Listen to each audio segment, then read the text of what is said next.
Chapter 15, Running Repairs. Ferris rode the drive by hand because the governor could not be trusted with a dying door. The junction had been guttering since the middle watch, offering a solution, losing it, offering it back a half-tone flat, and the governor was an honest machine built for honest doors. It chased what the boundary gave it, and what the boundary gave it tonight would have had the loop surging itself to pieces inside a minute. So Ferris had pulled the trim to manual and stood at the head of the gauge trench with one fist on the wheel and the other palm flat on the feed line, reading his drive through the skin of his hand the way he had read machinery since Pittsburgh, walking the Endurance's heart through the door's bad rhythm, one correction at a time. 11 decks up, Brant was holding a closing aperture open with arithmetic. Somewhere astern of that, close now and closing, an ascendant picket was putting its rails into the dark his ship was about to become. 2 minutes to commit. The Wells count came down the link in a junior ratings voice, steady and aloud, because the captain had ordered the count aloud through every crossing since the threshold, and the order had become floorboards. Solutions holding, slipped, reformed, holding. Engine deck, Sloane, one channel over, flat as the plot in front of her. On the mark you give Brant everything, and you keep giving it until we're through or we're nothing. The picket gets no vote. Confirm. Drive confirms. Ferris kept his eyes on the header gauges and his palm on the line. Everything she has. No abort after the mark. Behind him, the engine deck stood to its stations, quiet and complete, the way it had stood to everything since the word no went out on an open channel and the warmest flag in the pocket turned hunter. Whitlock at the transfer paddle with both hands spread on it, like a woman calming a horse. Hollis on the brass, because senders printed on bad stock lied under load, and somebody had to keep custody of the truth. And the damage control party staged fore and aft of the drive space in their vacuum rigs, sealed, checked, paired. Dunbar stood the aft party at the runhead, frame 64, a hand crank across her shoulders like a yoke. The picket's ranging salvo had walked across their wake in the last watch, and the captain had doubled the parties off the sleeping list, and Dunbar had come off the early watch, with her eyes still creased from the pillow, and an opinion about being assigned to stand in a passage holding a crank, which she had given, fully, to anyone on the net who would hold still for it. And then she had gone and stood in the passage with the crank, because that was Dunbar. The mouth went one way, and the boots went where they were told. 1 minute. Solutions holding. The hull began, very faintly, to carry the junction's pitch. Fold pressure arrived in the soles of his boots, in the long bones of a ship that had been asked for too many doors on too little, and under his palm the feed line trembled with the load coming up the loop, the after loop he had rebuilt twice now. Gardens pumps and printed pressure bodies, every part of it living its second or third life, and the lives getting shorter each time. Ferris eased the wheel a quarter, and the loop steadied, and somewhere in the steel a stanchion ticked. 30 seconds. Pickets firing. Aldridge from tactical, no heat in it. Salvos in the dark, crossing our wake. Rail metal makes no sound on the way. There was nothing to hear and nothing to do. The rounds were coming or they were not, flat cold lines through vacuum, and the only answer the Endurance had ever had to rails was not to be where they arrived, and a ship committing to a fold cannot be anywhere else at all. Mark, Sloane said. Ferris gave Brant everything. The drive came up under his hand like a lifted weight, the loop's note climbing through the deck plates, the whole patched mass of her leaning into a door that would not promise to be a door, and the picket salvo arrived. It came aboard as a knuckle walked along the port quarter. 3 arrivals, bow to stern, spaced like a man wrapping a cask to find the level. No detonation. Rails do not trouble to explode. Just the triple punch of metal through metal somewhere aft and above, and the deck's boards lighting in a string, and Whitlock's voice going up half a register and no faster. Penetrations, port quarter, frames 62 through 68. Return legs hold, 2 places, pressure falling. We're bleeding the loop into the dark. The return leg ran the port quarter because the yard had drawn her that way, in a world with a whole flank to spare and a dock at the end of every cruise. The yard's world had been over for a long time. What mattered now was a column of failing pressure between his drive and the door, and the Endurance half across the threshold with no version of stopping.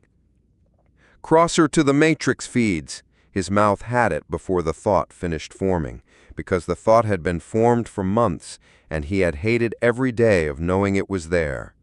Whitlock, Graf takes the return leg, full transfer, and I want that run isolated at the head coupling or we bleed the graft out the same holes. Crossing her. Whitlock's hands were already doing it. Graf's accepting, drawing hard.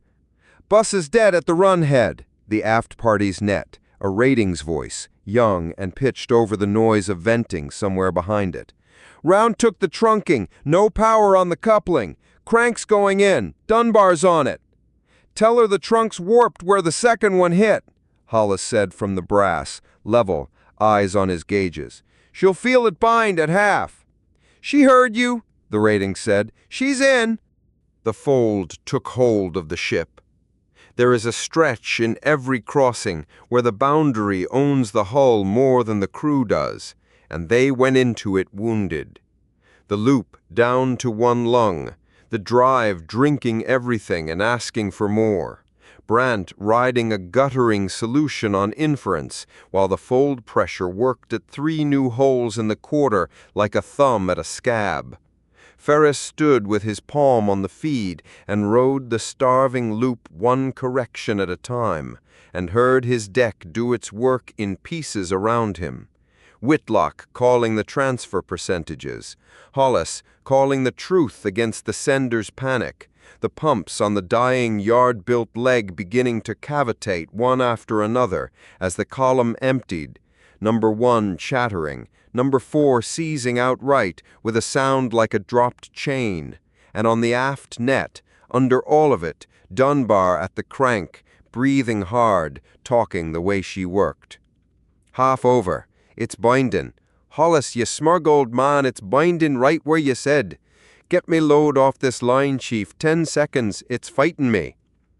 Load off the line, mid-commit, meant starving his drive on purpose inside a fold.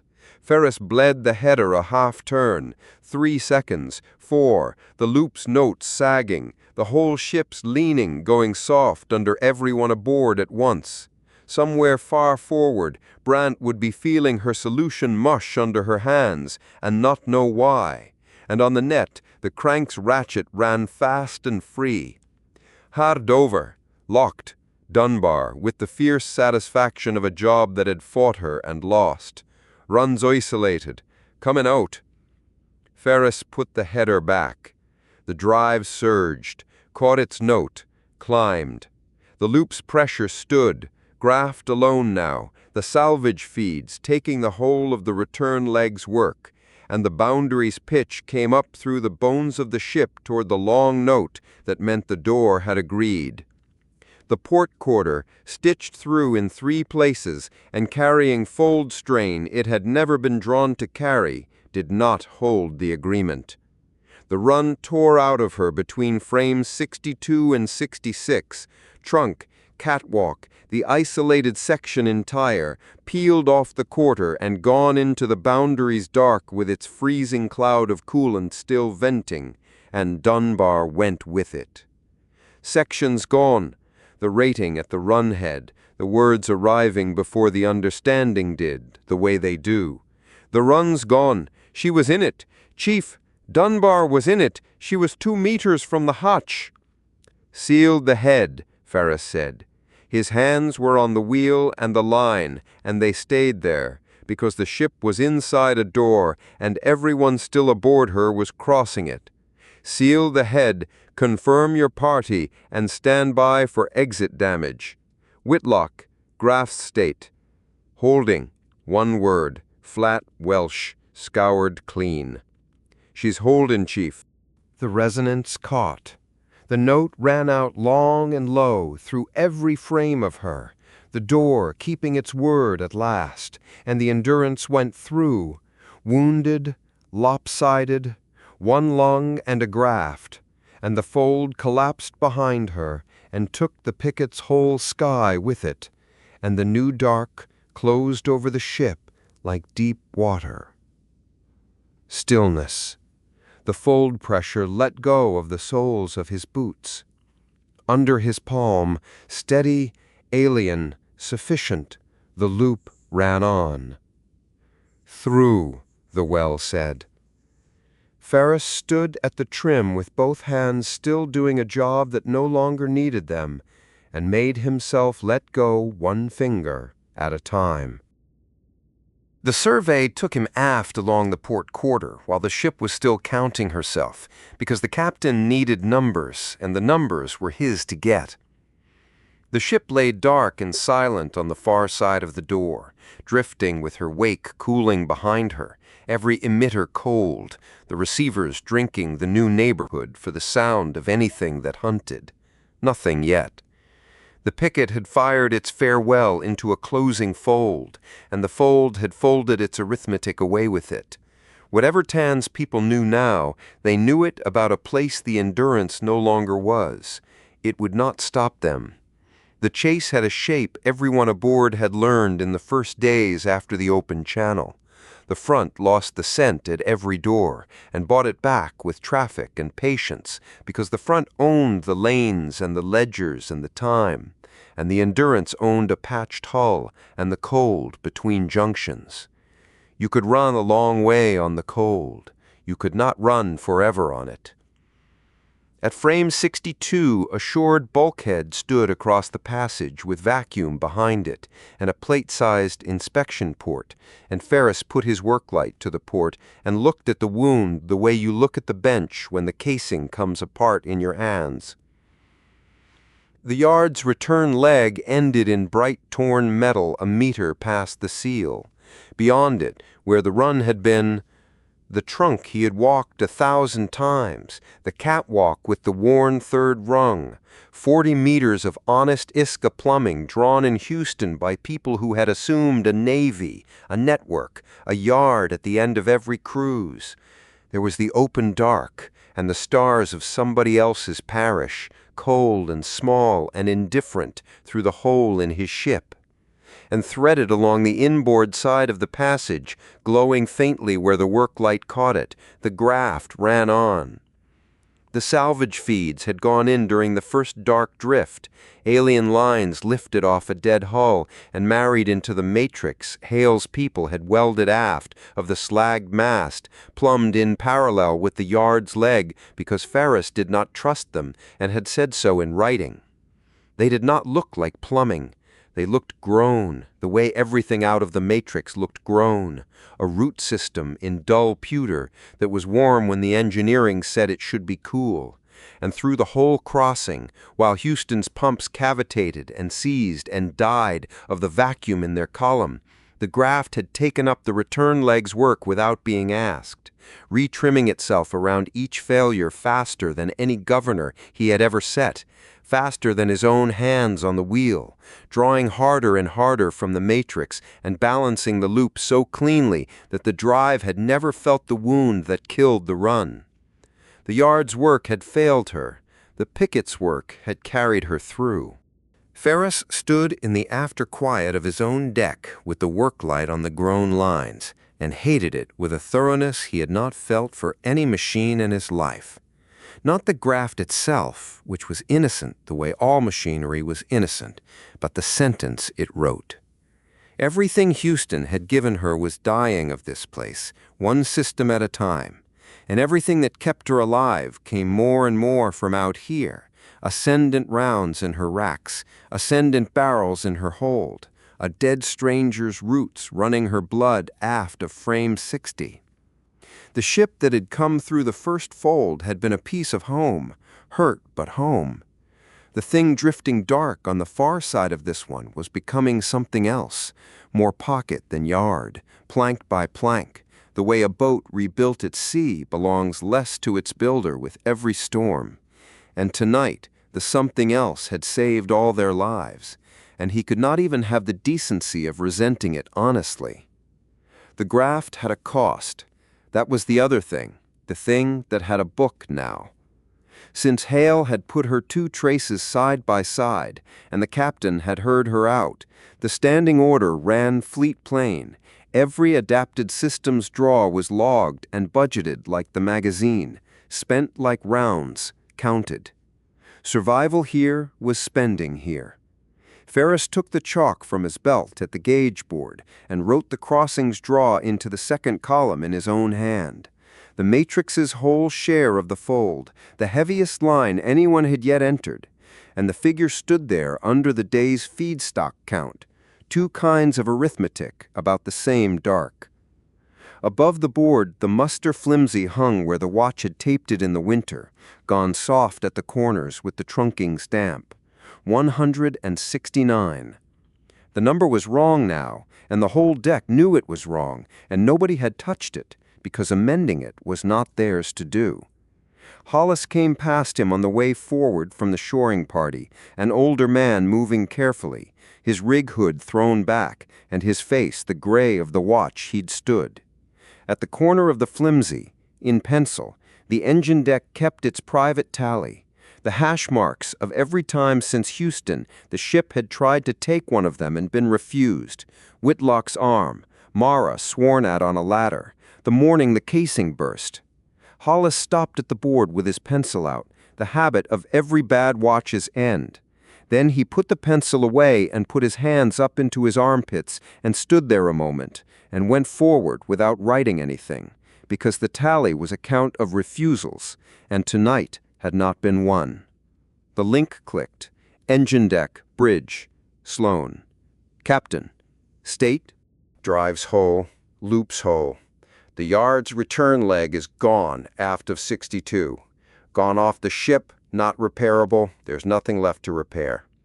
We're running the loop on the graft, all of it, and it carried us through the door without dropping a point. Draws logged. It's a heavy line, Captain. Heaviest yet. Understood. A beat of channel quiet, the kind she allowed herself instead of sentences. Casualty. 1. Dunbar. She had the run isolated before the section went. That lock is why the graft didn't bleed out and the drive didn't starve mid-fold. She was coming out when it took her.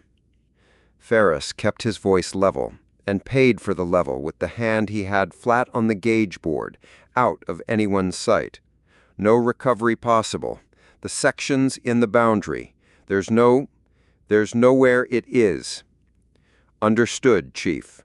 Nothing performed, nothing soft. Then, Whitlock writes the entry. Tell her to write it right and send it up to me unsigned. I sign those myself. Aye, Captain. Your deck took her through twice tonight, the door and the wound. I'll come down when we're not hunted. Carry on. The link closed. Ferris looked at the chalk in his hand, and at the second column, and at the flimsy with its number that was wrong by 1, and went to find the rest of his morning, because the loop was singing a half-tone he didn't know yet, and learning it was the only thing aboard that was still his. Whitlock found him at the bench in the last hour of the watch, with the slate held in both hands like a tray she was minding for someone. The bench had the survey spread across it, the quarter's plating diagram with 3 neat penetration marks and 1 long, ragged absence, the graft's draw traces, the pump post-mortems queued in a row of part numbers that had stopped being parts. Ferris had his back to the hatch and a stylus going down the transfer log line by line, and he knew her step and didn't turn, and Whitlock came and stood at the end of the bench anyway, in the place where the light was, which was a second engineer's way of insisting. "The entry," Whitlock said.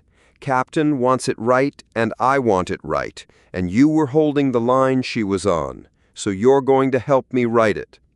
"Send me the draft and I'll mark it up." "No, see, that's marking it up," Whitlock said. "I'm asking you to help me write it."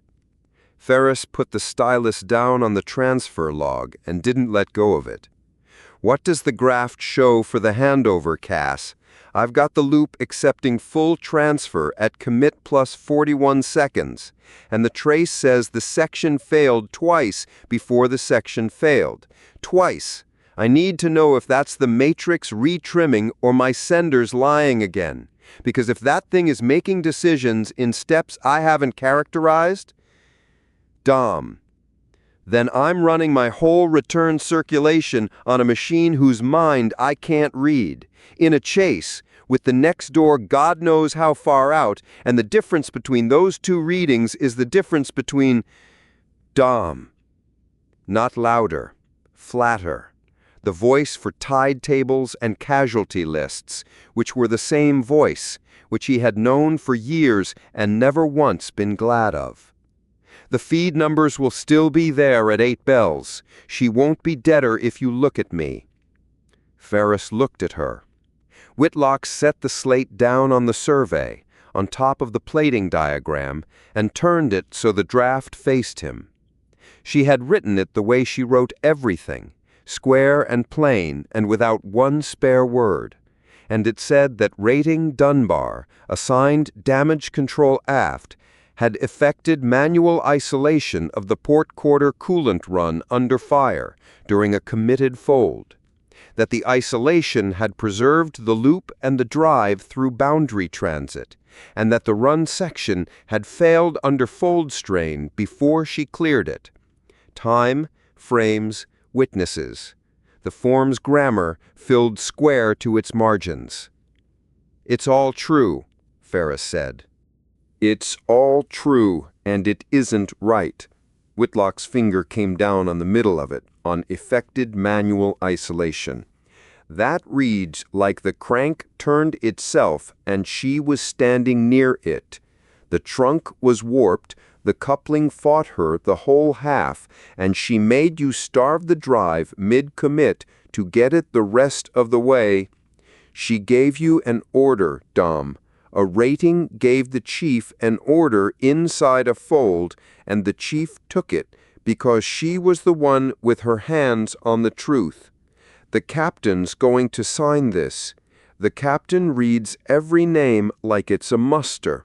I want the sentence in there that makes her read this one twice. Then write that the lock was made by hand, in the dark, under fire, against a warped trunk, by a woman who'd stood her own watch first. It came out of him rough and complete, like something brought up off the bench already machined, because it had been turning in him since the words "she was in it," and he had been keeping it under the feed numbers where it couldn't move. Write that the loop lived because Dunbar did the job slower than safe and better than asked. Write that the drive never felt the wound. That's hers. That sentence is hers. Nobody else aboard owns a word of it. And then the form can have its grammar back. Whitlock took the slate up and wrote, long hand, unhurried, the way she chalked the drop bank. The bench light put her shadow across the plating diagram and the ragged absence on it. And Ferris sat with the stylus in his fist and the transfer log in front of him and read the same line 4 times without it landing. She had opinions about the assignment, Whitlock said, still writing. Gave them to the whole net. I had her on my panel feed half the watch. She called the crank a museum piece and the run a coffin fit. And then she checked the crank's pins twice and walked the run end to end before she'd let her party stage in it. The stylus stopped. She told me once, in the galley, back when we had a galley worth the word, you spend it now because there might not be a later. We had a whole row about it. I told her that's why you save. The bench was quiet. Aft of them, through the steel, the loop ran its strange new halftone, the Graft's note, the sound of the ship's second life going on with everyone in it. "What did she say?" Ferris said. "She said I'd die rich and cross about it." Whitlock signed the entry and stood the slate upright between them, done, unsigned at the bottom where a captain's hand would go.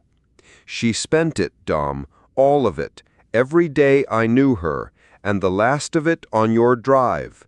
There's nothing in that to want different. I just wanted it written down." "It's written down." Whitlock looked at him a moment, gray with the watch and steady with it, and gathered the slate.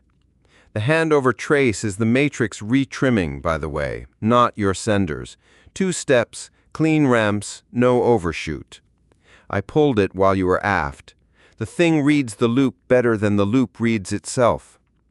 A flat beat, the gallows coming up under the chapel.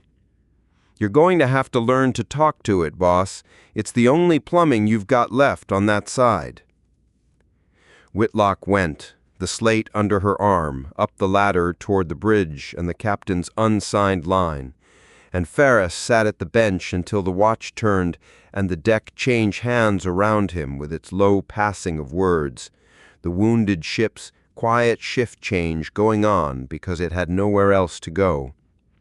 Then he got up and walked aft, past the gauge board and the flimsy and the tally with no new mark on it, down the dark length of the drive space to where the graft came inboard off the matrix, the grown lines in their dull pewter, warm in the cold air, carrying his ship's blood through the place her builders never drew, and he stood there a long time, and then he put his palm flat against the alien feed, the way he had listened to machinery since Pittsburgh, the way he had never once touched this. The line was warm. Under the warmth, faint and even and wrong and alive, ran the pulse of the Endurance, going on. "All right," Ferris said, to the graft, or the ship, or the dark off the port quarter, "talk." Chapter 16. All Hands. The hunt had moved a junction closer overnight, and it talked to itself while it worked, and Brant's whole watch was listening to it. The waterfall carried it in threads, sweep pair housekeeping on the ascendant fleet bands, terse and regular, a comb being dragged through the dark one shelf at a time. None of it opened. The content road sealed, and the bead's warmth was for market decks, not fleet traffic. But Marsh's discipline said the words were the least of any signal, and the shapes underneath were all hers now.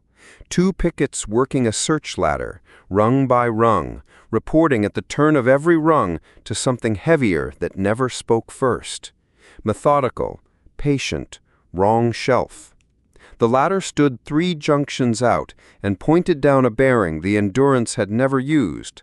Brant logged the rung turns, gave drift and bearing, and added the line the log had carried every watch since the picket, no emissions this vessel. That was the whole of the ship's voice now. The Endurance lay dark in the cold between junctions, drive banked low, transponder stripped, every dish on receive. A hole-shaped quiet falling through nothing, and the signals board had become the only window with anything in it. The forward optics still showed the color out there, the warm field, the gold and the white and the low red coal of the Giant off the port bow, the first living sky since Houston. And Brant had stopped looking at it the way she had stopped doing most things that didn't keep the ship alive. There had been a version of her that would have spent whole watches on that sky. She knew roughly where she'd left that version, somewhere between the graveyard and the platform. And most days the trade read as fair, and some days, in the long, quiet rungs of the hunt's ladder, it read as one more thing the pocket had eaten and not given back. The rumors had got worse since the picket. Running dark did that. A ship that makes no noise outside makes more inside, and by now the Endurance carried 3 separate accounts of why her own allies were hunting her, and Brant could have drawn the routing diagram of each one like a fault on a board. The galley queue held that Tan had demanded the ship herself, the hull, the foldwork, the whole patched, grafted marvel of her, and that the captain had told him to whistle for it.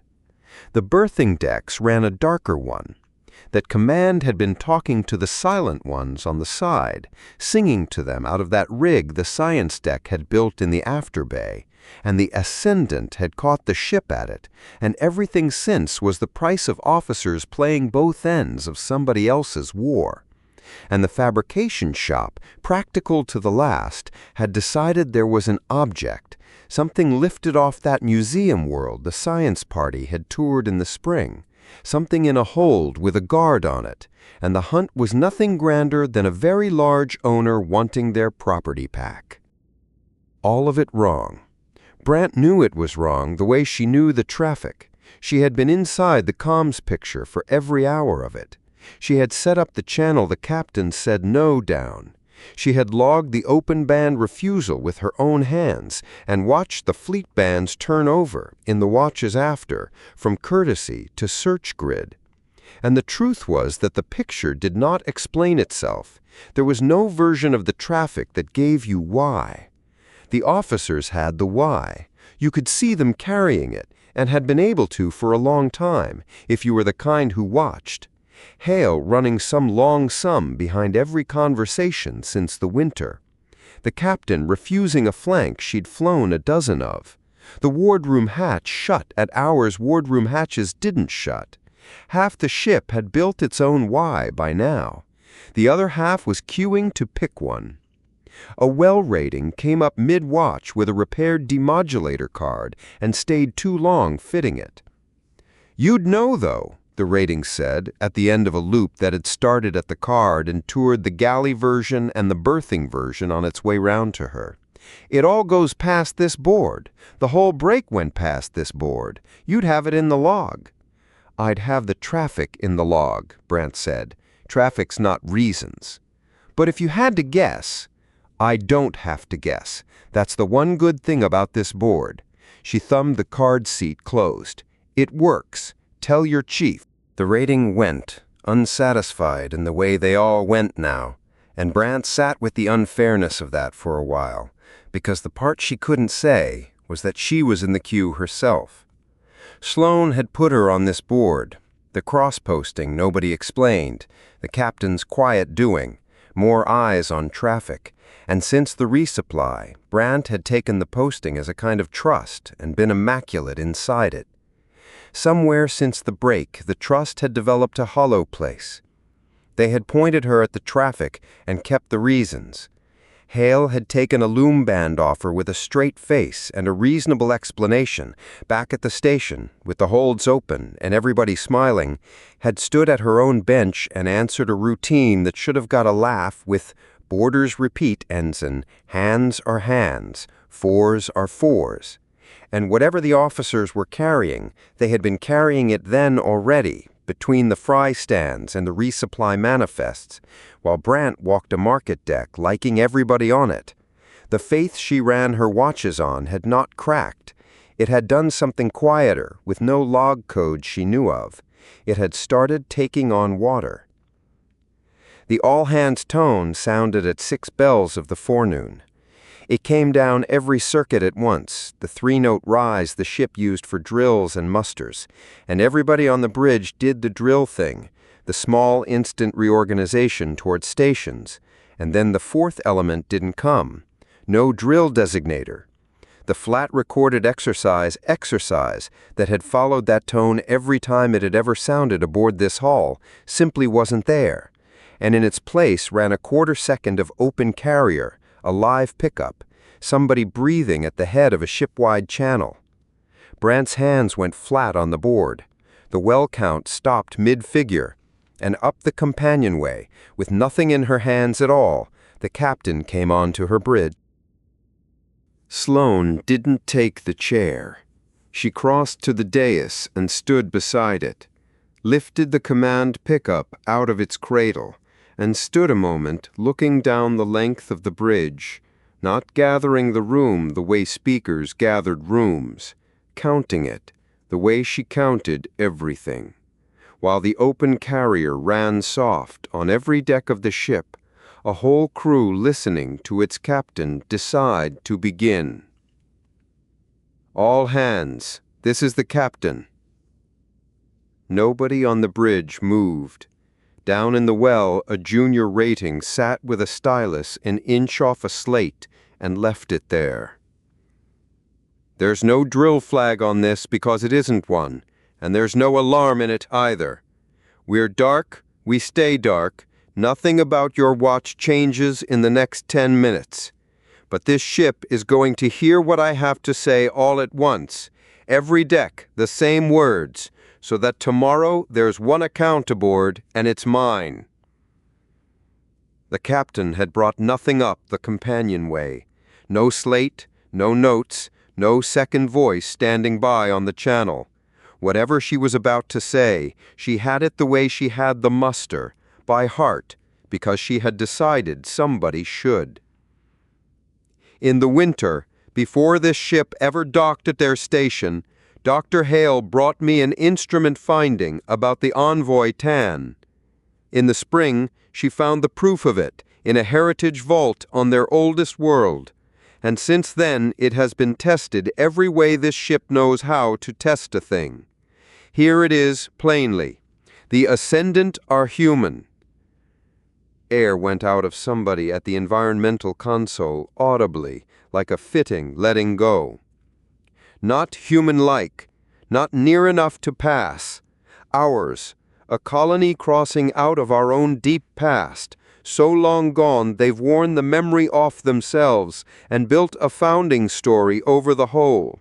In that vault there is an identity plate off a colony ship. There isn't a readable letter left on it. There doesn't need to be. The make of it, the format, the mounting, the way the fields are laid out, any yard apprentice from home would know it across a compartment. Dr. Hale stood in front of it in the spring, and what that plate is a birth record, theirs and ours. The people we have been calling our allies are a branch of us. Too short, the long one. Brant's fingers had gone to the console edge without orders, and she pressed them flat, and the market deck arrived in her hole. The circle of children between the cloth stall and the fry stand, the beat her hands had known in the winter, with nowhere to put it. Her hands had known in the winter. They had known on a market deck 300 years from the lakefront, and she had made them stop. "The Oran," the captain said. "The silent ones. The signal they never stop sending, the one the translator can't carry. Dr. Hale's shop broke it before this ship ever flew a single sweep under ascendant colors. It is not a war song. It is grief. It is a carried list of their dead, and they have never once stopped adding to it. You have all watched them put a hull between our fire and their own and take the hit and not return it. And we logged that as doctrine, because nobody gave us a better word. Here is the better word. They shield their people. They gather their broken. They do not pursue, they do not hunt, and they have never hunted us. We did not join a defense against an invasion. We armed the invasion, and we flew escort on the end of it." The bridge had stopped pretending to work. At the tactical rail, Aldred stood with her hands flat on the dead boards and her face shut, not a muscle moving in it. The Manchester door closed on whatever stood on the other side of it. The scan refresh ticked. Nothing else on the bridge made a sound it could help. The platform this ship took opened a lane. That lane is the road their push has run down ever since. Every clearance operation, every reduction, all of it down a road we opened. And the operation Tan asked us to anchor, the one I refused on an open channel, was the close of that push. The last gather of the Oran, everyone they have left, in one place, with this hull invited to hold the door shut while it was done. I refused. The refusal is why you're standing a dark watch tonight." A pause then, not for effect. The captain didn't deal in effect. It had the shape of a person checking a sum one last time before signing it. That's the whole of it with everything else stripped off, so I'll say it that way once. The people we armed are ours. The people we fought are the wronged, and your command has known since winter. Brant sat very still at the board with the words going through the ship. "Borders repeat, ensign." Hale had had it in her pocket at the bench, the band lying between them on the steel, the bad half-sung lullaby, the juniors gone quiet at their pipettes, and had answered her with hands and fours and a compliment, and none of that had been a colleague being kind about a haunting. It had been the lid, fitted to her personally, sized to her face. The sting of it ran in under everything the captain was saying, and sat there, small and exact, refusing to be the wrong size for once. "I ordered it held," Sloane said. "All of it, the whole time, from the winter on. The record shows that Under-Secretary Mercer argued in the spring for telling you then. I overruled him. The lid was mine.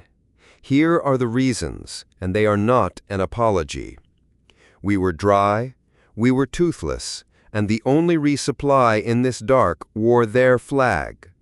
A crew cannot act an alliance it knows is a crime, and I needed this crew to act it or starve inside it.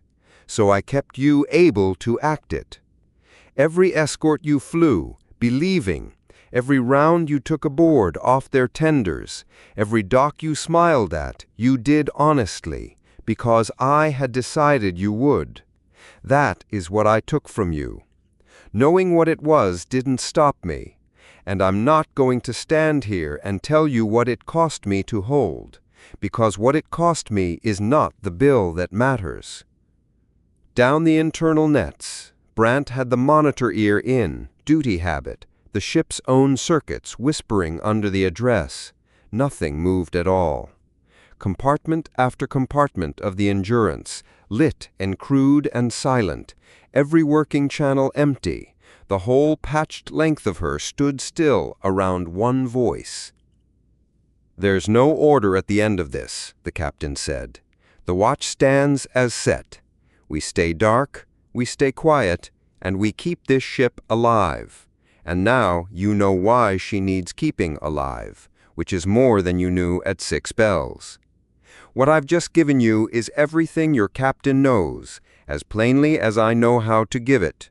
You're owed the chance to do your own arithmetic on it. Now you have the same numbers I do. A breath on the open carrier, the last of it. Carry on by watches."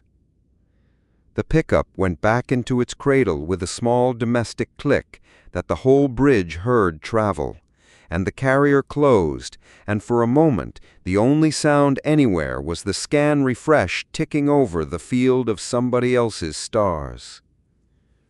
Then the nets came back up, and Brant, one ear still in the monitor circuit, listened to the ship take it the way a hull takes a hit, not all at once, frame by frame, each deck ringing its own note.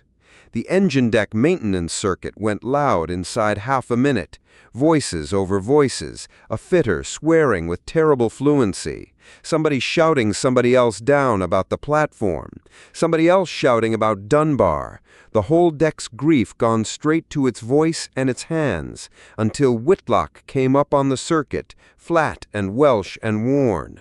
"Not on my net, take it to the mess, the lot of you," and cut it dead. And the tactical division's net did the opposite of that. It ran its traffic in single words, station checks acknowledged bare and clipped, Aldrich's people answering their boards and offering nothing, a division that had done the shooting, going very, very quiet around what it had shot. At the dais, the captain stood a moment longer by the chair she hadn't sat in. Then Sloane went down the companionway, not aft, not toward the cabin, down into the decks, where every person aboard now knew what she had known, and had 8 hours of watches to look at her with it. And the last Brant saw of her was the set of her shoulders going through the hatch combing, square and unhurried, a woman walking into her own ship to be looked at. The mess at the watch change had filled wrong. Off watch was off watch, but nobody had gone to their racks. The compartment was carrying half again its sitting, trays drawn and not eaten, the printer's gray loaf cooling in neat slabs nobody reached for, and the noise came in patches with holes in it.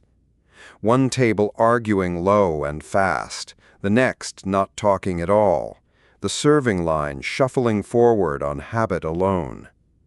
Brant came in off the bridge with her own tray and found a corner of bench, and the room's weather rolled over her in bands. At the second table, the coolant tech from the drop, final, sat with his guess come true in front of him and no use for it at all. "I called it at the final," the tech said, to nobody he was looking at. "Sittin' on something," I said. "You can feel it through the deck," I said. His thumb worked at the table edge over and over. "I thought it'd be tariffs, tech rights, something with a normal name." Nobody congratulated him. Being right had been a currency in this mess for months, and tonight the whole denomination was junk. It was a voice from the back that put the price on the table, into one of the holes in the noise, not loud, not performing it, the flat way a man reports a pressure reading he can't change. "Pratt died opening their road." Nothing answered that. There was no answer to it aboard. The hole in the noise widened and took the tables on either side of it, and somebody set a mug down with enormous care, as if the sound of crockery had become a thing that could hurt people.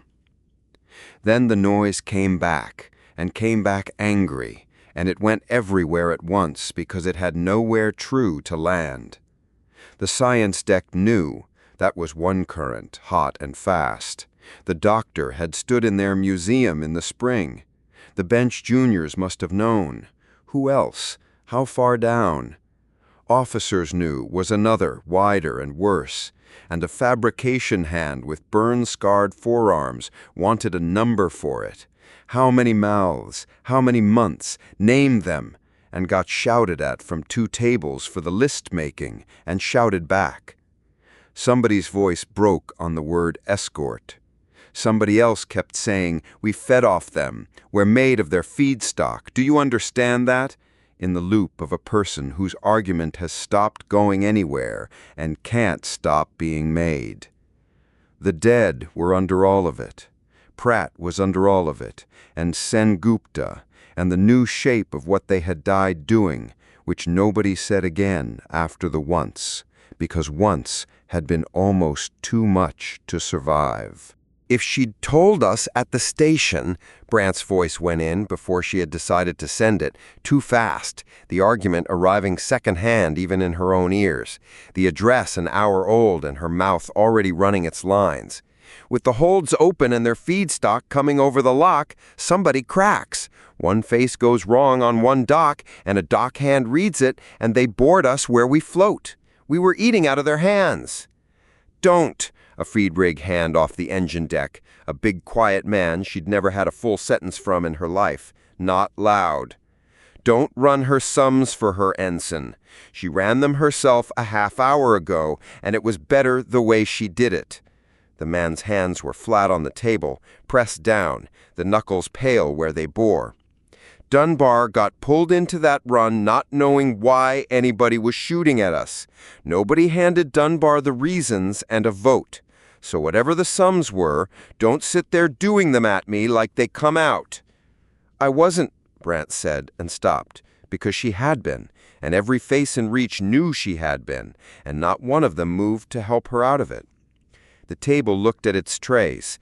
The argument closed back over her head as if she had never spoken, and her ears went hot the way her ears went, and she sat inside the first public mistake she'd made aboard in a year, while it cooled around her, alone with it, nobody hurrying, nobody coming.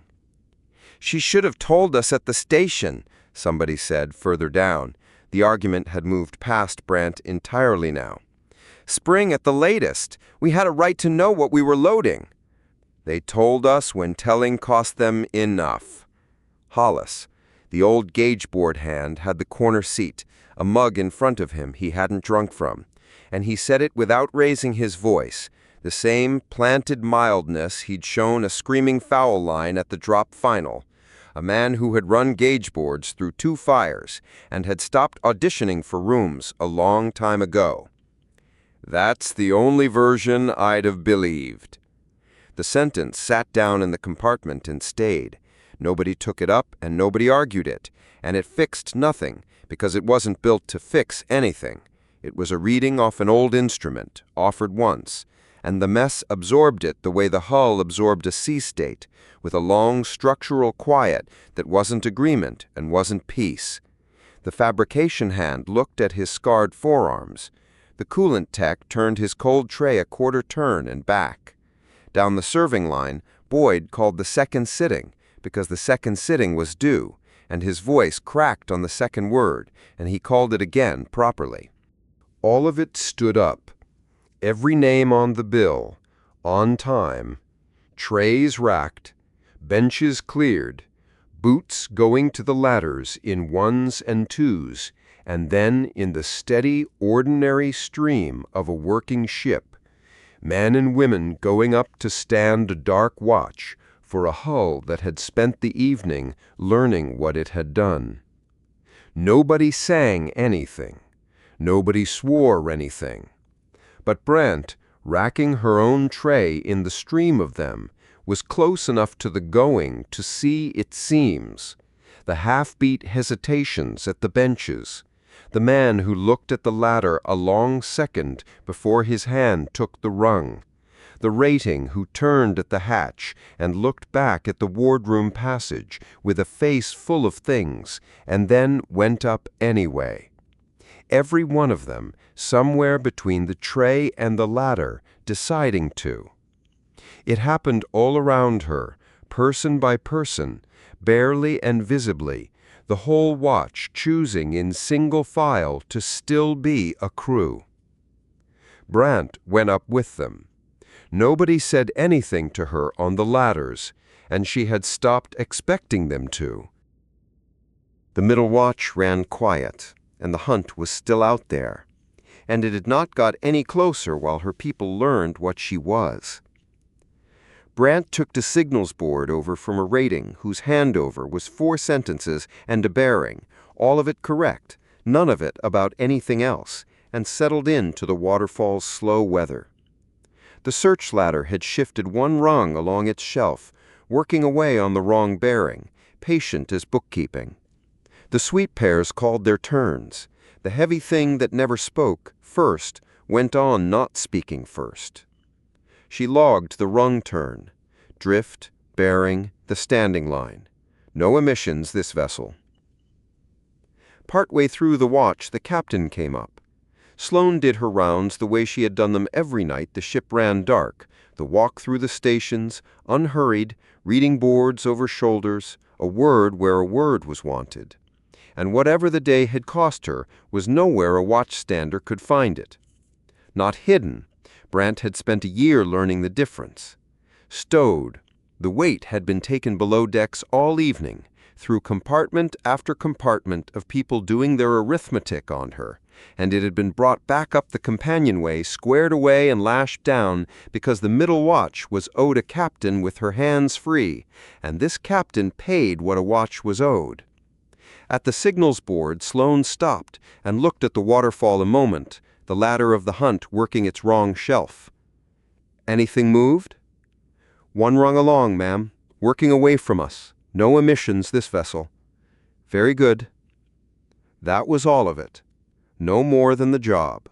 No glance that lingered, no quiet word about the mess, because the captain had not been in the mess, and Brant's bad evening was Brant's, and this ship did not hand out comfort it hadn't been asked for. Sloane moved on down the stations, finished her round, and went off the bridge the way she'd come, square-shouldered, into the body of a ship that knew everything she knew now and was keeping her anyway. Barely, visibly, watched by watch, and Brant turned back to the board and did not watch her go. The hollow place was still there. Sounding it honestly, nothing about the day had filled it. The lid had still been a lid. The bench had still given her nothing back. The year of being trusted with the traffic and not the reasons was still a year shaped exactly like that. But the water had stopped coming in. That was the most Brant could certify tonight. And she was a watchstander before she was anything else now. And a watchstander logged what the instruments gave and not a reading more. On the waterfall, far out on its wrong shelf, the hunt turned another rung and reported itself to the thing that never spoke. Brant entered it in the log, time, drift, bearing, and gave the ship's answer, which was nothing. Chapter 17. The Gap. The fourth wave came up through the deck plates while Sloane was still 3 frames forward of the afterbay, and it had nothing of Morming in it. Sloane had been on the bridge for the whole watch stopping at once, hands off boards, the soles doing the work of ears the way the ship had taught every pair of boots aboard, and moving by the second. The receipt, all those months back, had come once, soft, a hand laid flat against the outside of the hull and gone. This came on a short, hard interval, wave on wave, each one the same shape, and none of them gentle, and the difference crossed the ship faster than any alarm she could have ordered. The dark was not speaking to them. It was hammering on the door. The bay was full of the work of it when she came through the hatch. Hale stood over a bench gone to spilling traces, sleeves shoved up, 2 of her juniors feeding her capture windows as fast as the arrays filled them. Sayen stood inside the emitter ring with his head bowed, reading the deck through his own bones, and Naral had taken the center of the stripped garden, where she always stood, very straight, her eyes shut, doing with her whole body what the bench did with its arrays. Captain, Hale did not look up. The fright was in her, and it had done its usual work, scrubbing her voice down to the load-bearing words. It's theirs. Same channel, same arrival signature. No bearing, no source, the sky reads empty. But it isn't the receipt, and it isn't the old saying. It's built. 3 forms, repeating on the interval, and a 4th figure underneath that isn't language at all. We've had 9 full repetitions. It isn't degrading. They mean every part of it. The 5th wave arrived as Hale said it, leaning up through the soles, hard, even, gone. On the bench traces, it stood like a cliff. Noral, Sloane said. Noral opened her eyes. When she spoke, it was in the formal English she used for findings, each word set down separately, all the way to the floor. The first form is the now form. Their saying has never carried it. Everything we have heard from them was said into years. This is said into hours. The second is a count past any counting. Many. The third, and Naral paused, not from doubt, from the weight of rendering it exactly, is the form their screams make when they put their hulls between the guns and their own. The held behind, the protected. Her hands stayed folded. There is no asking form in it, Captain. I think they do not have one for strangers. But the people who have sung one saying into the dark for generations do not build a new one by accident. They are calling the only voice that ever answered them. And the 4th figure, Hale said, is where? She put the survey chart up over the traces, the junction cluster's logged voices stacked beside it. Every junction we've charted has a resonance line, a pitch it rides up toward when it'll hold a fold. We've been logging them since we crossed in. The figure under their forms is a junctions line, sung back at us whole, and it matches one node. Her finger went to the chart's deep edge. There, the cold shoal at the dead end of the lane. The lane. Nobody in the bay said whose lane, because since the all-hands, nobody aboard needed it said. Sloane keyed the bay link. "Signals, Captain." "Captain." Marsh, the boards behind his voice carrying their quiet freight. "I was about to call up.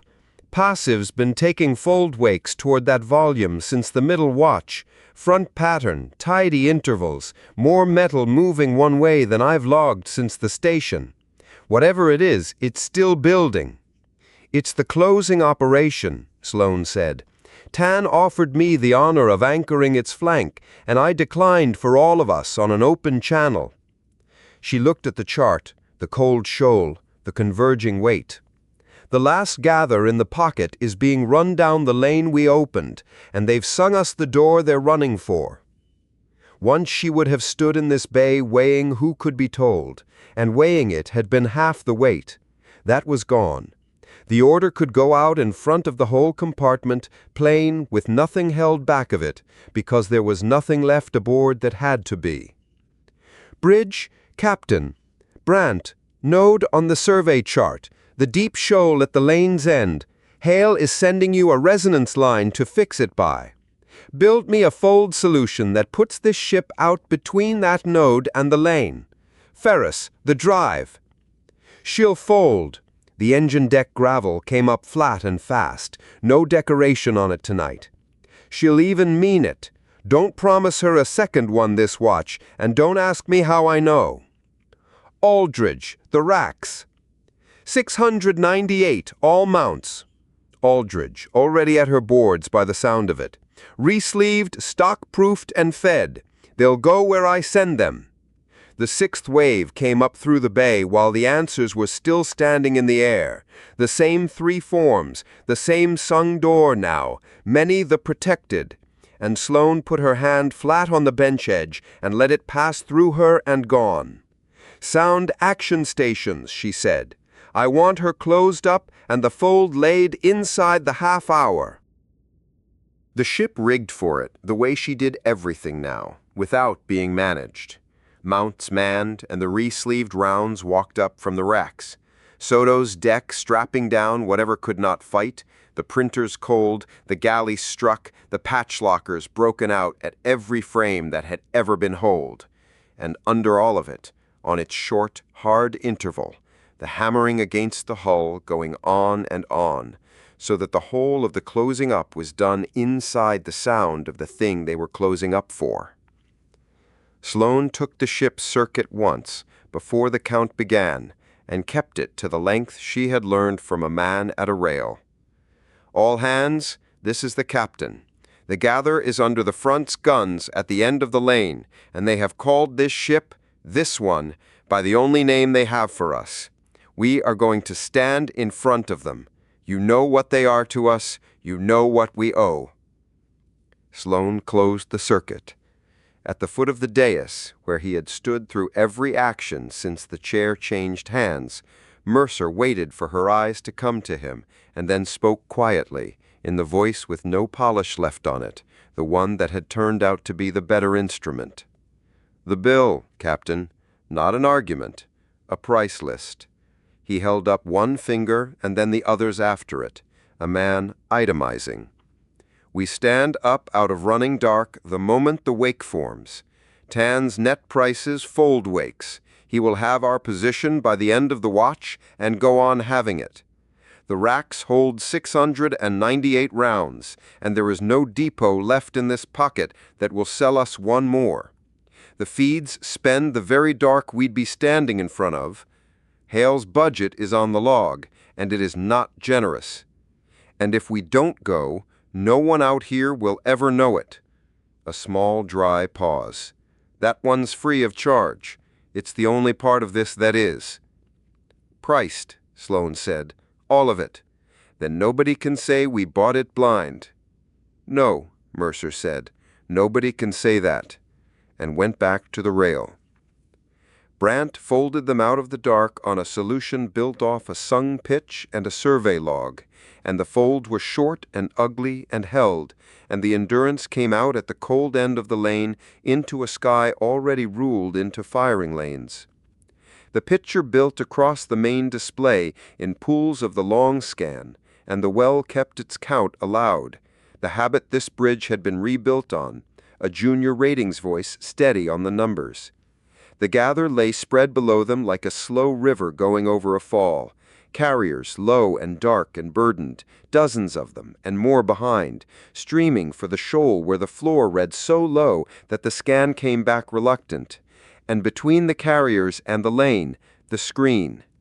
Or in heavies, 11 of them that the scan would swear to, standing broadside on in a staggered line with their armor already torn, taking the front's rail fire on their own mass and returning nothing, yielding distance at the pace of the slowest hull behind them.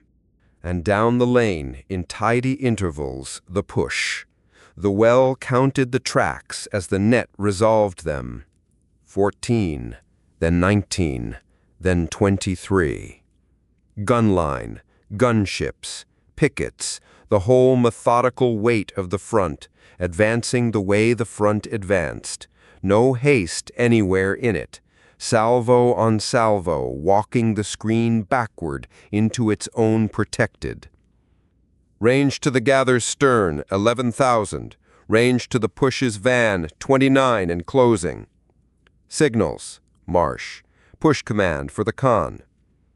The translator gave the strike commander the voice of a man reading from a docket. Endurance, you are inside a registered operation of the front. The envoy's word holds your hull wanted whole. It does not hold it wanted untouched. Clear the corridor. Sloane gave the hail nothing at all.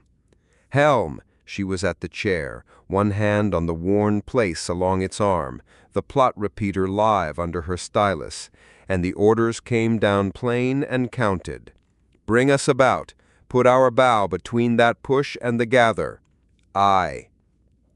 The Endurance swung her patched length across the corridor and put herself in the gap. The first salvo arrived 90 seconds later, and Aldridge's mounts spoke for the first time since the fouled shot. Short-timed bursts thrown flat across the incoming, the close defense battery doing the one job it had been built for in some Houston yard a universe ago, swatting fast metal out of the sky before it arrived. Rail fire met rail fire in silent white intersections on the gun cams, and what got through got hull. A string of penetrators walking up the after quarter, Cargo 2 opening to the dark with a cough the whole ship heard through her bones. Holing, Cargo 2, patch party closed up and on it. Iqbal had the seal board at the port arc, a big, unhurried man who ran damage the way other men ran card games. Every call-out a settled bet. Frame 60's weld is holding. She's sealed forward of it. Magazine reads 480. Farrow, beside him at the port scan mirrors, had taken the round count without being told, her voice running level under the discharge shutter.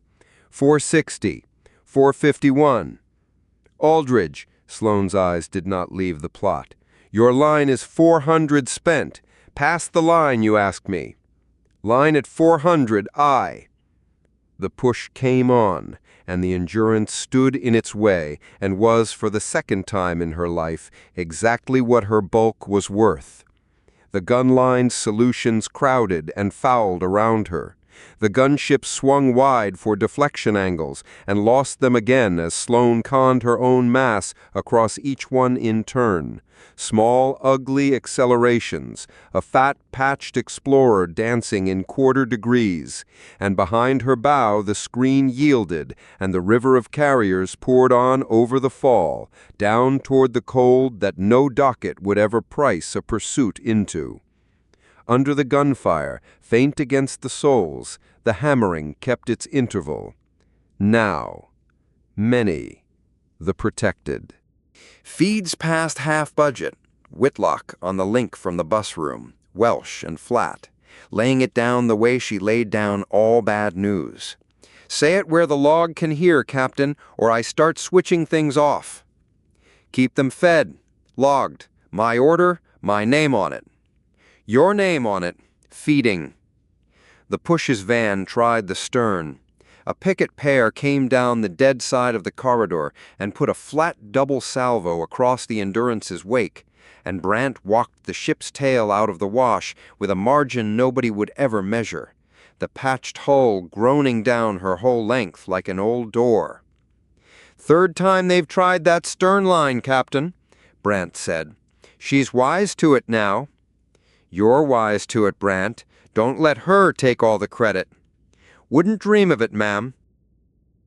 The line came at 400 spent, as lines do, at the worst of it. The push had stopped being methodical about the Endurance and started being thorough. Whatever the envoy's word held, the strike commander had a corridor to clear and a window dying on him, and the salvos came now in converging pairs, hunting the bridge tower and the mounts, and the gun cams showed white intersections stacking up faster than Pharaoh could count them down, 380, 340, 305, and on the plot the last quarter of the gather was still on the open ground, the slowest hulls, the most burdened, with 2 Orun heavies standing over them, shedding armor and slow sheets. "At the line, Captain." Aldridge, flat. 400 spent, 298 on the boards. The geometry on the repeater said the next 3 minutes plainly. The push's gun line was extending, reaching for bearings around her. The screen's 2 heavies could cover the stragglers, or the corridor's flank, not both. And the only mass in the sky that could stand where the fire would be thickest was the one Sloane was standing on. She read it the way she read everything, fast and cold and all the way to the floor, and there was no version of it that spent nothing. "Spend the rest," Sloane said. "Helm, take us up the corridor into their solutions, all the way in. Our bulk buys nothing back here." The Endurance went up the corridor with her mounts in continuous traverse, and the magazine count falling like water out of a hulled tank, and the dark around her went white at the intersections. A penetrator took the after sensor mast off at the root. The second mast, the spare, slagged like the first had been a universe ago, and another opened frame 41 to vacuum behind its seal, and the patch parties ran their drills, and Iqbal's voice kept its settled bet calm at the port arc, holings and weld states and sealed forward ofs, and Pharaoh counted 260, 220, 190, and the front's tidy interval stretched and stuttered and lost the stragglers off their boards behind the long fouling mass of a ship that would not clear the corridor and would not die of what was being done to her. The last carriers crossed the open ground in her shadow. "Vans checking." Aldridge had it off the net before the plot showed it. "Gun line ceasing on south bearings. Pickets falling back up the lane. They're reforming." A beat, her flat going flatter. "They're breaking off, Captain. The push is breaking off." "Gathers leading mass is into the shoal. They're going down into the cold. Scans losing them by 2s and 3s. It had worked. The bill was on the boards, 140, 126, and the river was over the fall, and on the repeater under Sloane's stylus the corridor stood empty of everything but the spent and the saved. She laid the next leg as she spoke it, the stylus drawing the line down the shoal's edge, where the ship would stand off the stragglers until the last of them was down. "Helm, starboard 60. Lay her down the shoal line between the stragglers and that gun line, and we hold there until the last of them is—" The penetrator came through the port arc waist high, crossed the bridge through Pharaoh's station and Iqbal's and the Khan, and went out through the starboard trunking with the ship's air shrieking after it, and Pharaoh and Iqbal and the captain were dead before the holing alarm found its voice. "Patches! Bridge! 2 holes! Port arc and starboard trunking!" Aldridge's voice came down on the deck like a hand on a tiller, no pitch in it anywhere. "This is Aldridge. I have the deck. Helm, your heading stands. Starboard 60, down the shoal line. Mounts, stand on. Well, take the magazine count." Brant put the ship's head over. Her hands did it correctly, completely, at the first asking, and the Endurance came around through the finning fire onto the heading her captain had given her, and held it. The patch party sealed the port arc with the wind of the ship's own air tearing at their gloves, and the shriek wound down through a moan into nothing, and pressure came back up the gauges, one slow point at a time. The stretcher party came up from sickbay and did its work at the port arc and at the con, and went aft again, and the deck stood to its stations while they did it, because the fight was not over, and the deck still owed it a watch. "Magazine reads 61, the well said. "Push has gone up the lane, holding formation, no turn in it. Stragglers crossing the shoal threshold, 4 left on the scan, 3, 2.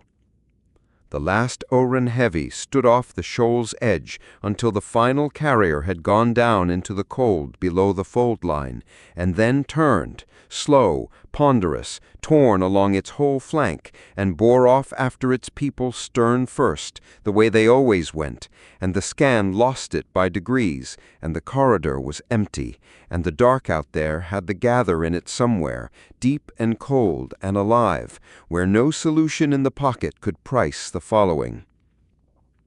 On the bridge of the Endurance, the patch over the port arc ticked as it took the cold. Brant held the shoal line. The mounts tracked an empty sky. The chair stood empty, and the arm of it was wet, and on the repeater, the course Captain Sloane had been laying half drawn down the shoal's edge to the place where the stylus had stopped. Nobody had time yet to finish it, or to take it down. "All stations," Aldridge said. "Report."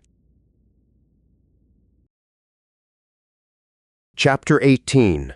The Count. The last of the port arc splinters came out of a rating shoulder at the turn of the middle watch, and Soto dropped it into the tray with the other 5, and put her hand out for the dressing without looking up, because the ward had no looking to spare. The compartment behind her sounded the way a compartment sounds when it has been asked to take more than it was drawn for. Suction, monitors disagreeing with one another, an orderly's boots quick on the treads, somebody breathing through a burn dressing with enormous care. The 12 beds had been spoken for since the first hour of the action. The gurneys stood nose to tail down the center aisle, and at the near end of the row 2 survivors of the port arc watch sat propped shoulder to shoulder with their ears ruined by the overpressure, answering the triage questions on a flimsy passed back and forth in block capitals, taking turns with the stylus. The ward was overflowing again for the first time since the year began. The back alcove had the compartment's one screen, and the screen was drawn. The captain lay behind it on the spare gurney, under a sheet, an arm's reach from Holt's berth. The alcove was where the monitors lived, and the half-screen with them, and the half-screen was the only privacy the compartment owned, and the surge had needed every open meter of everything else. Farrow and Iqbal had gone down to cold stores in the first hour, one at a time, which was the pace the service lift allowed. The captain was third in the queue, in the order the stretcher parties had brought them down. Nobody in the ward said anything about the screen.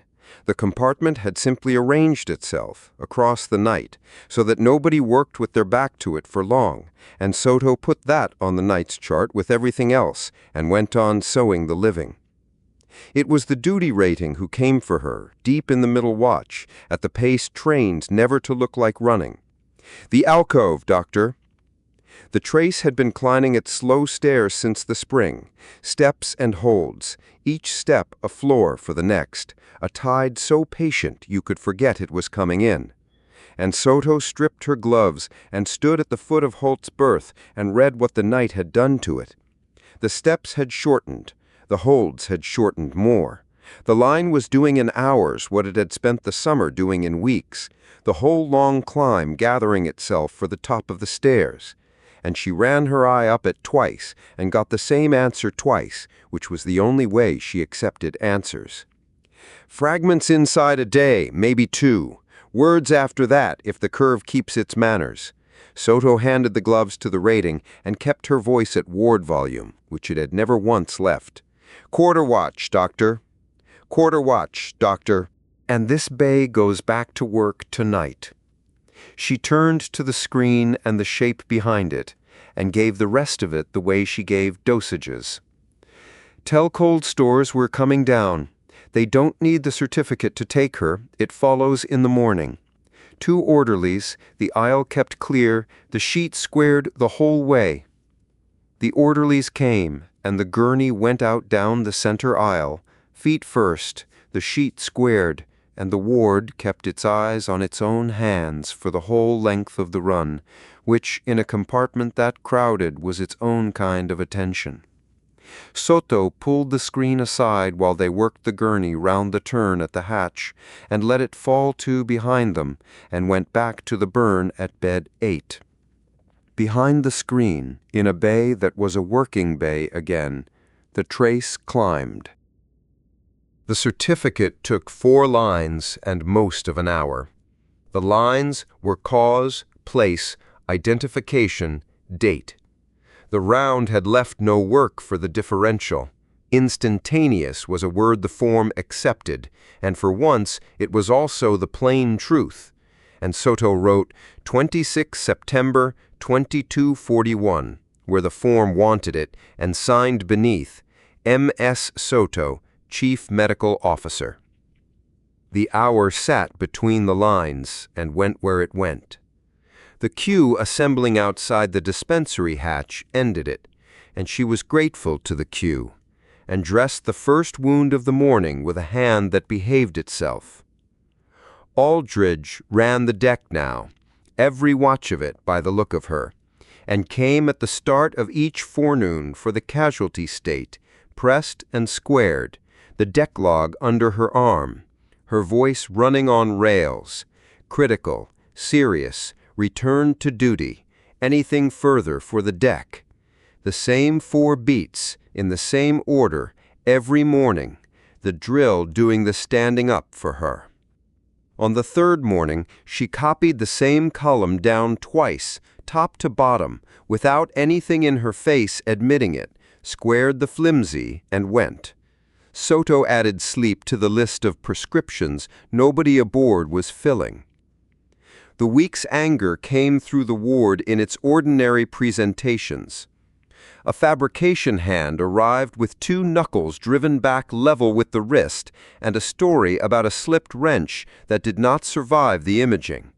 Soto set the hand and let the story stand, because the stanchions of the Endurance could absorb whatever the crew needed them to absorb, and nothing else aboard could. That was the clinical picture of the whole ship's case, charted plainly. Grief converts to anger, and anger wants an address, and the address belonged to a warm voice on a dead channel, somewhere out in the lit part of the pocket, smiling at other people. What offered itself instead was the dark, and you cannot hit the dark. The stanchion stood in for it. So did the wrench story. She budgeted the splints and asked no questions she already had the imaging for. Mercer came down in the dog watches every day with no folio and no agenda and sat. He carried a stool from berth to berth and a memory for names that the ward tested without meaning to. The burned loader's sister and her posting, which of Bed 5's brothers had gone to the boatyards. And he asked nothing of anybody and listened the way other men argued, leaning in, all of him at it. The word in the galley queue was that he did the same up there at breakfast, name after name, plate after plate. Twice Halloran appeared at the ward hatch with the delegation folio and a sentence already half launched, and twice Mercer said, without getting up from the stool, "Not this week, Halloran." Both times the folio went away unopened. Holt began to speak on the 2nd night, on the curve's schedule and in the curve's broken grammar, words with no man behind them yet, watch language mostly, the deep grooves giving up what they kept. A string of relative bearings. Very well. Once a whole crisp order to some ensign of the old commission, delivered courteously to the alcove ceiling. Twice a name, low, that belonged to nobody on the books. His right hand worked the blanket edge in a slow circuit, over and over, the size and pattern of a man checking for a slate. The ward took its night voices lower without being asked, and Soto told Aldridge at the morning numbers, the deck log had a line for it, and the deck had a right to the line, that the commander had begun the last of the climb. The rest of the ship got nothing yet. The galley sent down broth on its own initiative anyway, which told her what the galley thought of ward private, and she fed it to the stubborn cases and said nothing either. Then there was a morning when she came through the screen with the obs board, and the eyes were open. Not the drifting open of the bad months. Open, level, tracking her from the screen's edge to the bedside, with an attention behind them that was already doing arithmetic and had clearly been at it for some time before anyone came.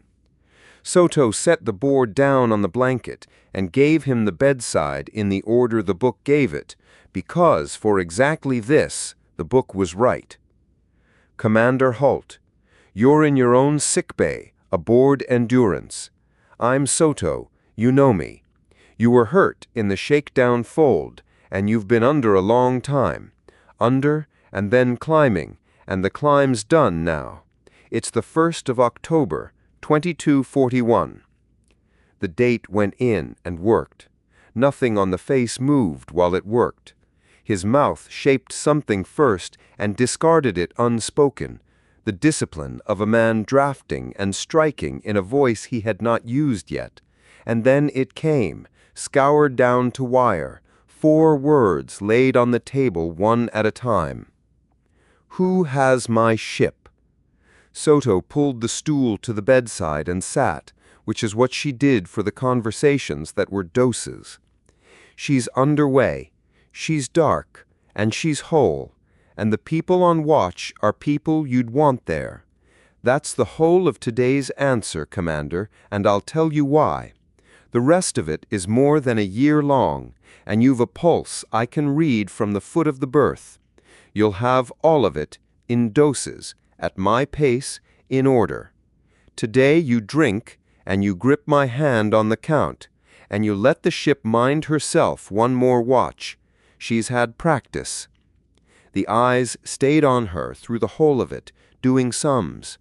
Then Holt drank what he was given, and gripped on the count, the strength of a glove with no hand in it yet, closing exactly when asked, and the compliance was complete and was not surrender. It was a man following the only standing orders on offer. Soto gave him the year the way she dosed anything that could stop a heart. Smallest effective quantity, observation interval, titrate. Vance first, because Vance was his first question, the morning he had voice enough for questions. She told it plain. The fold had been sabotage, the captain had died of it. The supply modules and number 4 berthing had gone at the collars with 58 aboard them. Holt lay still through the whole of it, with his eyes on the deckhead seam, and at the end asked whether a board of inquiry had sat, and Soto said there had been no home to convene one, and watched that answer open the next door on its own. The pocket, then. No network, no ledger, no lanes, a sky of strangers' stars, the ship navigating on her own logged track since the catastrophe. Far, she said, when he asked how far. Far enough that the honest answer is a navigation brief, and Brant can give you one when you can sit a chair for the length of it. She's good now. You'll see. Casualty state since launch, Holt said. The next reach, the executive officer's reach, made in the same flat wire as everything else. That's a muster question, and the muster's the decks. I'll tell you this instead. Soto squared the obs flimsy against the board, taking her time with it. When you can make the passage on your own feet, I'll walk you to frame 31. The ship keeps its count there. It's honest, it's complete, and it will still be there when you are. The war took 2 sittings, and she knew it would. She gave him the alliance first, the rescue, the resupply, the escort work, an enemy that never once spoke.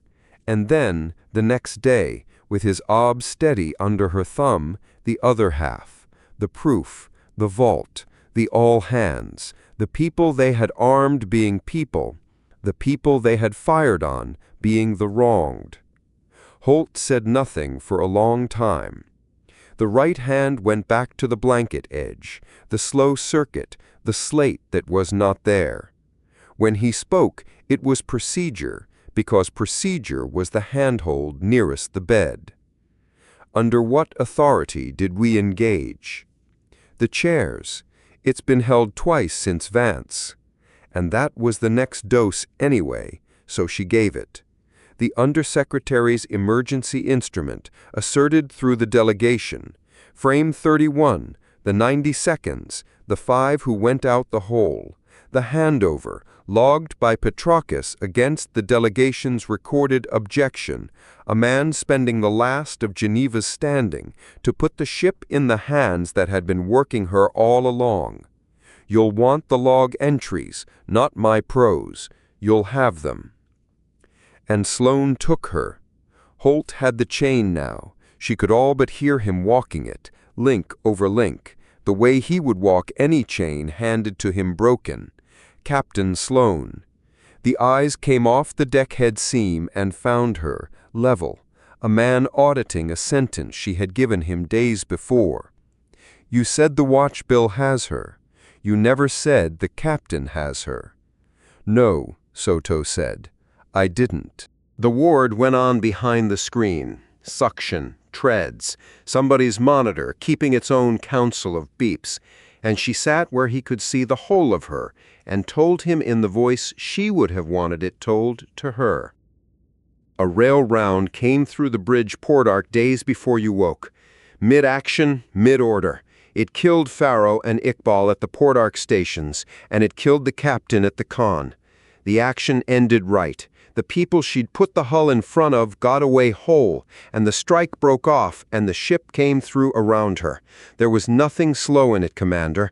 I certified her myself. Holt was quiet for the space of several obs tones. Then the blanket went back in one motion, clean, practiced, a man getting up, and the long muscles answered with what they had, which was nothing, and 2 of Soto's fingers on his shoulder were enough to finish the argument. Neither of them said anything about how little it took. Aldridge stands the watches, Soto said. The watch bill carries the rest. That's the state of your ship, and you have now had the whole year, and you'll notice you're still breathing, which on this curve I count a clinical win. She took her fingers back. Here's mine. Months, Commander. That's the true shape, and you're a man who'd rather have the shape than the comfort. Standing first, the passage rail after that. A watch is a long way up a list that I write. The body's been away, it's coming back, and the curve's been honest with you so far, and I'll keep it honest. But it is months, and you'll get nothing different out of me on any morning you ask. Write it down, Holt said. The voice was still wire, and the wire did not waver. Stages and criteria, all of it. I'll meet the criteria. Soto put the grip counter into his right hand that afternoon and showed him the log column, and by the end of the week he had ruled a margin down his obs flimsy and was logging the sets himself in a hand that wandered like a cadet's. He asked for the deck log, the engagement records, the Geneva instruments. He got the rehabilitation schedule, in writing, with criteria. Holt read it twice, squared it on the blanket where the slate of his old commission used to live, and began. Ferris's deck cut the names on a night between the watches, the way they had cut the first 7. No ceremony ordered, no pipe made, the word moving through the ship at the speed of the galley queue. By the time Soto came up from the ward, the passage at frame 31 was lined too deep in both directions and quiet to the far hatches, and the only light worth the name was the torch. Whitlock held the stencil bar. Hollis held the lamp. Ferris took the torch for the first of them and cut Sloane at the top of the panel, beside Vance, matching the letter height by eye, and handed the torch off for the rest, and stood back with his arms folded and his jaw working once. Dunbar went below Bellamy, then Farrow, then Iqbal. The letters came up orange and cooled gray, one at a time, and the smell of scorched primer drifted down the passage both ways over the heads of the crew. At the end of the line, Brant stood with Sane, the young Nall upright and very still in the way his people stood their vigils, and nobody anywhere said one word the whole time. When the torch shut off, the steel ticked itself cool into the quiet. Then the passage emptied, no order in it, and complete. Mercer stayed. Soto stayed too, at first because her night round to cold stores ran through that frame, and then because of how the under-secretary was standing, too straight, hands behind him, the heat still coming off the new letters in front of him. 11, Mercer said, when it was plain she was not going to be the one to start it. 12 with the line at the foot, Soto said. The line counts. Yes, the line counts. His eyes stayed on the top row. Where is she now? I find I keep needing to know the logistics. It has been pointed out to me that this is a strange comfort. I keep needing it anyway. Cold stores with Farrow and Iqbal until the ship can stand still long enough to commit them properly. They're in good order. I see to it on my round. Thank you. A pause went by that he did not fill, which for Mercer was a reading in itself, and when he started again it was conversational, addressed to the wall rather than to her, which was how the difficult ones always started. You'll know I keep a private accounting. What I cost this ship on one page, what I'm worth to it on the other. Frame 31 sits on the cost page, and you were there for most of the rest. Since the handover, the book's been closed. A man with no duties runs up no entries. It was finished, the worth question. She finished it, and it was the kindest thing anyone has ever done me with a log entry, and I had made my peace with being a closed book in a borrowed cabin. His thumb ran along the seam of his coat cuff twice. It's open again. There's a queue at my table after every meal. Halloran has stopped winning arguments with me. People bring me things to carry, because this week I'm a man who can carry things. And underneath the grief, which is real, Doctor, all of it, I would swear to every gram of it. Underneath it, there is something that is glad the question has been settled. It's settled because she is dead at the con of her own ship. I have been walking up here at night, composing ways to ask you to tell me that what I have just described is grief wearing strange clothes, fatigue, anything in your books that is not what it looks like from inside.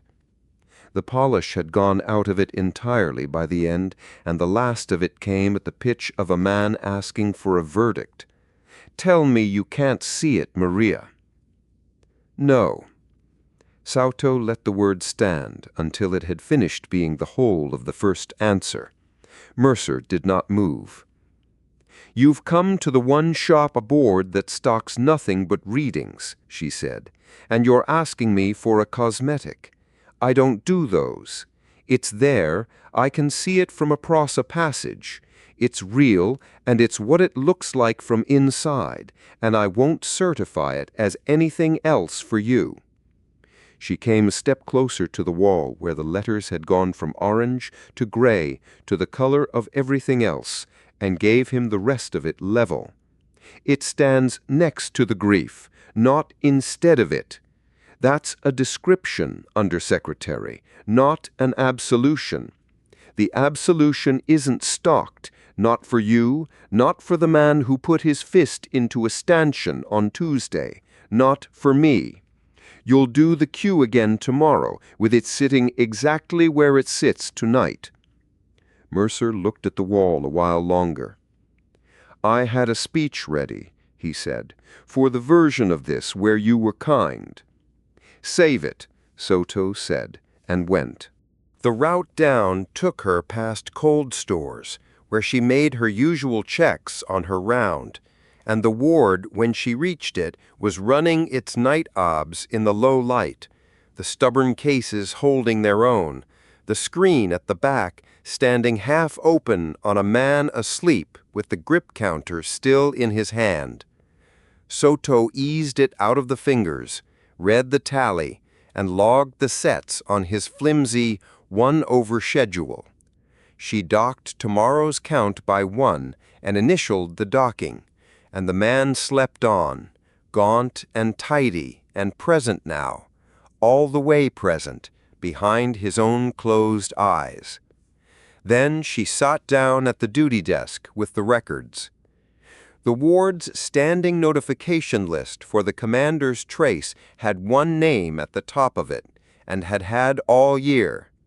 Soto opened a file, struck the name through, initialed and dated the strike the way the records wanted it done, and wrote in the line above where the form asked who was now to be told first, Officer of the Watch.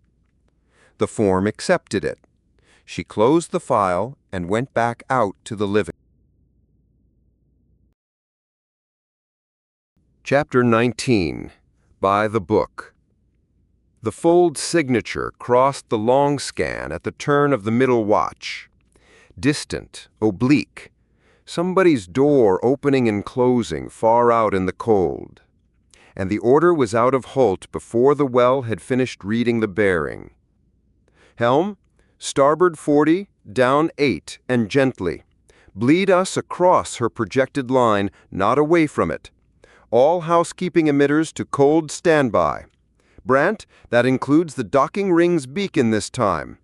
Tactical, passive track only. Nobody paints anything. We were never here. Aye, sir, across the line. Brant's hands were already moving, and the Endurance came round in a long, quiet curve that put her drift where a hunter's arithmetic would be embarrassed to look. The doctrine wrote itself for a ship under search in somebody else's dark. A projection is a guess about your obedience, so disobey it early, while the wake is still yours to spend. Aldridge's boards walked the transit out across the field without once touching it. Bearing steady, bearing opening, bearing gone. And 11 minutes after the well's first call, the ship lay slow and silent on her new line, with the contact dead astern, falling away into whatever errand had brought it. Tracks faded, Commander, Aldridge said from tactical. Nothing else moving. Very good. Resume the listening watch. Holt entered the contact in the deck log in his own hand, the old way, because a hunted ship kept her records where no signal could be counted leaving her. 16 November, 2241, 0400 hours. Watch assumed by Commander Daniel Holt, Officer Commanding. 1 transit contact, distant, evaded without emission or expenditure. Ship dark, no casualties. His first watch. The log did not have a column for that. 6 weeks stood behind the hour, and he had carried them here the only way he knew how, which was logged. The spine corridor first, 3 frames, then 5, then the whole run of it. 1 hand on the rail the entire distance, because legs that had once taken a first officer through every compartment of a working ship at a working pace now wanted consulting about gradients. The grip counter Soto made him log every morning, his left hand against its sprung jaws, the figures crawling back up her curve a digit at a time, while she watched the curve and declined to watch him. The full record of the months he had missed, read twice, end to end, every log and every finding, because an officer who took a deck he had not studied was a tourist with rank. A ship learned over again like a stranger's. Hatches and bulkheads he had known solid, a welded patchwork flank where he had known plate, a sealed bulkhead at frame 31 wearing 11 names that had not existed on the vessel he closed his eyes aboard. And the chair arm. That measurement he had taken privately, the way he took every measurement now.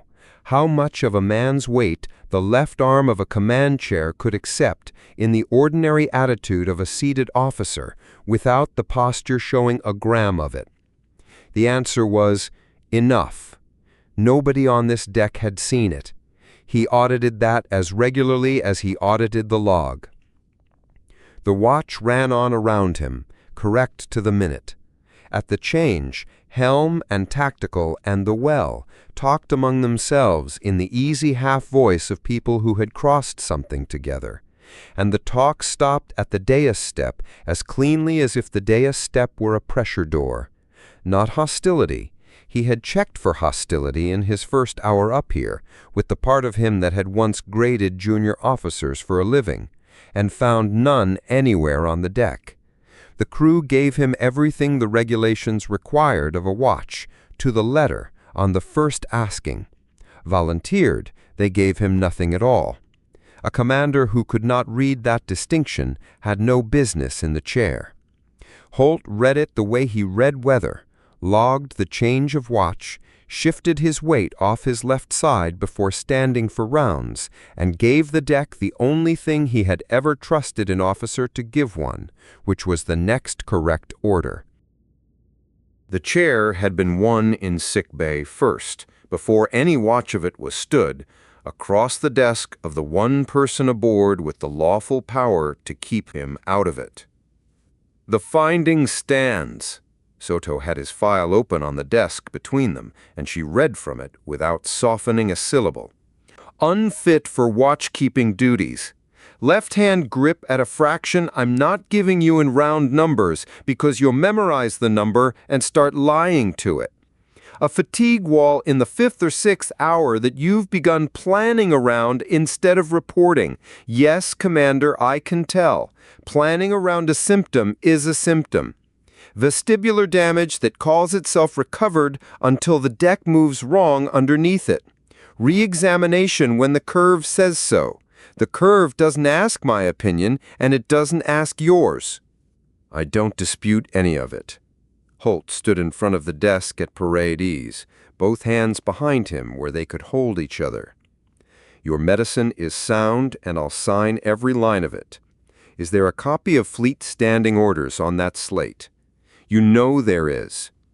Order 9, Section 14. I'd like it read aloud, Doctor, for the record we're both about to write. Soto looked at him for a long moment, then pulled the slate toward her and found the place without hunting for it, which told him she had already read it, and it arrived at the same destination down the other road.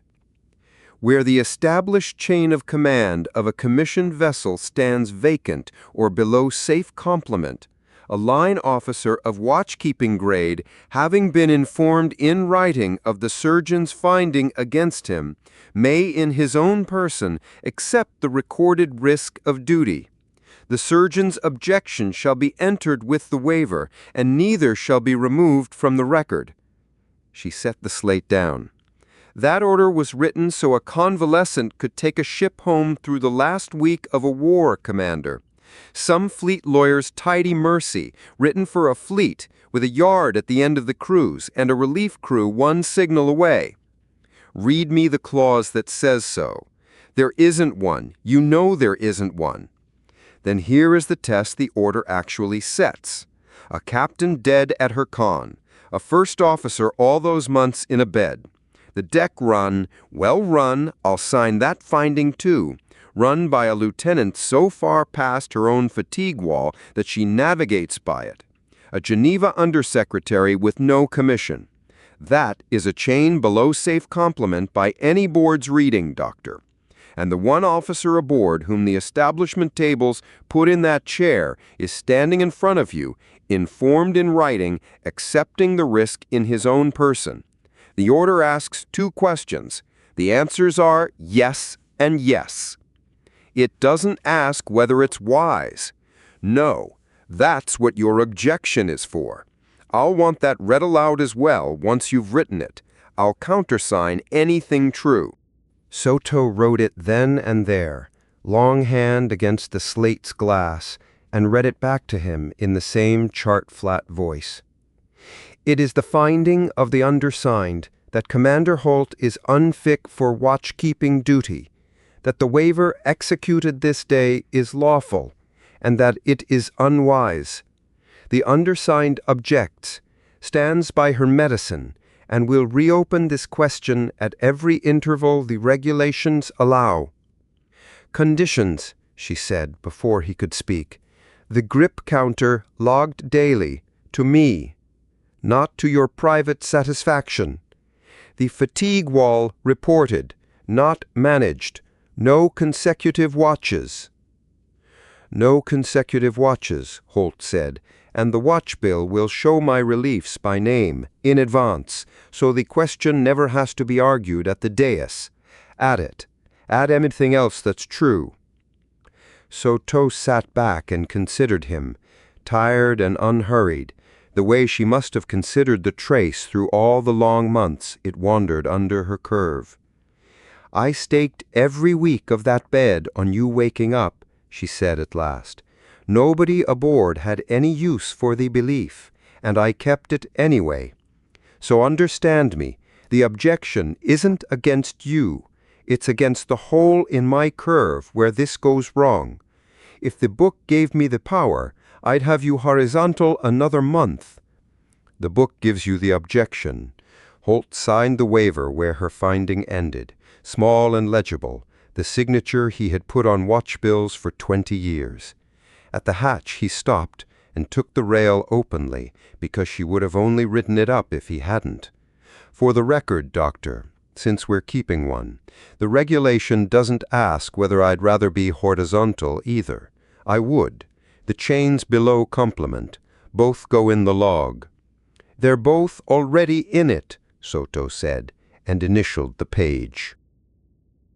The corrections went out across the days that followed, each one over his signature, each one defensible to any board ISCA Frontier Command had ever convened, and Holt drafted every word of them himself, because an officer who delegated the unpopular sentences was a coward with a staff.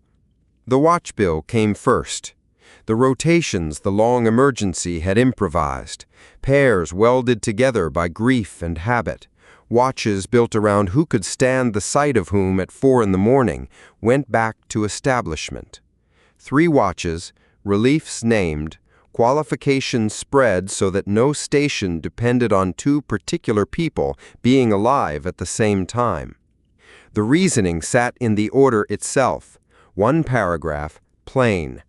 A watch that runs on 2 sets of hands knowing each other goes blind when one set dies, and out here, hands died.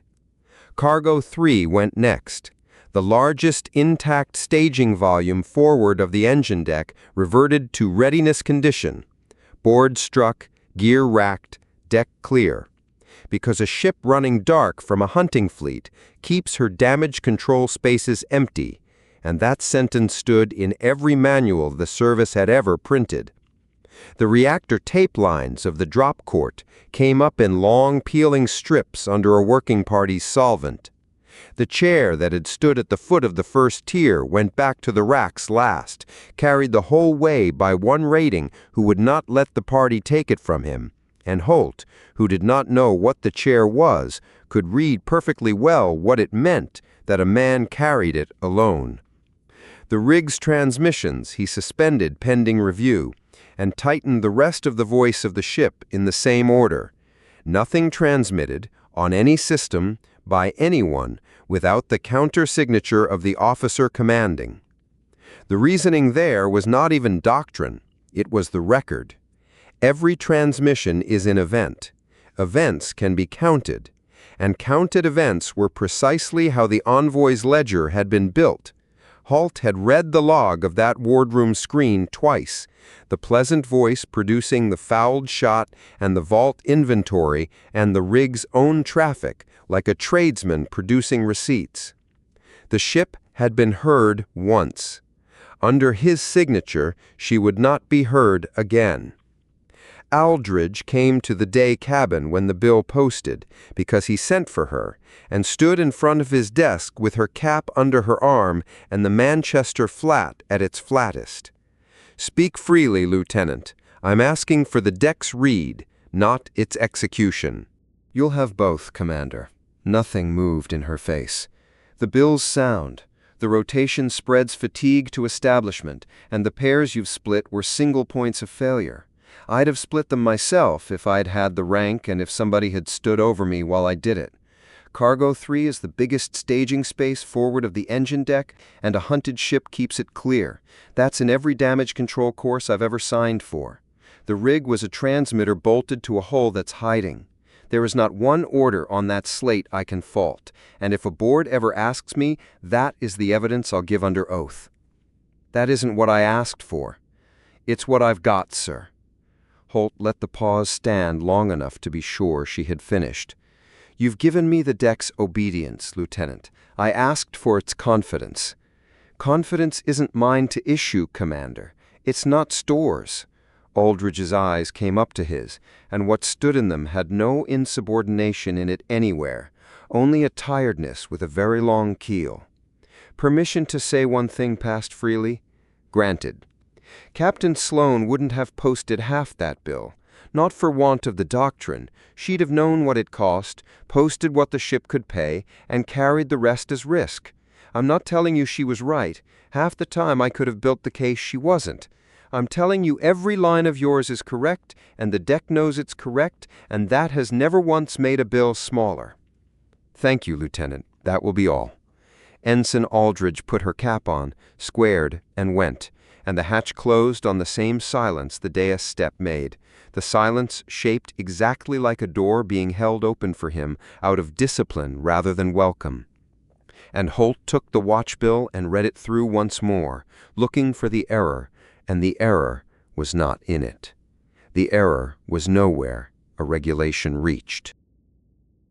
Holt walked his own order down to the after bay at the end of the day watch because Vance had taught him that, in another lifetime, an officer goes and stands in front of what his signature does. The bay had been hydroponics overflow once, and then nothing, and was now the rig, the salvaged emitter array wired into the alien matrix on the hull.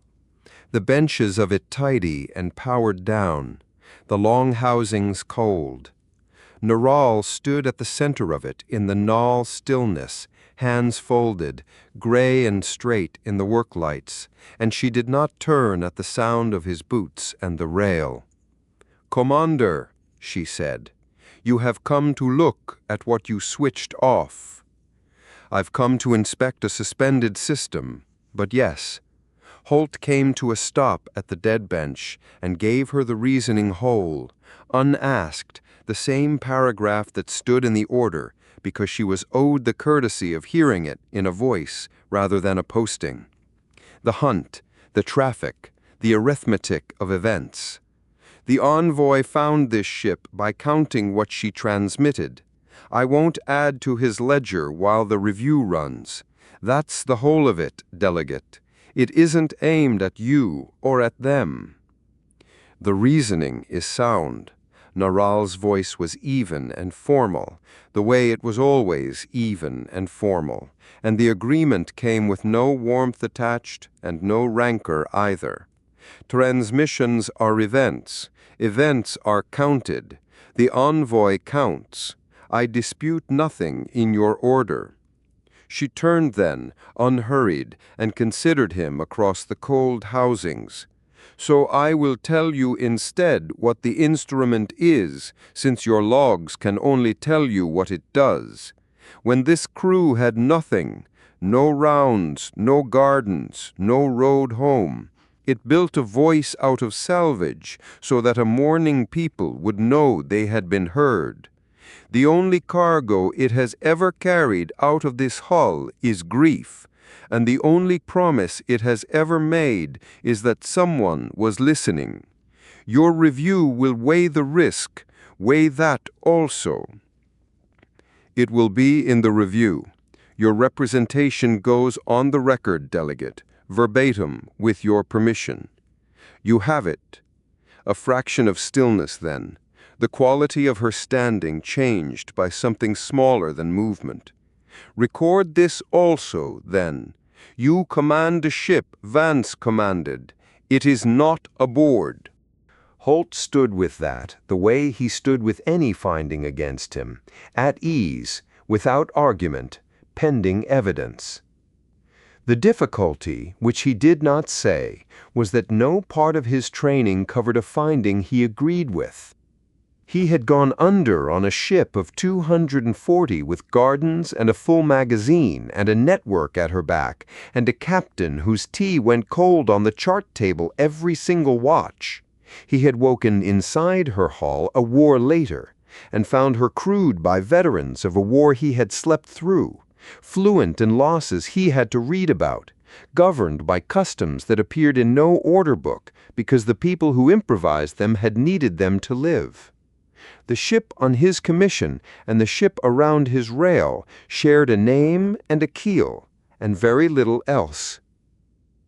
Neural inclined her head, the small grave degree, and left him with the rig, and Holt stayed a while at the dead bench, one hand flat on the cold housing, the suspension standing because it was right, and the bay very quiet around the standing. The entry went in that evening. Representation of the senior null delegate, received, recorded verbatim, to be weighed in review. The book had a place for everything she had said. It had no place at all for the way she had said it. Holt sent for the undersecretary at the end of the day watch on the Friday of that week, and Mercer arrived with nothing in his hands and his coat squared, a man who had been sent for by professionals his whole life and had made a career of arriving lighter than they expected. Commander. Mercer took the chair he was offered, which Holt noted because Aldridge had stood. How can I be useful? 6 matters of ship's business reached the command queue this week through the channel the standing orders provide. Holt laid the slate on the desk between them, face up, nothing on it hidden. I've counted the rest. The galley bench you sit at fills inside minutes of you sitting at it. A rotation grievance I know to exist because I heard the shape of it through a hatch has never arrived in the queue. A petition about Cargo 3 is circulating with no signatures on it, which means its author's expected to be read by somebody who doesn't need signatures to act. 3 of the engine deck waited at the galley hatch until you'd finished eating and talked to you for the length of a meal, and the queue the next morning was empty. He folded his hands on the desk. None of that is an offense. There is no regulation against a crew liking a civilian. I want to establish what it is before I establish what to do about it. Did you build this, Undersecretary? No. It serves you. It costs me. Mercer's voice stayed level, and the polish on it was thinner than the recordings from the wardroom screen, worn down to something Holt had no file on. I have sent every one of them back up the passage, Commander. The grievance, the petition, the 3 from the engine deck. I told them the same sentence in the same words. There is one officer commanding on this ship, and the queue has his name on it. You can't verify that. Neither can I. That is the nature of corridors. Nothing said in them leaves a record, which is why I have spent 30 years working in rooms. Then I am asking you to stop being available. Define available. no heat in it. The question was real, and that was the trouble with the man. Every question he asked was real and arrived exactly where a constructed question would have arrived. I eat where the crew eats. I stand at the rail because it is the post I have left, and the watch is used to me there.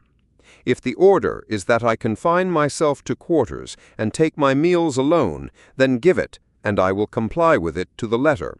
And I will lodge a protest through the delegation, and Halloran will certify the protest with more pleasure than she has certified anything in a year. Is that the order? You know it isn't. Holt said it without temper, because it was simply true, and they both knew the shape of it. An order like that reads to a board as a commanding officer suppressing the Geneva delegation, and reads to the crew as something worse. You've done the staff work, Undersecretary. There is no order I can give you that doesn't cost more than it buys. I'm aware of it. I want you aware that I am aware of it. I am now. Mercer regarded him across the desk, and for a moment neither man moved. Two professionals, each holding a brief the other had read. May I say something that isn't useful? You may.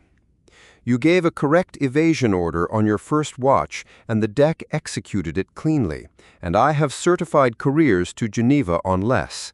Every correction you've posted since I'd have endorsed over my own signature. Mercer paused, and the pause had drafting in it. And none of that. You gave the chair away once.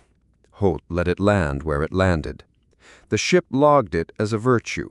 I've read the entry. Petrakis writes a clean record. A man could stand very still at a rail, Undersecretary, and let that entry do his politics for him. The quiet that followed had a different grain from any quiet yet. Mercer did not fill it quickly, which itself went into Holt's count, one way or the other, unreadable. He could, Mercer said at last. I'd tell you that he isn't. You'd weigh the source, and we'd be sitting exactly here again. So I'll tell you the only thing I have that's worth anything, Commander, and it's worth nothing. I spent a career making rooms move my way, and the one competence I'd swear to before any tribunal you like is that I know what it looks like when a man is doing it. I would know. His hand moved once on the chair arm, an involuntary small motion, there and gone. It is the single testimony I'm qualified to give you, and it's worthless because it's mine. Yes, it is. Good night, Undersecretary. Mercer stood, squared the coat, and stopped in the hatch, half-turned with the look of a man who has drafted one more sentence and found it unsendable, and went without it. And the hatch closed, and Holt sat in the day cabin with the lights at watch setting and conducted the review of the interview that the interview deserved. It had been correct throughout. No order given that could not be defended, no order withheld that should have been given, nothing proved, nothing cleared. That was the finding, and he entered none of it in any log, because there was nothing in it a log could hold. A suspicion built entirely out of true things, resting on no false one, answerable by nobody. He took the grip counter out of the drawer instead, because the day's entry was owed, and logged the number it gave him, which was better than yesterday's, because it was true, and he recorded true things. Through the last of November the ship complied.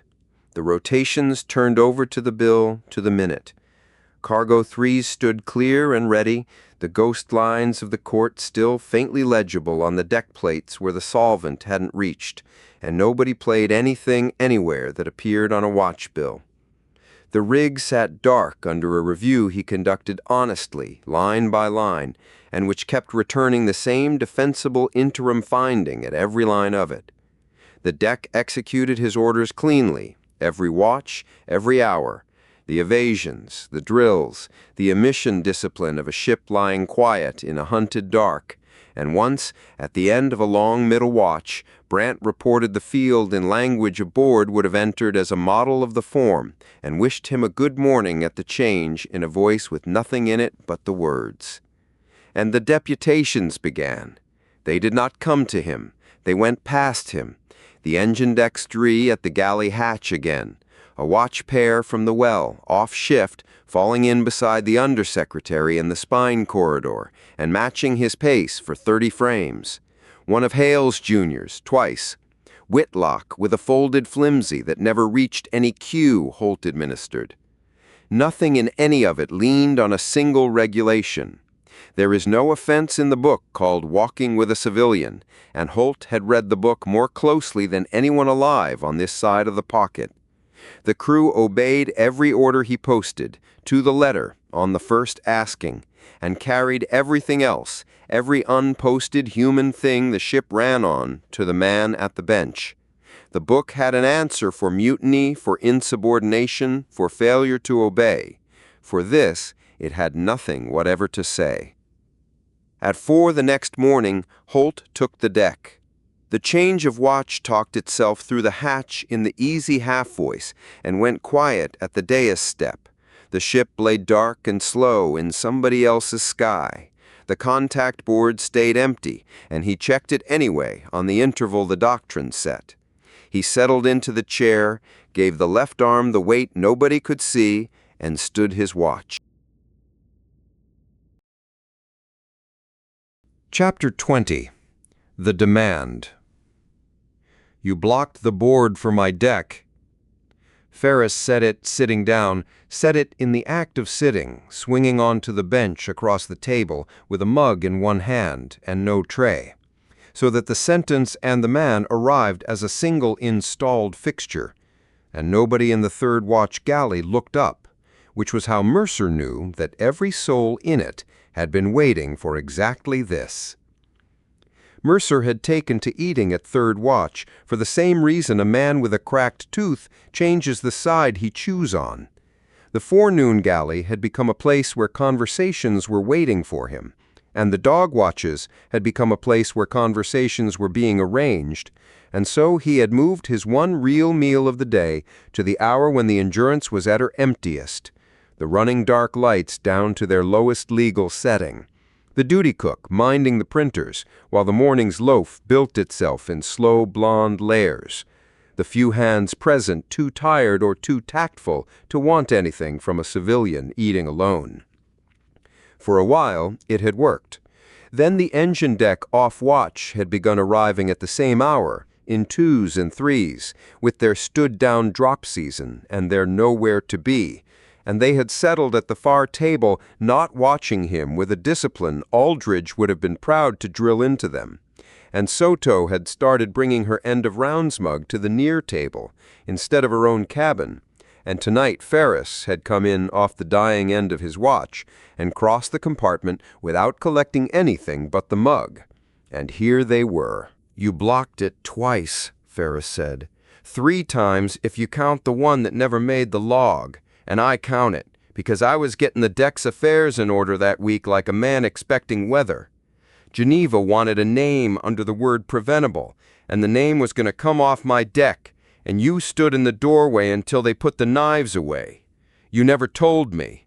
I had to get it out of Petrarchus line by line, like pulling a bolt with my fingers." "It was the delegation's business," Mercer said. "It was handled inside the delegation." "It was my deck." Ferris turned the mug a quarter and set it down again, and his hands, burn-scarred, one knuckle freshly split and dressed, the hands that were holding the whole ship together, went flat on the table. "I never thanked you. You'd have hated it, and I'd have hated it worse, so I let it ride. I'm not here to thank you now either." The engine deck gravel came down very low and very level, and the far table had stopped pretending to eat. "Now I'm calling the debt the wrong way round. Take the chair." The loaf in front of Mercer was half finished. Some independent and unhelpful part of him put the fork down quietly, as if a fork were a thing that could be made to mean composure. "No," Mercer said. "That's the start of an answer. It's all of one. And because it was Ferris, and because the man had earned the whole arithmetic and not the diplomatic abridgment, Mercer gave him the figure he gave nobody. I froze once, and 5 people went out a hole. You were there. I was there. Ferris did not flinch and did not soften, and his flat factual agreement was worse than argument, because argument could have been met. I cut 2 of their names into a bulkhead with my own torch. You think my deck forgot whose call was slow? Nobody forgot. They sent me anyway. Look behind me, Mercer. That's not an off watch. That's a deputation that knows your dinner hour. Mercer looked. The far table looked back. 5 of the engine deck, and 1 of Hale's juniors, and a quartermaster's rating. None of them pretending now, a row of faces with the gray running dark light on them, tired in the way the whole ship was tired, since the autumn, since the gap, since the captain had gone out of the world mid-sentence and left the order she was giving unfinished on the plot. Nobody at that table said anything. They had sent Ferris to say it. The ship has a commanding officer, Mercer said. Lawful, fit, and standing his watch about 4 frames above your head while you sit here committing something the book has at least 3 names for. Commander Holt is the best officer I have ever served under who has never once served with me. Ferris's voice stayed low and stayed reasonable, and that was the frightening thing about it. Rage Mercer could have waited out. He's not wrong. Before you tell me he's not wrong. He hasn't been wrong 1 time since he took the watch. Drills are sharper, the watch bill balances for the first time since Houston. Every correction he's made, I'd defend at a board. And I've watched my own deck go quiet underneath it like a feed line icing up. They do what he says, all of what he says, nothing else. The split knuckle tapped the table once, twice. The engineer locating the fault for a slow customer. You've been out here the whole way, so I shouldn't have to tell you. A ship that does only what it's told died in the pocket months ago, with all hands doing exactly what they were told. Her people gave Sloane the extra, the half-watch nobody logged, the weld nobody ordered, the thing done before the asking. They gave it to her because of what she was. They'd give it to you. They're standing in this galley at 3rd watch trying to give it to you. Lieutenant Commander, don't. The word came out of Ferris like a breaker tripping. Don't reach for the title. I get the title from Halloran. You're the man who stood in a doorway for my deck 3 times and never sent the bill. And I'm asking you on their behalf to stand in 1 more. Mercer's thumb had found the seam of his coat cuff. He set both hands flat on the table instead, deliberately where Ferris's were, and the want rose up through him on its own schedule, unconsulted, the thing that had been walking toward him for weeks down every corridor of this ship, wearing grief's face, wearing deputation's faces, wearing now the face of the most honest man aboard. And it arrived not as a thought, but as heat, as appetite, as a terrible readiness in the hands. And Mercer sat in the 3rd watch galley of the Endurance and was afraid of it the way he had not been afraid of the Hunter fleets. You're asking me to step over a serving officer who has done nothing wrong, he said, on the strength of 1 bad year and a resignation. And then you gave the chair away when keeping it cost nothing and giving it cost everything. Aldrich's voice.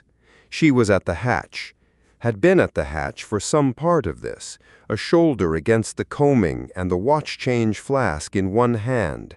Come down off the deck she ran on drill and fumes for a commander the deck obeyed and would not warm to. And she did not come further in, and she did not raise her voice, and the Manchester flat of it crossed the galley like a range call. That's not a resignation in the log, whatever Petrarchus filed it as. Nobody could have moved you. Geneva's authority, your own emergency powers, Holleran's objection on the record against the transfer. You had every paper a man needs to keep a chair forever, and the chair was the last thing you had left, and you put it in Sloane's hands in front of all of us and walked to the rail. Aldridge's eyes did not move off him. That's the only command exam this crew accepts. Holtz never sat it. The galley had gone wholly still. Not the stillness of shock. Nothing here was news to anyone but the man it was aimed at. But the stillness of a compartment in which a thing long assembled was finally being torqued down. The duty cook motionless at the printers with a scraper in his hand. The far table a row of stopped forks, and at the near table, alone with her end-of-rounds mug, Soto. Mercer looked at her. He was not proud of it, and he did it anyway, because somewhere in the last year Soto had become the person who told him the truth kindly, and the kind truth was the only door out of this compartment, and she had one in her keeping. He could see it in her, the surgeon's summary, the thing she would say if she chose to say anything. He's not wrong about frame 31. Leave the man alone. 5 words and the galley would let him go. Soto looked back at him over the rim of the mug, tired and blunt and warm, and drank and said nothing at all. The silence she handed him was the heaviest thing in the room. Mercer stood. He had meant it to look like conclusion. Standing was a grammar he had used on 3 continents and in 2 skies, the body's full stop, and he got one knee clear of the bench before he understood that no one in the galley read it as an ending. They had simply all turned to watch him be on his feet, the way a crew watches a flag go up a mast, and the stillness lifted toward him with their faces, and the wrongness of it went through him crown to keel. He was a man trying to leave a room, and the room had organized itself, without one order being given, into the shape of a ship's company waiting to be told something. Holt came through the hatch into the middle of it. The commander was in correct uniform at the bottom of the middle watch, which was not strange. The book gave a commanding officer the right of rounds at any hour, and Holt used the right the way he used all of them, exactly. And he had a slate under his arm, and the rail thinness of the year still on him under the pressed cloth, and he stopped one stride inside the combing beside Aldridge, who did not move from it. Nobody pretended. That was the thing Mercer would keep afterwards, turning it at the desk in the hours when the count would not settle. The compartment's cruelty, and the honesty that made the cruelty total. No fork resumed. No conversation assembled itself out of spare parts to cover the silence. Ferris stayed seated, square to the table, facing the place where Mercer stood. Aldridge stayed at the hatch with the flask. The far table stayed a deputation. Soto drank her mug. Every line of the tableau said what the tableau was: the ship's senior engineer, the ship's tactical officer, the ship's surgeon, the ship's off-watch, gathered at third watch around a civilian who was standing up to refuse them, and the Endurance's crew, who could have spared their lawful commander the reading of it with one shuffle of ordinary noise, gave him instead the whole text, plain, because they had decided somewhere beneath decision that he was owed that, and that pretense was the one disloyalty left that they would not commit. Holt read it. He had been reading compartments since before half this galley could read anything, and his eyes went once around the room without hurry. The deputation, the engineer, the hatch, the standing man, and came to rest on Mercer for the length of a breath. There was nothing in his face that the book would have flagged. That was its own kind of wound to see. "State of the galley," Holt said, to the duty cook. Feedstock inside margins, Commander. Morning loaf off at 6. Thank you. Holt made the note on the slate. One line, rounds conducted, compartment inspected, all in order. And it was all in order. That was the unbearable arithmetic of it. There was not one thing in this compartment a regulation could touch. And he put the slate back under his arm. "Carry on," the commander said, to a galley in which nothing had stopped, and went out the way he had come. The hatch combing stood empty where he had been for a moment, beside Aldridge, who at last looked away. Mercer got his other leg clear of the bench. The wand was still in his hands, and he kept them still at his sides by housekeeping, by craft, by the oldest disciplines he owned. "The answer is no, Dom," he said quietly, to the one man it was owed. Ferris looked up at him a long moment, and then nodded once, the way he nodded at a weld that had failed the test he intended to run again. "Good night, Undersecretary," Ferris said, and the title came off him with all its edges showing, the wrong title, offered correctly, like a tool handed back to a man who owned better ones and would not pick them up. The deputations had a grammar by now, and it did not pause for one refusal in a galley. They came singly and in pairs, never more, never with anything in writing, never with the word itself anywhere near the surface. A boatswain's mate wanted the undersecretary's view on whether the drop-court stand-down was worth a respectful question to the commander, and did not want that at all. Two of the science deck brought him a Manning grievance that dissolved under one glance, and stood there after it dissolved, looking at him, until he said something kind and useless, and they went away satisfied with whatever it was they had actually come to verify. A quartermaster's rating asked him, blushing furiously, whether it was true he'd kept the count aloud the whole first muster, back at the start, and Mercer said the captain had kept it. He had only inherited the habit, and the rating said, "That's what I meant, sir," and was gone before the sentence finished landing. To each of them, Mercer gave the same true sentence: "The ship has a lawful commanding officer," and each of them agreed with it completely and went away unchanged, and the next pair came on the next watch, and he understood with professional clarity exactly what was happening, because he had spent a career doing it to other people. The crew was not arguing with him. The crew was waiting him out. Argument was a door you could close. Patience was weather. Brant found him at the forward lock port at the dead end of her watch, where he had taken to standing because the dark out the port asked nothing. The guttering field they were running silent through, stars going out on a calendar. The cold parish where the hunt was somewhere, and the Endurance was nothing and nobody. One fold of dark with a crew hidden in it. The youngest officer aboard came and stood beside him at parade ease and looked out at the same nothing, and did not work up to it, because Sloane had posted her to signals, and grief had finished what the posting started, and what was left was the directness with everything else burned off. "Sir, when you tell them no, is it for the ship, or is it for you?" Mercer opened his mouth on the answer. There were 3 of them, instantly, fully drafted, fluent. The one for Ferris's deck, all frame 31 and arithmetic. The one for Haleran, all lawful succession and the delegation's posture. The one for himself, which was the longest and the best built, and had been under construction nightly at his desk for weeks.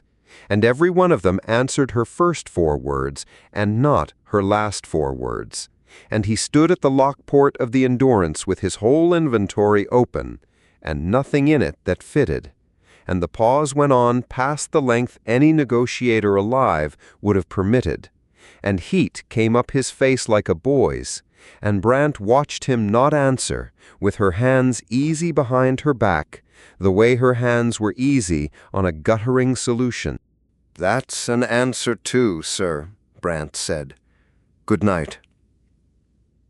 Her boots went away down the running dark corridor, unhurried, and Mercer stood looking at his own faint reflection on the cold of the port glass, a man in a good coat with his mouth still slightly open, and made it close.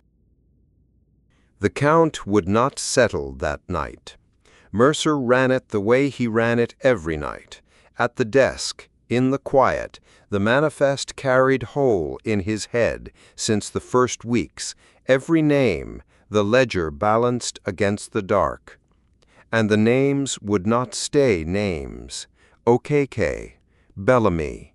The torch-cut capitals came up under the arithmetic where he kept them docked, and with them, unbidden, the galley, Ferris's flat "I was there," the row of faces at the far table, Soto's mug lowered empty, offering him nothing, which was the most honest gift anyone had handed him since September's wreckage, because there was nothing true and kind to say, and she would not invent one. And her silence had told him what the whole assembled compartment had been telling him, which was that the case against him was known, weighed, and found to be the case for. On the desk in front of him, in his own small exact hand, were the notes he had been making before the Count. He looked at them for a while. They were drafts. He had not called them that sitting down.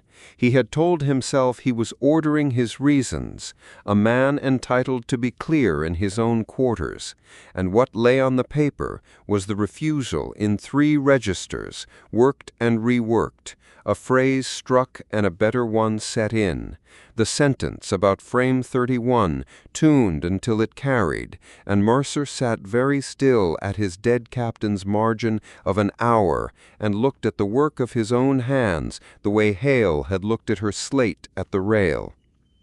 Mercer had spent 30 years across tables from men with positions to defend, and he knew the single most reliable fact in the trade, knew it the way Ferris knew metal.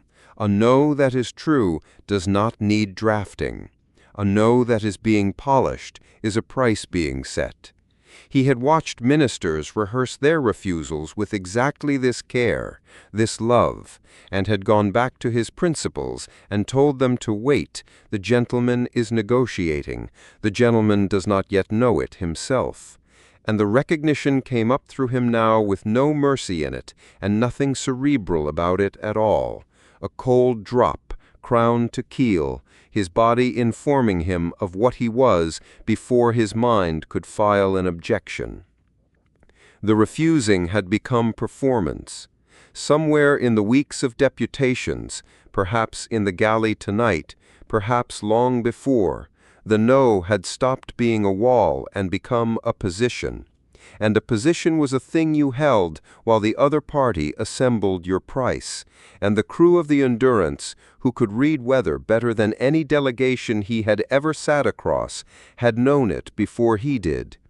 They were not waiting for him to change his mind. They were waiting for him to catch up to it. His hands, on the desk, were perfectly steady. That frightened him more than shaking would have. His father had sat straight at the borrowed table and poured for the men who had come to take the firm apart, and the boy at the door had watched the steadiness of the pouring and sworn an oath about preparation that he had spent a lifetime keeping. And the oath had been the wrong lesson. He could see that from here, at this desk, in this dark, with a ship's company standing in his doorway holding out the one table he had never let himself want aloud. The lesson had never been be prepared. The lesson, poured out in that ruined parlor with a level hand, had been you will want to be equal to the worst hour, and wanting it is not a sin, and you will not get to choose the hour. 5 people had gone out a hole in the world while he gathered views. That was true, and it would be true forever, and he would carry it to whatever end this dark had on offer. and it was not an answer to Brant's question, and he had known it was not an answer while he was hiding behind it in front of the only man aboard who had also been in that passage and had still sat down opposite him and asked. Mercer squared the drafts and did not burn them and did not finish them. He put them in the drawer with the unbalanced ledger of the 9th, where he kept the entries he could not close, and took his coat off the hook, because sleep was a negotiation he had already lost, and the ship, at least, was honest at this hour. Mercer was at the head of the spine corridor companionway when he stopped. Holt was below him, alone, halfway down the long run of the corridor, walking aft. The morning watch was still an hour off, and the commander was in correct uniform already, squared away, the slate under his arm, and the route he was on was the long one, the spine, the full cold length of her, when the short way to the bridge from the wardroom country ran 2 decks up, past the galley, where the watch would be changing and the compartment would be full. The convalescent rail still ran along the spine bulkhead from the weeks nobody aboard had been unkind enough to mention, bolted and waiting for a refit that would never come, and Holt walked the length of it an even hand's width clear, not touching, his stride correct and his shoulders level, and the deck executing itself emptily around him. At the frame junction ahead of him, 2 ratings with a cable spool came to the bulkhead and straightened. "Commander?" Holt gave them the nod the book gave them, exact, not cold, and went on, and behind him their voices started again. Mercer was too far to hear words, near enough to hear the drop, the half-register a conversation descends when it resumes after passing traffic. And the commander of the Endurance walked on down the spine of his own ship through that lowering, alone, choosing it, a man taking the long way to a chair that would take his weight at the top of the hour, and hold it, and give him every compliance the regulations could compel, which was everything aboard except the thing a galley full of third-watch faces had tried, tonight, to press into the hands of a man who would not open them. Mercer did not go down. He stood at the head of the companionway out of the light, with the cold of the rail under his palm, and gave Holt the privacy of the walk, and understood standing there that the whole ship gave it to him, watch after watch, that the crew had learned the commander's routes the way they had learned everything else nobody ordered them to learn, and stood clear of them, and that this courtesy was the cruelest thing aboard, and that there was no one anywhere in the dark to be angry at for it. Mercer went back the way he had come. It was the long way to his own quarters, past nothing and past nobody, and Mercer was most of the corridor gone before his thumb found the seam of his cuff and began, very quietly, to work, and this time, alone, with the want still warm in his steady hands, and 2 refusals being walked through one hull at the same cold hour, he let it. Chapter 21. The Half-Second. The contact alarm took the answer out of Mercer's mouth. 2 flat tones, no drill flag. The main display shed the navigation plot for long scan. The watch came round from the rail to its boards at a speed that had nothing to do with trust, and the event the bridge had been assembled for, the undersecretary at the rail with a slate face down against his leg, 2 sentences into whatever he had decided to say to the ship, stopped existing. Aldridge's hands were on the tactical board before the second tone died. Behind her, the slate went back onto the rail, still face down, and Mercer stood where the alarm had caught him, which was the one place on the Endurance a man could neither help nor leave. The summons had been Holt's, and it had been correct, which was the word the deck used for most of what Holt did now. Correct, in the tone people kept for weather. Deputation after deputation had gone past the chair since the funeral, to the galley, to the rail, to the delegation's cramped cabin, the same sentence wearing different uniforms. You gave it away once. Take it. Mercer had refused them one at a time, and Holt's answer to all of it was Holt all through.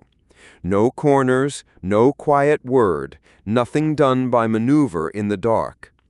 He had asked the undersecretary to deliver the delegation's answer once, in the open, on the bridge, before the watch and the log together, because a question with a recorded answer stopped being a question. Aldridge had endorsed the arrangement on the watch order, judged it correct, and given it no chance at all. The watch order had no column for the second opinion. Nobody would ever learn what the answer had been. Contact. Marsh, at signals, low and tidy. The receiver's his whole world since the regime went on. Fold signature at the junction. The gutter's rim, bearing 315 relative. Bloom's building. A pause the length of a hand moving across a board. Second signature, 2 hulls, Commander, close spacing. The returns assembled themselves on Aldridge's board the way bad news assembled itself out here, passively, patiently, out of what the dark chose to give the receivers. Small hulls, hot drives banked to a hunting idle almost at once, which took discipline. A spacing between them so tight that fleet doctrine on any human bridge would have called it a collision risk, and they sat in it like it was a parade ground. Aldridge had read this handwriting before, through the gun cams of a command barge, at ranges that it had been somebody else's problem in a season she did not get to give back. Hunter pair, Commander, ascendant wake craft, tight pair, hot drives, no escort. The handwriting's theirs. They've come in on our wake. The wake. The Endurance had folded into this parish on the last commit Ferris had been willing to swear to, and had lain dark off the guttering junction since, waiting for the sick door to settle enough to hold an exit solution, because a guttering junction was the one neighbor out here that asked no questions. The price of the lodging was on the board now. A healthy junction digested a wake in hours. This one had been chewing theirs like a dog with no teeth, and somewhere up the lane, in the long, patient files of the hunt that had been quartering the dark since summer, somebody had finally come to read what it had failed to swallow. States. Holt did not raise his voice. He had the chair square under him, dress correct even on a middle watch in December, and his eyes went along the stations in the order the book listed them. Mounts cold under the regime, A.W.O. Aldridge said. Magazine, 61 re-sleeves. Drives banked. Ferris on the engine deck link, gravel kept low as if the hunters might lean on the hull and listen. She'll give you one commit from a warm start, Commander, and she is not warm. Warming her is a light somebody can see. Tell me early and tell me once. Helm. Brant already there, hands settled. Drifts nothing. We're a hole in the dark, sir, as long as we stay one. Then we stay one. Holt took the picture in the pair, the gutter, the spent geometry of his ship, and gave his orders without hurry, in full sentences, each one checked somewhere behind the eyes against a page only he could see. Silent ship holds. Receivers only. Nothing of ours moves a needle out there, including housekeeping. Attitude trim cold gas only. Give them our bow and keep it given. Signals. Log every sweep they make and the spacing of it. I want their habits, not just their bearings. Tactical. Assume they hunt in relays and tell me when the pattern says reinforcement, not search. A beat, and then, because Holt did everything in the open, they have a wake and a sick junction, and the dark is large. Our job is to be the least interesting thing in it. We do this by the ladder. It was correct, all of it. Aldridge logged the orders and watched the deck execute them, and the execution was the thing she had been watching for weeks now without wanting the word for it. Exact, immediate, complete, and hollow. Repeat-backs to the syllable. Nobody anticipating, nobody leaning into the order half a beat before it landed the way this deck had learned to lean for Sloane. Every officer and rating doing precisely what the con said and not one atom more. Obedience with all the trust drained out of it. A deck breathing in step and not on one beat. And threaded under her own watchfulness, quiet as instinct, the old reflex had come back up. She was reading her own people, Brant's shoulders, the Wells' eyes, and where they went after each order, chair first, then rail, the flick toward Mercer measured in fractions, there and gone. Who looked where? Who would move if moving started, and in what order, and what she would do about it and from which side of the deck? It was suppression work. It was the exact craft she had spent years deciding she was done with, the room reading they had taught her for cells and safe houses and dock crowds. Running now, unasked, on a bridge full of people she would die for. Her hand stayed still on the board. The stillness was the only thing about it she had chosen. On the long scan, the hunter pair finished reading the rim of the gutter, swung their bows out into the dark with the unhurried arrogance of a thing that has never once been bitten, and began, neatly, to quarter. The watch wore on dark and slow, and Holt fought the textbook fight, and the textbook fight was good. Aldridge gave him that freely, in the privacy of her own assessment, because she had stood her share of decks, and the assessment was professional, not generous. The commander was fighting the contact the way the contact should be fought, by a book that had been written in blood over a century of folds and was right about nearly everything. Separation first, Ensign Endurance breathing herself away from the search axis on cold trim, meters at a time, patience as a propulsion system. Power held back, the drive kept dark, because a warming drive was a beacon, and the latter said you lit it inside the enemy's far arc, or not at all. Solution next. Brant nursing an exit geometry against the guttering junction, the numbers walking off their marks every time the door shivered, the way everything in the pocket walked. Commit, last, through a swept lane, in the gap between the hunter's arcs when their own pattern handed you the corridor. Holt checked each rung before he stood on it. He asked Aldridge for the pair's habits and listened to the whole answer with his eyes on the plot. And what he did next used what she had said. He asked Marsh for the sweep intervals and had them read twice. He asked Brant what the junction would hold, and accepted nothing yet, sir. She keeps dropping the shape without performing displeasure at it. Nothing in the man was foolish, nothing was vain, and the deck obeyed him to the syllable, and the gap between that and a crew was audible to everyone on the bridge except possibly the book. The flaw was not in the rungs. The flaw was in what the ladder stood on.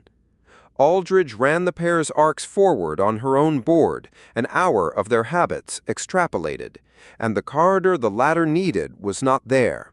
It was never going to be there. The ladder assumed a hunter who respected the hunted. Spacing opened out for mutual support. Arcs swung wide of the prey's possible teeth. Search legs stretched thin by the caution of a commander who knew that somewhere out in the dark the hunted thing had friends and rounds and a fleet that audited losses. The pair off the gutter flew like none of that was ever been true for them, because none of it had. Their arcs overlapped. Their spacing never opened past knife range. They quartered the dark the way she had watched their cousins reduce the O-run positions through the barge's gun cams. Methodical, intimate, unpunished. The geometry of a people who had hunted for generations in a sky where nothing they chased could root them, and had stopped budgeting for the possibility. Doctrine said, wait for the lane. Out here, the lane was a thing that happened to other navies. Aldridge wrote it into the tactical log in the language the log accepted. Search pattern non-doctrinal. Continuous mutual overlap, no exploitable interval projected. And sent it to the chair. And Holt read it, and acknowledged it, and held the ladder. because the latter was also the only plan with pages under it, and a commander who abandoned doctrine on a lieutenant's extrapolation was on his way to being no commander at all. That was correct, too. It was all correct. The Endurance crept, and the pair quartered, and the middle of December went by outside the hull in some quantity nobody on a silent deck would have named aloud. Then the off-dog turned. It was the inner of the two, the Ranger, the one whose arcs had been wheeling out and back from the wake line all watch like a thing on a long leash, and it did not wheel this time. It came off the line in one clean change of attitude and cut the cord of its own search pattern, drive blooms swelling from hunting idle toward something with intent in it, bow settling onto a bearing that meant nothing if you read it against the wake, and one thing only if you read it against the Endurance's slow, cold drift, ahead. Not on them. They were still a hole in the dark, but across them. Into the volume of sky their drift had to pass through, a hunter quartering by instinct toward the place where the nothing it could not find would have gone. "Aspect change, inner hull," Aldridge said. "He's cutting the cord. Close your building." "Helm, solution state." Holt's voice did not move. "She's holding a shape, sir, barely. It walks, but it's the first one all watch that's walked back." Brant's hands were spread on the board like a person steadying a table. "If we're going, this is the door agreeing to think about it." "Engineering, warm her." "Warming?" A breath of gravel. "You see the light I'm making, Commander, so can they." "Understood." "Tactical?"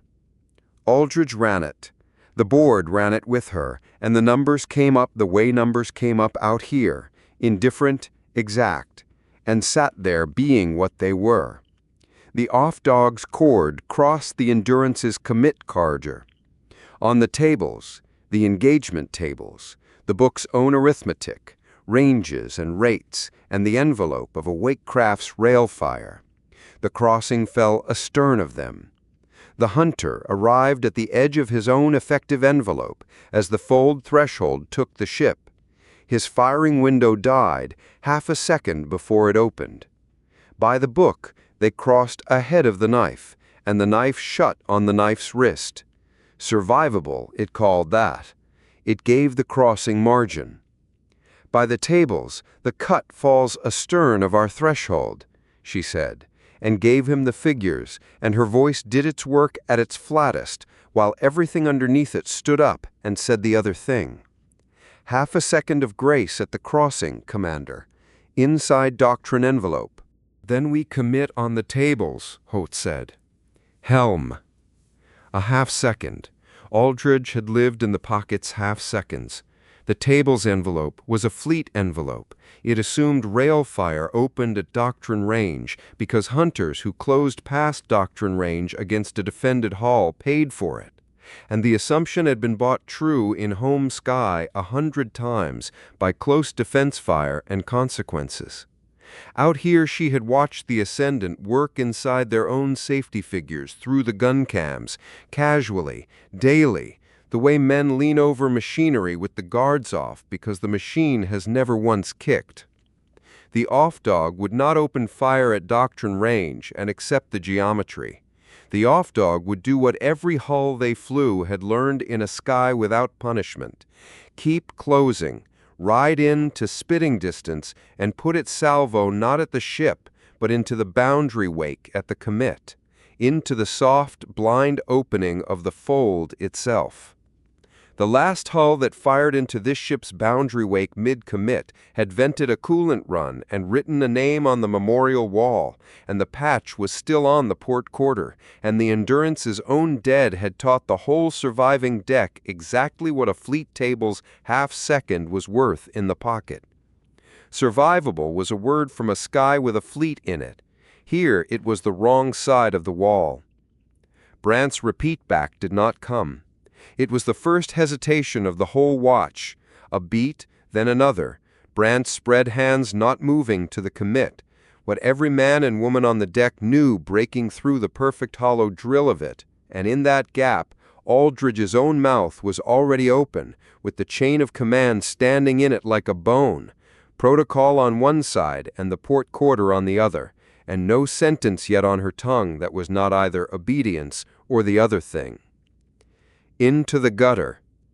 Mercer, from the rail. Not loud, he said it the way a man puts a hand flat on a table, 3 words, no rank to carry them, and none used, and on the open circuit of a silent ship, the 3 words went down the con's own channel into every compartment of the Endurance, because silent running moved the bridge's voice to all stations so that nothing ever had to be said twice. Nobody moved. The deck did not fly for civilians. An order from the rail was not an order. It was weather. It was noise off the hull. It had no more authority on a warship than the alarm tone. And every soul on the bridge knew the geometry was death, and every soul on the bridge sat still inside the discipline that is the only thing a ship has under it, and waited on the chair. If the deck had moved on Mercer's word, it would not have been a rescue. It would have been the end of the ship as a thing that could be commanded at all, and the people on this deck had buried too many shipmates to buy 1 more hour at that price. Holt heard it. The whole half-second belonged to him, and Aldridge watched him spend it, not looking at the rail, eyes on the plot, a man with the book in one hand and someone else's answer in the other, and the closure rate climbing in front of him, and whatever it cost was paid somewhere behind his face, in full without itemizing. "Belay the commit," Holt's voice came out the same size as every order all watch. "Helm, hard into the junction margin, bow into the resonance, and hold her bow on through the sheer. Engineering, drop the solution, bank her, give me station keeping and damage margins. All stations brace for gutter, we go in and we stay in." And then the rung the order needed, his own seamanship closing over another man's call and making it executable. "Trim her nose 2 points high on entry, helm. The margin rolls holes that enter flat. Take the roll out before it starts." "Into the gutter, aye." Brant's hands were already flying. 2 points high. Going in."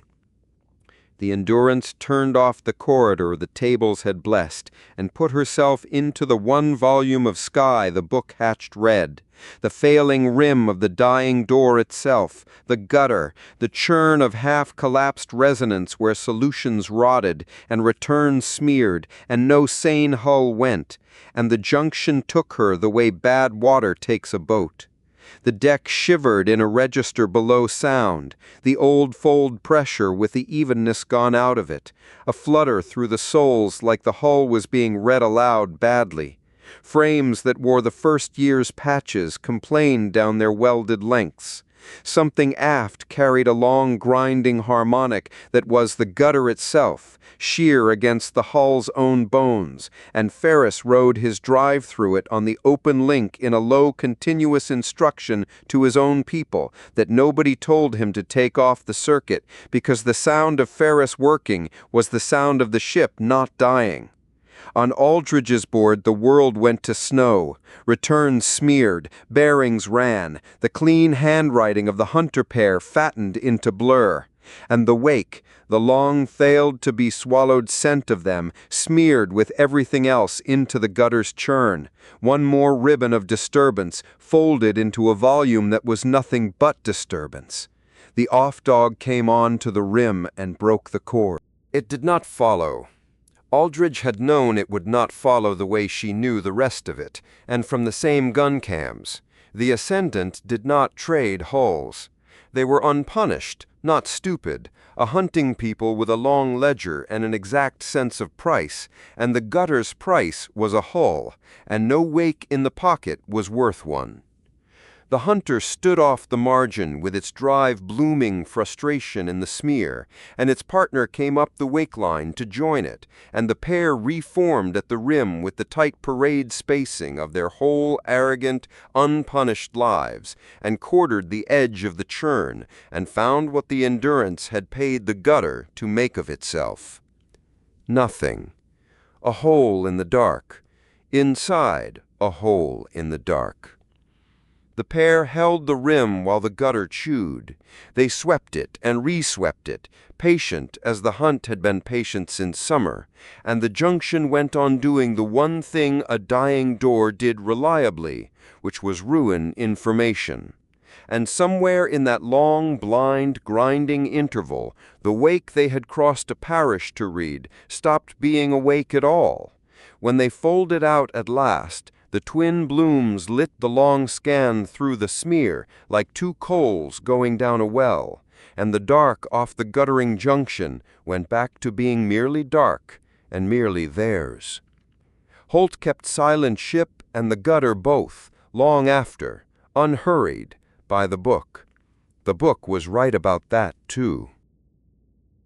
The Endurance came out of the margin on cold trim with her frames ticking like a roof after weather, and secured from silent ship by stages, and the open circuit that had carried the bridge into every compartment all watch carried the securing order the same way, so there was no one aboard to tell anything to.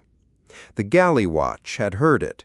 Sick bay had heard it, and the engine deck in the middle of its own roar, and the well, and the delegation in their cabins. 3 words in a civilian's London voice, and the half-second of dead air after them, and then the con making them an order in full sentences with the seamanship added. Whatever was said about it later, wherever it was said, and it would be said everywhere, in the galley's grammar and the engine decks and Genevas, every version would begin from the same recording. The ship lived. Everyone aboard knew what it had cost the man in the chair to make that true, and whose the 3 words were. Aldridge stayed at tactical through the turnover. It was her right. The contact assessment was hers to close, and she closed it properly. And then, alone with her board in the thinned light of a bridge gone back to night order, she did the other thing, the one nobody had ordered. She ran the commit again. Both of them.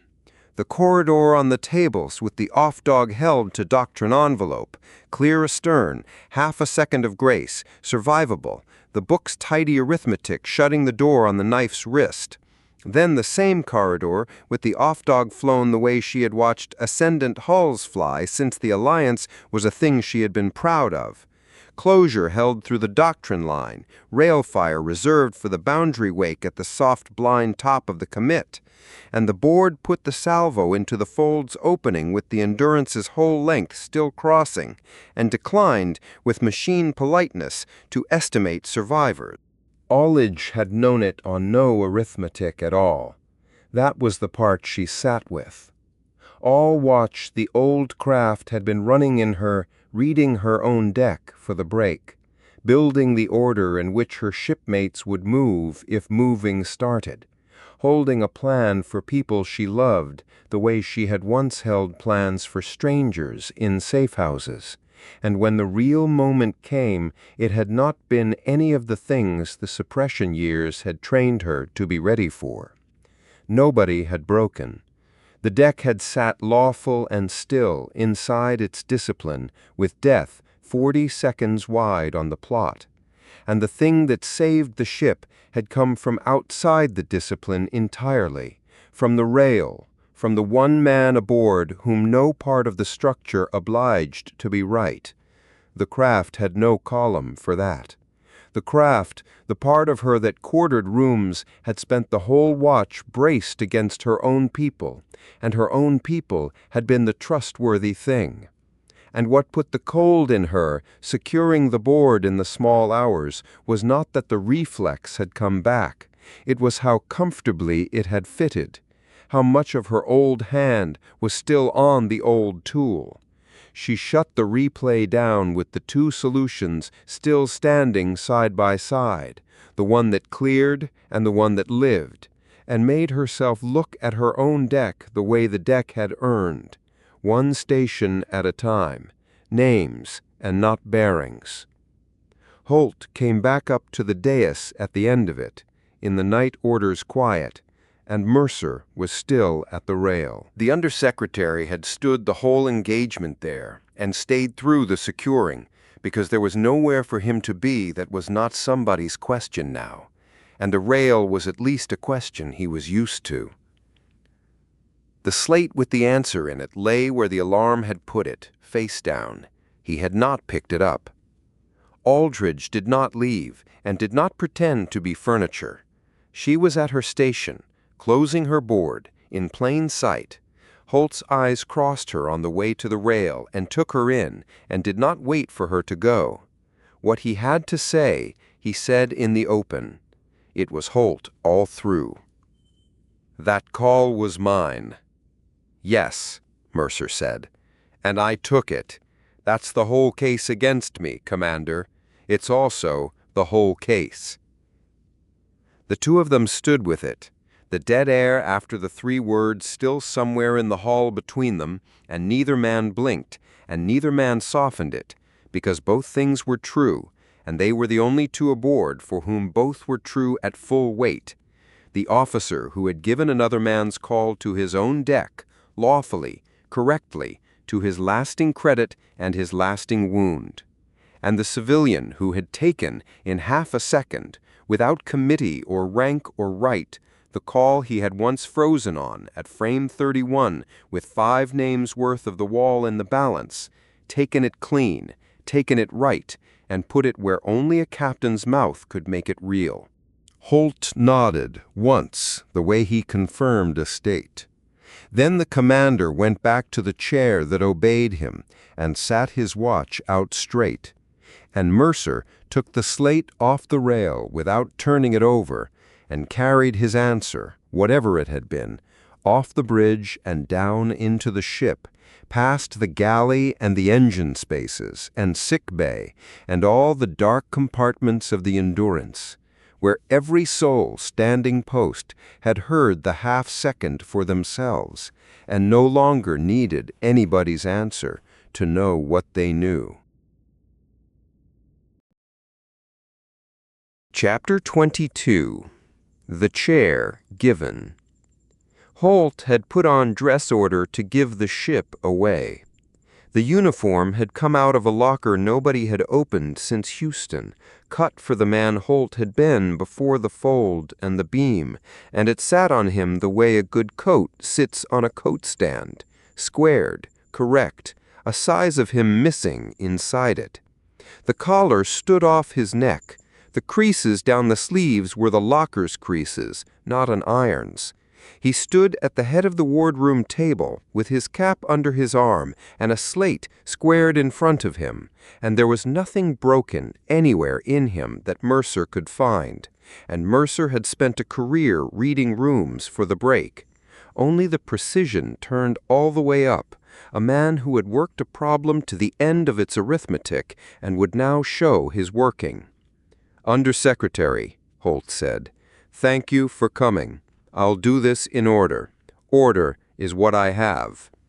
The summons had named an hour and a compartment and nothing else, which from Holt was itself a briefing, and the wardroom had filled accordingly. Aldridge stood by the forward bulkhead in working rig, with her hands behind her back. Ferris had come up from the engine deck with the relight's grime still in the seams of his knuckles, and had stopped 2 steps inside the hatch, as if a line painted on the deck there said, "Engineering keeps out of this part," and had stayed on his feet. Soto stood near the hatch with a medical slate she was not reading. Halloran sat because Geneva sat. Petrakis sat alongside with the recorder's slate already live, having taken one look at the dress uniform and understood what tone the morning required. Beyond them all, the Endurance lay quiet in the cold between junctions, emissions down, her voice a set of receivers, the hunt somewhere astern, or ahead, or nowhere. The scopes had been clean since the guttering junction, and nobody aboard mistook clean for safe. Mercer stood at the foot of the table with no arguments left. He had spent them all. On Ferris across a galley bench, on Aldridge in a hatchway, on Brant's two flat direct questions, on his own face in the mirror of a cabin he could no longer sit still in, and the last of them had died at the guttering junction. In a half-second there had been no time to be afraid in. What he had instead of arguments, standing at the foot of the table, in the plain gray of a man with no command role, was a breath that went out of him slow, and hands that had gone cold, both at once, the relief and the terror arriving in the same blood and indistinguishable there. He put the cold hands flat on the table and let them be steady, which they were. That much he could still do. Item 1. Holt did not look at the slate. The slate was for the record, the words he had by heart. The engagement record at the guttering junction carries the closure order that preserved this ship as mine. It was not mine. The geometry call originated with the undersecretary, at the rail, in the gap between my doctrine and our circumstances. 3 words. I heard them, I adopted them, and I gave them, because that is the only lawful road an order can travel to a deck. But the origin was his, and the record as it stood was accurate and incomplete. As of this morning, there is a minute appended over my signature stating the origin of the order. His eyes came to Mercer, level. Accuracy is not a courtesy, Undersecretary. It's the book. Commander. Item 2. Holt went on the way a man reads a checklist in a depressurizing compartment, because the checklist is what keeps the hands from shaking. Since I took the watch, the ship's company has given me compliance, full, prompt, professional compliance.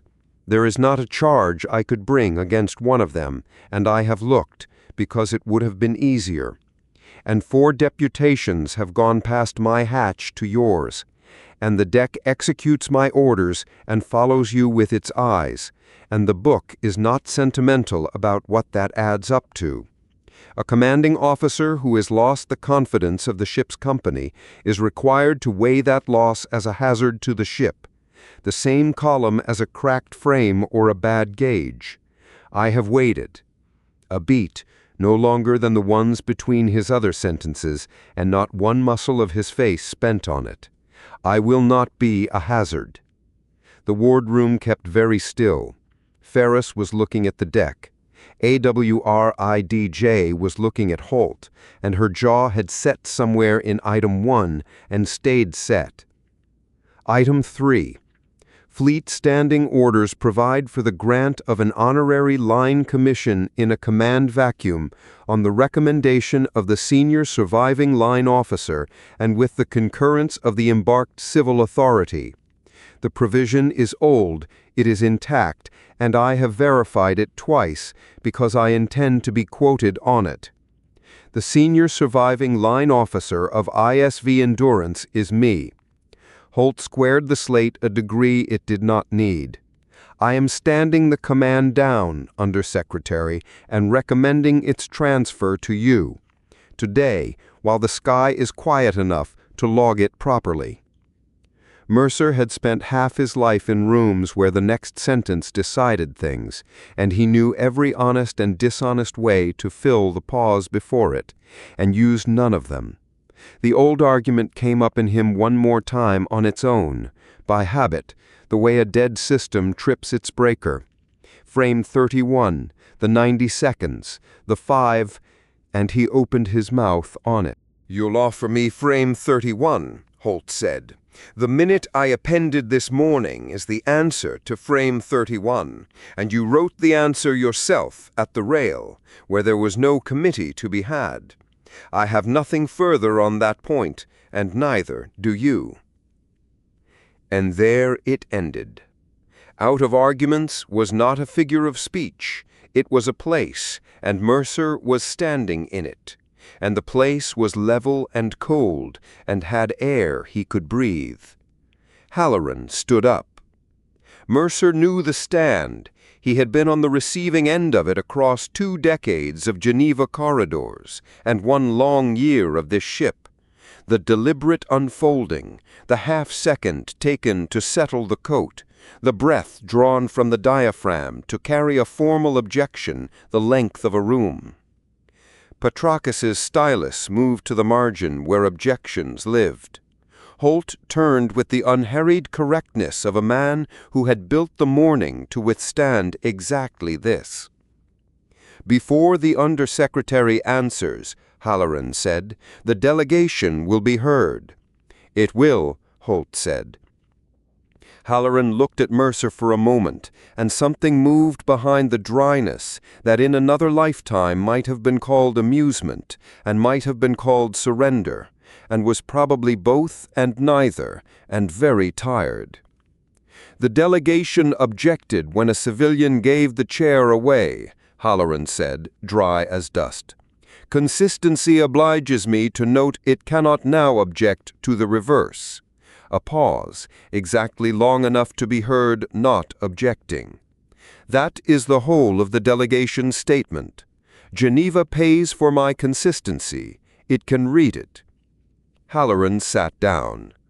Mercer's father arrived then uninvited, the way the man always arrived. The borrowed table, the firm's creditors drinking the cellar they had come to take, the old wrist steady on the bottle's neck, pouring straight. The memory that had run under every prepared room of Mercer's life like a service conduit. He had built that life on never again being the unready man at the table. And here was the one table you could not come to ready, being offered to him by the best prepared officer he had ever met, in a uniform that no longer fit, and the old resolve had nothing to say about it at all. There was no being ready. Everyone in the compartment knew it. That was, as near as he could work out, the entire qualification. "Yes," Mercer said. Nobody applauded. The compartment had buried too many of its people for applause. What happened instead was smaller and better. Ferris's shoulders came down off the brace he had been standing in since the hatch, and Soto's slate arm folded across her chest, and AWL Dridge breathed out through her nose once, like a woman setting down one end of something heavy. "On terms," Mercer said. "And I'll have the terms in the words, Petrakis, because the limits are the point. Honorary grade, for the duration of the emergency, and not a watch past it. The grade ends when the emergency does, or when a properly constituted authority relieves me, whichever the dark sends first." "So entered," Petrakis said. "Then log it," Holt said. Petrakis keyed the formal record and spoke it aloud while keying, in the clerk's level carry that did not perform and did not flinch, the voice that had logged 1 handover already in a worse hour than this one. "Command of ISV Endurance transferred from Commander Holt, commanding, to Captain Julian Mercer, ISCA Frontier Command, honorary grade for the duration of the emergency. Transfer effected on Commander Holt's recommendation as senior surviving line officer, with the concurrence of the Geneva delegation. The delegation's statement carried in full. No objection recorded. 28 December 2241, 10:17 ship's time." The stylus went to Holt first. Holt signed without sitting down. Mercer signed under him, and his hand was steady through the whole of his name and developed its small private tremor only afterwards, when the stylus was already traveling to Halloran for witness, so that the record never saw it. Captain Mercer straightened up from the table he had just signed, and the rank settled on him with no weight at all, and all the weight there was. "I have a request, Captain," Holt said. The word came level and correct, and cost what it cost, and none of the cost reached the air. Mercer turned and gave the man his whole attention, which was the only currency in the compartment worth anything. "Name it." "Assignment as executive officer. The ship requires one. I am the only officer aboard rated for the post, and the recommendation that put you in that chair obliges me to make the chair work." "You know what it will look like," Mercer said. "To some of them. It will look like the chain of command, because that is what it will be." And then, with the precision unbroken, with the dress collar standing off his neck, the one sentence of the morning he had not numbered, "And someone aboard should still believe in the book, Captain." The wound stood in the room in plain order, immaculate, asking for a posting. Mercer did not insult it with kindness. "Then it's yours, Commander." Holt squared his cap onto his head, asked the captain's leave, and went out to post the change to the watchbill himself, by hand, at the head of every division's board, the way the book said notice was to be given, the way nobody had done since Vance. Mercer had written addresses all his working life, for ministers, for inquiries, for men walking into rooms that wanted them ruined, and on the ladder up to the bridge he assembled 2 of them out of habit and threw both away on the last rung. The first had gratitude in it. The second had Sloane in it. Neither would carry, and he knew exactly why. The crew had not asked for an orator. They had had an orator at frame 31, and 5 names on a wall said what oratory was worth at a closure point. The bridge stood to its stations in the low, running dark light, and the watch had heard the ship had no secrets at the speed of a watchbill posted by a commander's own hand, and not one of them pretended they hadn't seen it. Brant at the helm sat a half-degree too straight. The well kept its count going underneath, the murmured, housekeeping numbers of a quiet sky. He keyed the internal address, all compartments, and the click of the channel opening ran through the hull the way it always did, a ship-wide intake of breath. "This is Mercer. Commander Holt stood the command down this morning and recommended the transfer himself, and the log carries his reasons, which are better than any I could give you." A calm, even-toned man with quiet narrative authority, measured, intelligent, understated. "I am going to be the man you asked for, which is a different job, and I know the difference now in a way I did not when it would have been cheap to say so. Back to work. I'll take the middle watch." The evening meal was the loaf, because the evening meal was always the loaf, and the galley was loud. Mercer walked aft through the ship before the middle watch, not an inspection, nothing so announced, the route his legs had built across a year of having no station to stand, past the fabrication shop, and the patched flank, and the long passage where the welds changed color twice. And the galley reached him as sound first, the way it used to in the early running and had stopped doing somewhere around the lid and the brake and the wall. Loud. Not Houston loud. Loud the way a compartment gets when 60 tired people stop spending effort on being quiet. An argument was running at the near table about whether the printers did anything different on the 3rd pass of the same feedstock, or whether the difference lived entirely in the eater. And the argument had factions, and the factions had nothing riding on it, which was the whole pleasure of it. Whitlock was giving odds on what the new captain's first standing order would be, the Welsh lilt carrying down the compartment. Emission disciplines, even money. Mandatory sleep is 3-to-1, and I'm not paying out on wishful thinking. And taking entries in the engineering deck's grease pencil on the back of a ration return. Vega sat dealing cards one-handed at the far table, squaring the deck against the table edge between every deal. Unhurried, the ruined hand resting beside the pot like a thing the table had stopped finding remarkable. Hollis was asleep, sitting up against the bulkhead with a mug going cold in front of him, and 3 separate people had angled their chairs to keep the light off his face, without conferring about it, without looking up. The noise checked when the watch by the hatch spotted Mercer. Half a beat, the same half beat it had given Vance, the same it had given Sloane, and then went on. Somebody at the near table said, "Captain," in passing. Not to him exactly, trying the fit of the word on the air, the way you try a re-sleeved round in a mount, and the argument about the loaf absorbed it and kept going. Mercer took the long way out, past the urns, and did not stop anybody's evening, and the galley let him through the way a galley lets a captain through when it has decided the captain can come back. Sickbay was quiet, the long frames dim. Adler slept.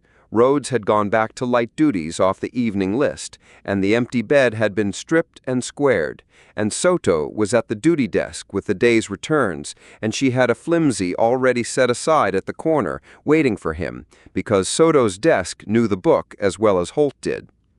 "There's a line in it even for you," she said, and turned the flimsy round.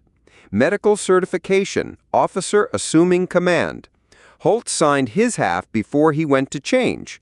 I'd have certified him fit for the stand-down, too, if anyone had asked, which nobody did, because that man does not need a doctor to tell him what straight is." Mercer signed. The pen sat in his fingers heavier than the stylus had, or his fingers were done pretending, one of the two. "Maria." It came out of him quietly, and he discovered he did not have the rest of the sentence, which had not happened to him at a desk in 30 years. "I keep starting sentences with thank you.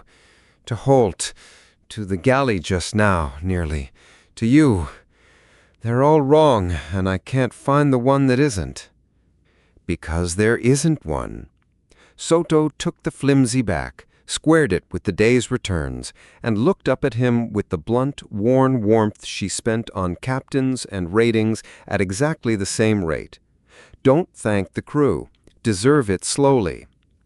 Soto went back to her returns. The dismissal in it was kind and total, and Mercer took it the way it was issued, and went up to take his watch. The middle watch came to him quiet.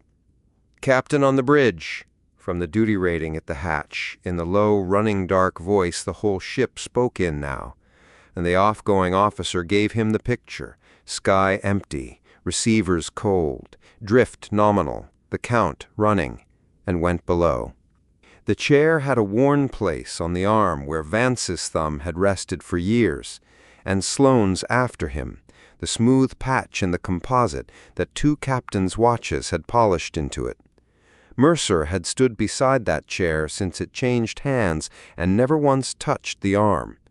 He sat and put his hand where the hand went, and the worn place took his thumb the same as anyone's, because it was a chair, and chairs know nothing, and the knowing was all in the man, where it belonged and would stay. "Receivers, Captain," the signals watch said. "Quiet. Quiet all evening." "Then we'll have more of it," Mercer said. "As she lies." "As she lies, aye."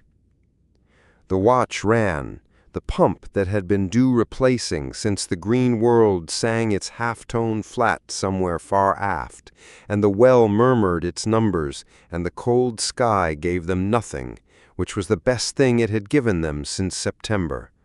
And at the bottom of the hour Mercer did what he had done every night since the modules went, the ledger run name by name through the dark, the living, all of them, compartment by compartment, the habit that had been grief's arithmetic since the modules went, and was something else now.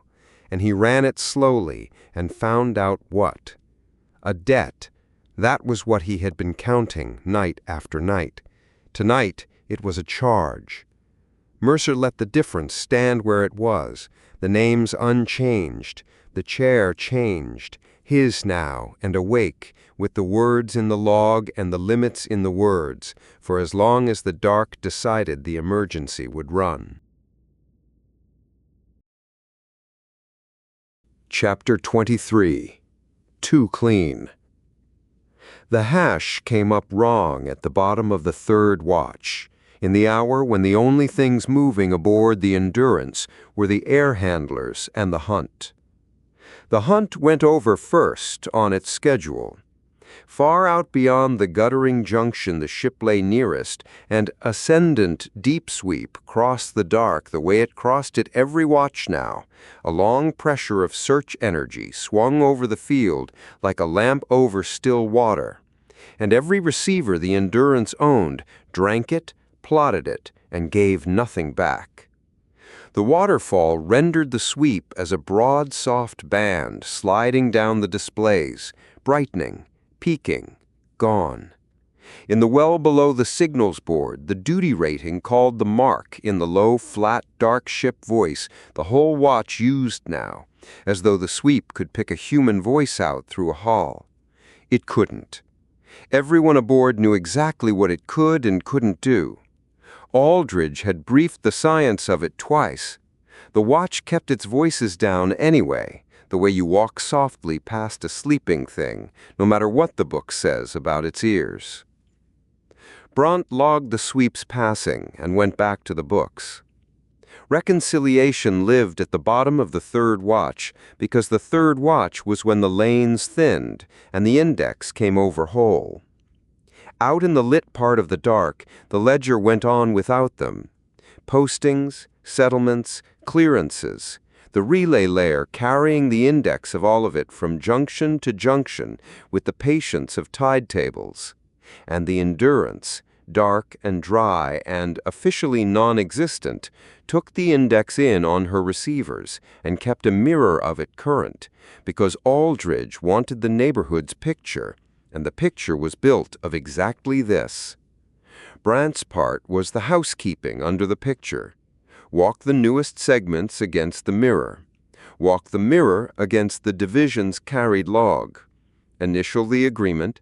Hand the agreement forward at turnover. Take the countersign. The reconciliation itself was part of the tidying Commander Holt had brought to the watchbill, like the countersign, and Captain Mercer had kept both on with everything else that had proved its worth. Brant had no quarrel with any of it. Books that two people signed were books somebody could stand on. Brant kept them the way she would have kept them if Sloane were still reading them. That was not a thing Brant had ever said out loud, and the third watch was the hour it didn't need saying. The crosspost had been the captain's doing, unexplained, signed the way every bill was signed, and the captain was 6 letters cut into the frame 31 bulkhead now, beside Vance, and the only thanks left that meant anything was a set of books so straight that the woman who had posted her here could have audited them off the wall. Immaculate was one word for it. Hers was balanced. Segment 4471K came down off the relay layer's late propagation, and its hash refused the mirror. It was the kind of nothing she had cleared a dozen times since the discipline came in. Propagation ghosts, duplicate stamps, a segment taken in twice off 2 relays with its tail reordered so that the arithmetic disagreed about a thing neither copy actually got wrong. The drill was old. Pull the segment fresh on the next propagation, rederive, watch the numbers shake hands, initial, forget. Brant pulled it fresh. The numbers did not shake hands. She rederived the mirror's copy from the raw capture, which spent the better part of the board's idle margin, and the segment came back clean, and the mismatch came back with it, which meant the segment was right, and the mirror was right, and what refused was the third thing, the carried log. Brant laid them side by side, the index's account of the Endurance and the ship's own. Through the alliance months, the two of them agreed like old colleagues. The docking handshakes, the yard control chatter, the trade manifests Marsh had routed for the resupply. Every posting wearing the ship's origin mark answered by a line in the ship's own books, like for like, hour for hour. And then, stamped into the hour of the December engagement, in among the recorded clutter of the one fight the ship had had since she went dark, sat a posting event. Origin mark, Endurance. Sealed. Settled. Carried by 3 relays the index could name. The carried log had the engagement, the maneuvering, the gutter of the junction, the whole logged violence of that hour, and no outbound. Nothing. Receivers only, the regime unbroken, the silence clean. The ship said she had not spoken. The ledger said she had. 4 rederivations deep, with the board's margin long since spent, and the draw evidently showing somewhere it mattered, the link clicked and gave her engineering. Signals, engineering. Whitlock, Welsh, and unhurried. The night watch lilt of it like something said over a gate. Your bards are drinkin' treble their dark ration, and Ferris counts my electrons personally these days. What are you running up there, the heatin'? Reconciliation run. The books won't balance. Won't balance. A huff came down the link, half static, half opinion. Then you've miskeyed a stamp, girl. Nothing under Marsh's roof has failed to balance since before God made margins. Ask him at the turnover and give me my power back. Winding it down now. Thanks, engineering. Sleep signals. The dark keeps. Brant closed the draw down to its dark watch ration and entered the item on the work list the way the work list liked its items. Sieg 4471K. Hash reconciliation pending. Rederivation scheduled next propagation. Propagation artifact suspected. Brant M. ENS. 19 January 2242. A boring line for a boring book. Then she signed the watch forward, took the countersign, and carried the rest of it off the bridge herself in the one place aboard that no countersign reached. The next night the ship exercised closing up by lamp signal in the first hour. No pipe, no tone, hand lights and boots going through the frames, hatches coming to in a long traveling hush from bow to stern. The drill the captain ran at hours nobody could anticipate, because the sweeps came at hours nobody could anticipate. When the Endurance had proved once more that she could go from asleep to sealed without one sound physics didn't force on her, the watch settled, the waterfall resumed its slow gray scroll, and Brant went down into the books. The December posting was real. That was the first thing the night gave her, and it gave it early and without mercy. Not a ghost, not a duplicate, not 2 relays quarreling over a tale. 3 separate relay paths carried the event, their copies in perfect agreement, settled into the index's deep arithmetic along with everything else that had crossed the parish in that hour. The ledger did not keep things the way a log kept things, subject to a stylus and a bad conscience.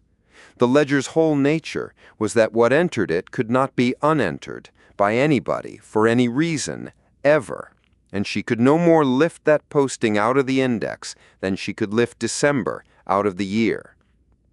An unlogged outbound transmission from a ship under total emission discipline. By itself, that was a charge sheet. Brant sat with the cold of it for a moment, and then did what the cold suggested, and widened the question. The query was simple to frame and ugly to ask. Everything in the mirror, any segment, any age, wearing the ship's origin mark. All of it, all the way down. The legitimate traffic came back first, the months of the Alliance lighting up like for like against the carried log. Manifests, handshakes, clearances, the ordinary breathing of a ship in somebody's harbor. And underneath it, threaded through it, came the rest. A second series, small postings, sealed postings, each one perfectly formed. Sealed traffic was half the ledger. Nothing about a seal said, "Look at me," and not one of them answered by any line in any log the Endurance had ever carried. They were spread across nearly 2 years. The oldest wore the marks of the home network, commissioning era, the yard weeks, the shakedown. Then a gap, the long dead stretch of the first dark, where there had been no network for anyone to speak to, and the series took itself up again within days of the lanes coming back, and the first posting after the gap was the largest of them all, a backlog, flushed. After that, it ran sparse and patient, a posting here, a posting there, each one tucked into the hours when the ship's legitimate traffic ran heaviest. Dock chatter, yard control, manifest windows, stones set into a wall by somebody who knew where walls took stones. Then the break, and the running dark, and months of nothing at all. And then December, riding the only loud hour the ship had had since the break. The seals kept the contents. That was what seals were for, and the ledger would keep them sealed past everybody's grandchildren. But a sealed thing still had a size and a date, and the Endurance carried a size and a date for everything she had ever generated. Brant pulled the ship's archive catalog and began laying shapes against shapes, and the shapes told her what the seals would not. The backlog posting matched, to the bite, the Science Bench's floor survey series off the dead junctions. The long, terrible numbers out of the first dark, the readings the whole crew had heard named at the all-hands and would not forget the naming of. A mid-year posting matched the bench's running floor series for the new parish. Another matched the imaging bundle out of the Ascendant Heritage Vault, April's, the one with the plate in it. 2 matched the pressure rig's transmission logs, cut at different dates, and the December posting, the hurried one, matched 2 bundles at once, the vault imagery again, current cut, and the rig logs complete to their suspension, bound together and pushed out in a single envelope half the size of all the others put together. Evidence. The word arrived on its own and would not be sent back. Not sabotage. Nothing in the series had ever gone near a system that did things. It was numbers about the dark and pictures of old metal, all of it, top to bottom. Evidence, gathered with enormous patience and posted where nobody, not the ship, not anybody's fleet, could ever burn it. And it was beautiful work. Brant had marked enough routing in her months at the board to know beautiful when it went past her. The early series rode the seams between watches, sat inside settlement windows, took routes a reconciliation would never walk twice. Nothing snagged because nothing was left to snag on. Real housekeeping shed lint, retries, missed keys, the small honest litter of hands in a hurry, and this shed none, ever, anywhere. And that was the thing her eye kept going back to with the dumb insistence of a tongue at a broken tooth. It was too clean. Nobody's books balanced like that honestly. The balance was the fingerprint. December was the same hand with the time cut out from under it. The route was improvised, and the improvisation was good, a burst up into the relay layer under the engagement's rolling clutter, in the 1 hour when every sensor in the parish had better things to do. But the camouflage ran thin where the others ran deep. The envelope was double-loaded. The whole of it had the look of work done well at the wrong speed. And the reason for the speed was sitting in the watch bill where anyone could read it. Nothing outbound had moved without the commander's signature since the tidying came in. The log went countersigned, forward watch to watch. The rig sat silent under review. The margins got audited. Every careful road was closed. Somebody had been cornered by good administration into one hurried route, and the hurry was the snag, and the snag had been sitting in her queue 2 nights wearing the dullest line on the work list. There was no name on it yet. There was a hand, and the hand had been at this since the yard. At the turnover, Marsh came up the ladder early, the way Marsh did, took the duty slate, and ran his eye down her watch summary with the small economy he did everything with. The pending line, SEG 4471K, propagation artifact suspected, went by under his glance with all the other boring lines in the boring book, and his stylus initialed the sheet without slowing. and he passed her the new sweep interval for the plot because the schedule had drifted again. Then, at the hatch, mild as the mess coffee. "You've been doubling watches, Ensign. The books will keep. Sleep." "That's the plan, Lieutenant," Brant said, and went below, and did not sleep. The third night, she went looking for the hand, and the terrible part, the part she kept finding again every time she set it down, was that some piece of her had stopped looking before she started, because some piece of her had been to this school. Months at the board beside him. The cross-training had been bare weeks old when she stopped having to ask where things went. The division ran on a discipline so quiet it didn't look like discipline at all. What got logged, what got flagged, what got left alone. And her hands had learned the layout of it the way her hands learnt everything, ahead of her and without consultation.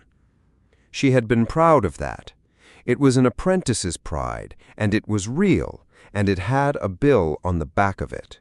Because when she laid the Ghost series out flat and walked its routing fork by fork, which relay window, which settlement seam, which hour, what got used and what got left alone, she was not reading a stranger.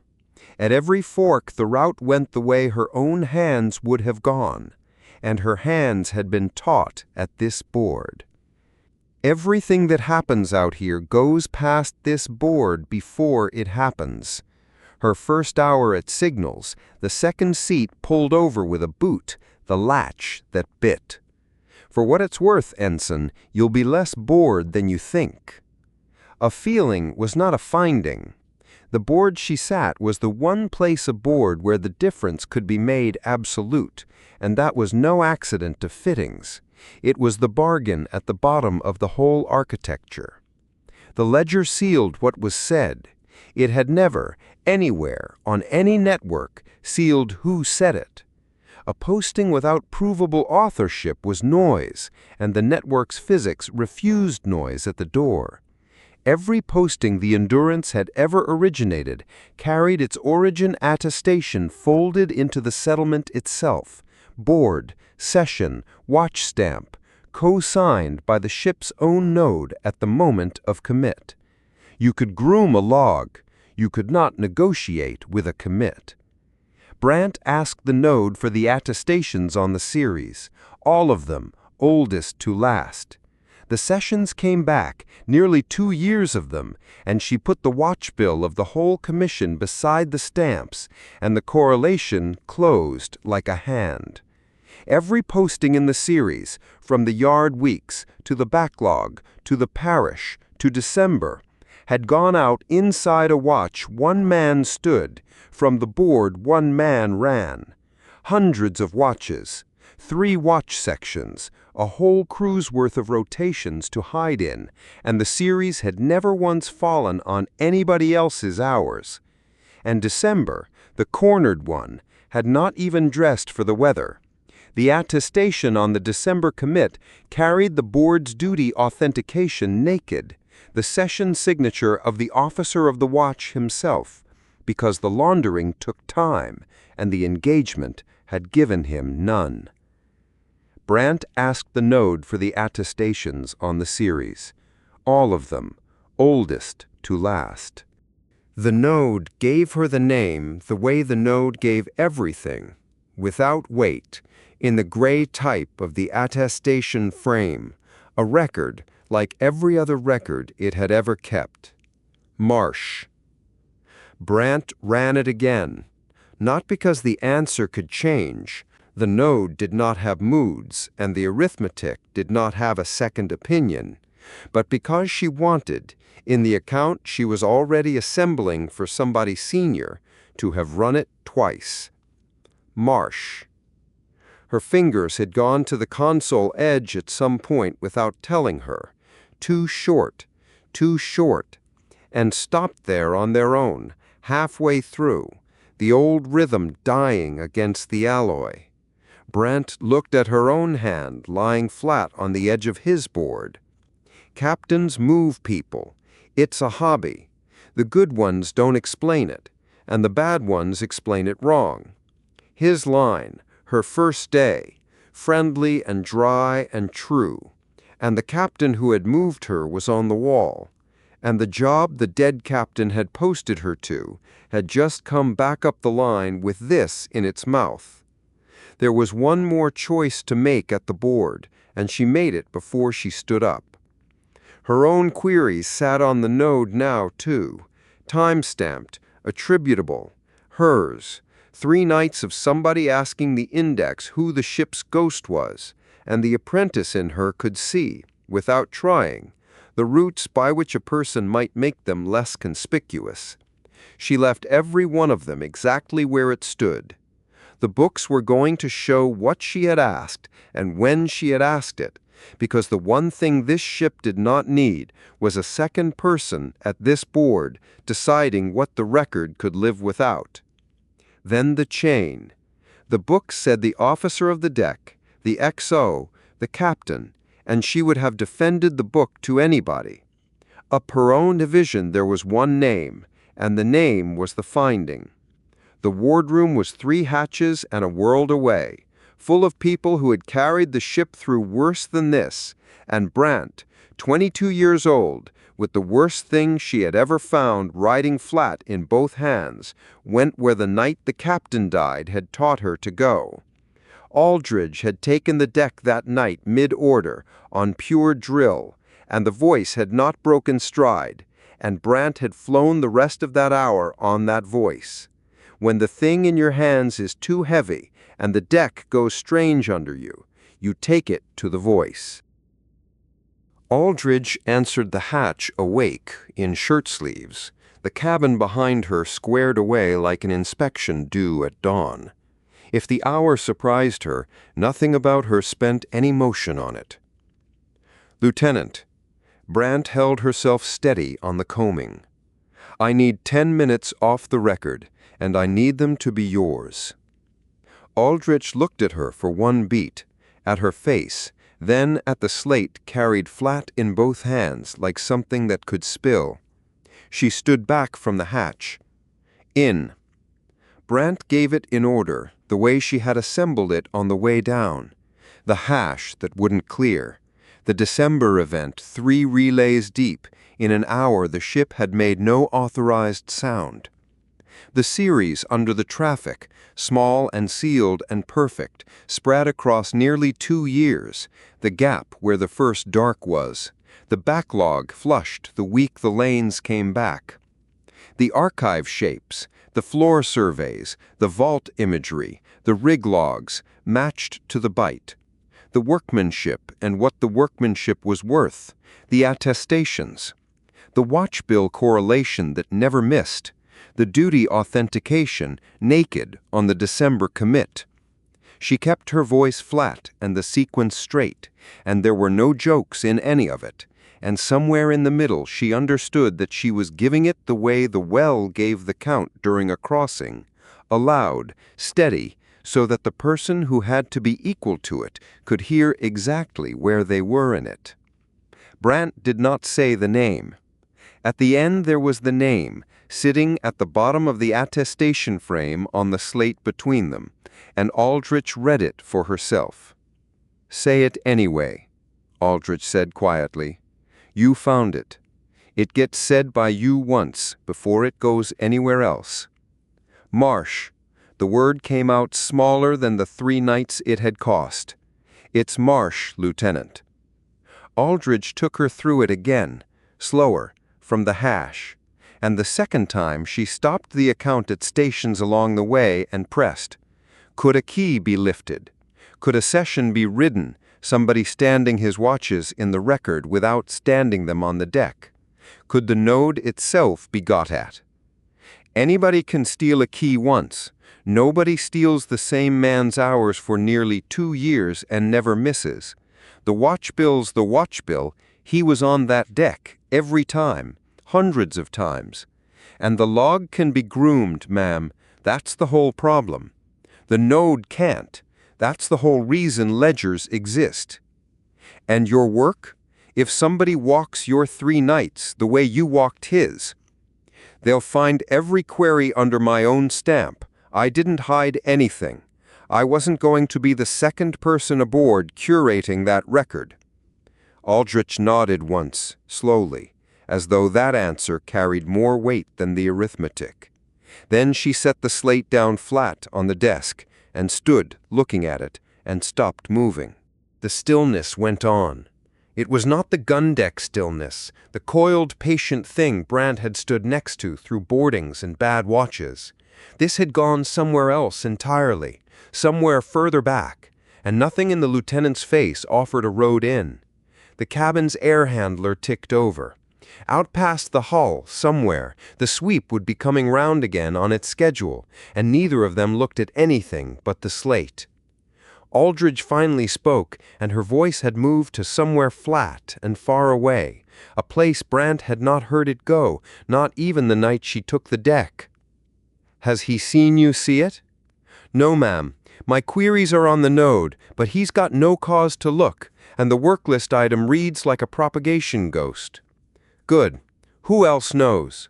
"No one. It stays no one until you hear from me. Not your watch, not Whitlock, not the mess." Aldrich picked the slate back up, and her hand closed on it with a care that had nothing soft in it, the grip of somebody taking the weight of a thing before trusting the deck under both of them. "The captain has it before the forenoon." Brant stood there a moment longer, and the last of what she had carried down through the dark ship came up on its own, smaller than everything else and heavier. "Lieutenant, is there a version where I'm wrong?" "You know there isn't." Aldrich said it without cruelty and without cushion, the only way it could be said. "You knew before you knocked." A breath went through her, and the half-degree she allowed came and went almost too quickly to bank on. "You did this right, Brant. The finding, the trail you left standing, the hatch you picked, all of it. It won't feel like that for a while. Go to your rack. That's not a suggestion." The passage outside was night-lit and empty. The deep sweep came over while Brant was still in it, the lamp swinging across the dark, the receivers taking it in 3 decks up, the whole patched length of the Endurance lying still under the pass the way her watchstanders had learned to keep her still, and Brant stopped at a frame and let it go by, which changed nothing and which everybody did anyway. Then she walked aft through the long quiet, past the sealed bulkhead at frame 31, where the 11 names stood in torch-cut capitals, 6 letters beside Vance, and she did not stop, because she had nothing in her hands now, and stopping was for the watches when she had something to give. In the berthing rows, the off-watch slept on either side of her rack, breathing in the dark, people who had crossed the whole of it on one beat, who had been, since the yard, whatever else the dark took from them, certain of everyone aboard. Brant lay down with her boots still on, and listened to them breathe, and did not sleep. Chapter 24. The Operative. The signal space on the mid-watch was 1 lamp and the green wash of the receiver stack, and Marsh sat in the middle of it the way he had sat in it since Houston, straight-backed, unhurried, a man keeping a tidy house inside a hall running silent. And when the hatch undogged behind him, at an hour when nobody comes through a hatch for any good reason, he finished the line he was logging before he turned round. Aldrich stood in the opening with Vega and Hollis at her back, and the order in her hand. The order was 1 line long, because the captain wrote orders now the way he gave speeches. Lieutenant Marsh is relieved of duty and taken into custody pending a finding.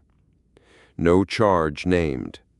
The charge lived on a slate in Brant's peeping, sealed and time-stamped, and provable down to the bone in a way nothing aboard had ever been provable before, and every officer who had read it had gone quiet at about the 3rd entry and stayed that way. Her sidearm was in its rack 2 decks up. Leaving it there had been the first decision of the watch, made standing at the rack with her hand already on it, and Aldridge was not going to examine the decision now, in front of him, where examining it would show. "Lieutenant," Aldridge said. "Lieutenant." Marsh looked at the order without reaching for it, the way a man looks at weather he has been expecting since the sky changed. Nothing moved in his face. Nothing had ever moved in his face, and the ship had spent the whole way out here reading that as steadiness, and had liked him for it. And Aldridge stood in the hatch with both readings in her hands at once, the steadiest man on the deck, the falsest man on the manifest, and neither reading would give the other one up. "You'll come with us," she said. "Now." "I'll lock the board first, Lieutenant." Mild as ever. Mild as Crawfie. Mild as the man who had bet small and sensible sums on the drop final and corrected a junior's routing with 2 fingers and never once raised his voice the whole length of the dark. Vega shifted behind her, Vega whose right hand did half of what it used to and had stopped apologizing for it, and Aldridge let the request stand because the alternative was hauling a compliant man off a live board mid-watch with a hunter somewhere out in the black, quartering for exactly the kind of noise a struggle makes, and because some flat professional corner of her recognized the request as true. Nobody else aboard could close that board down properly. Brant was nearest, and Brant had been at it months, not years. Marsh locked the board. It took a while, and he did it the way he did everything, in order, without flourish. The receiver cues handed to the standing watch, the gain ledger annotated, the running intercept log signed off at the minute and second. The only honest timestamp in the man's whole life, Aldrich would think later, was the one he put on his own arrest, and the handover note typed clean, addressed to no one because no relief existed. Then he stood and squared the chair to the console out of habit, and put his hands behind his back without being told. The old grammar of it came up Aldridge's arms like a temperature. Doors at 4 in the morning.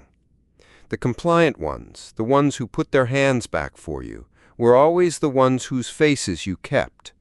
She had done this before, not this, but this, and her body had not forgotten one step of it, and the body's remembering was a thing she would be having a conversation with later in the dark of her own rack, where conversations like that one lived. "For what it's worth," Marsh said, facing the dead board, "the cue discipline matters more than the gain settings. Tell whoever inherits it." "Tell them yourself at the finding," Aldridge said, and took him aft. The route ran past the mess. Every route aft ran past the mess. The ship had been welded back wrong at her middle, and there was one practical road through her now, and the galley's late shift stood in their steam and watched the 4 of them pass without one word. A ladle stopped over a pan, and by the forenoon watch there was nobody from the bow to the spent drive who did not know. 2 days the ship lay dark and chewed on it. The hunt did not pause for the ship's insides. The sweeps came and went on the long scan like weather off the sea. Tan's pickets quartering the cold junctions one by one, and twice in those 2 days the deck went to silent running drill and mid-meal, trays abandoned, the air handlers throttled to a whisper. The whole patched length of the Endurance lying still in the dark with her breath in her teeth while something passed 60,000 kilometers off the beam and did not look down. Between drills the crew did what crews do, which was talk, and the talk went one way, and the word in it was saboteur. Aldridge tracked the word through the ship the way she had once tracked convoys, by signature. The jim got louder. The drop court on Cargo 3 went quiet, which was worse.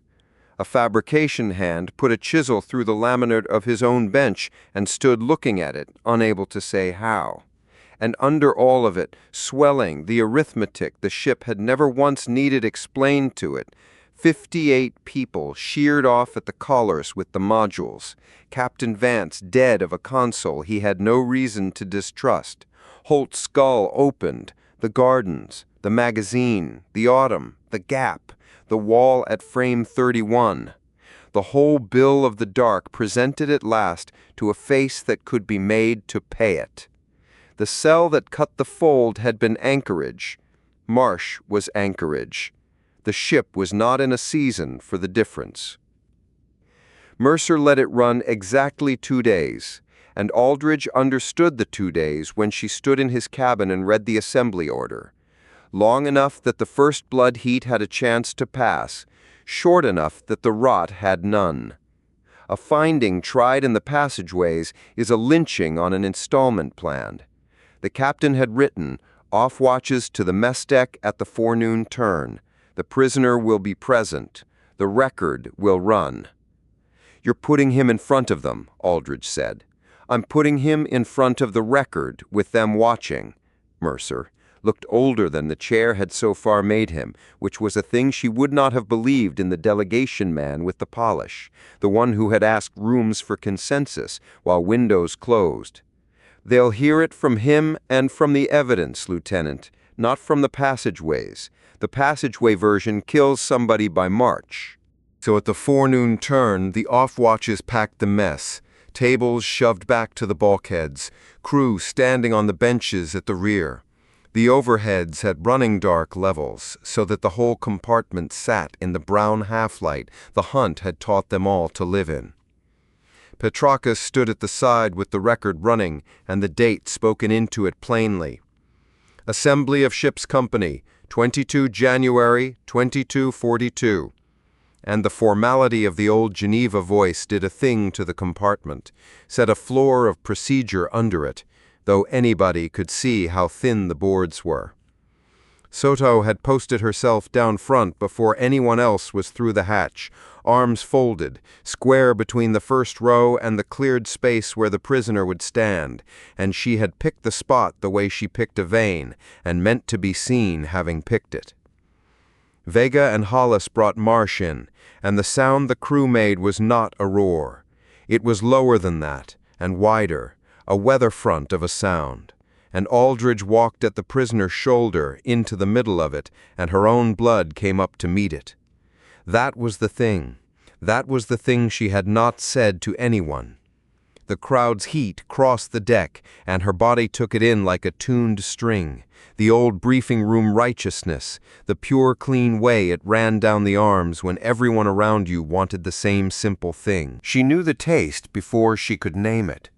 She had stood in rooms like this in another uniform, with this exact weather in her chest, and somebody had handed her a door list, and she had gone and done the wanting. Aldridge set her feet and stayed at his shoulder, facing the crowd she belonged to, from the one position in the compartment that did not get to want anything. Saboteur, from the middle somewhere, flat, almost conversational, and then no longer conversational, picked up and passed hand to hand the way a line is passed. Saboteur, saboteur, and a printed mug came over the heads from the rear and broke on the deck 2 meters short of the prisoner, and the front row leaned the way a tide leans. Soto did not step back. She stepped forward, into the lean, and put her voice into the compartment at ward-round volume, which carried better than shouting, because every soul aboard had spent the dark learning to listen for it. "The first one of you that touches him," Soto said, "gets stitched up afterwards by me, personally, with my full attention, and we will have a long, quiet hour together, and you will tell me how it helped." She let her eye go along the front row, name by name, unhurried. 58 of our people went into the dark without a doctor in reach. Nobody dies stupid on my deck. Back up. The lean came out of the tide, not the heat.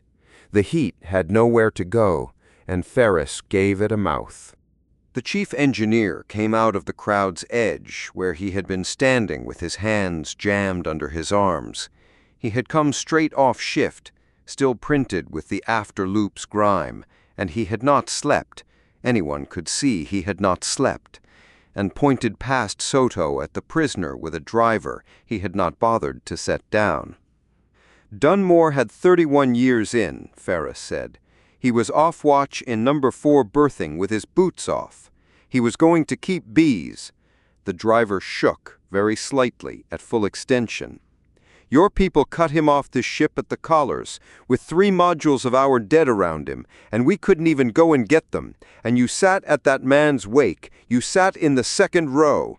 I have looked at you for the whole of this cruise and never once seen the front of your face.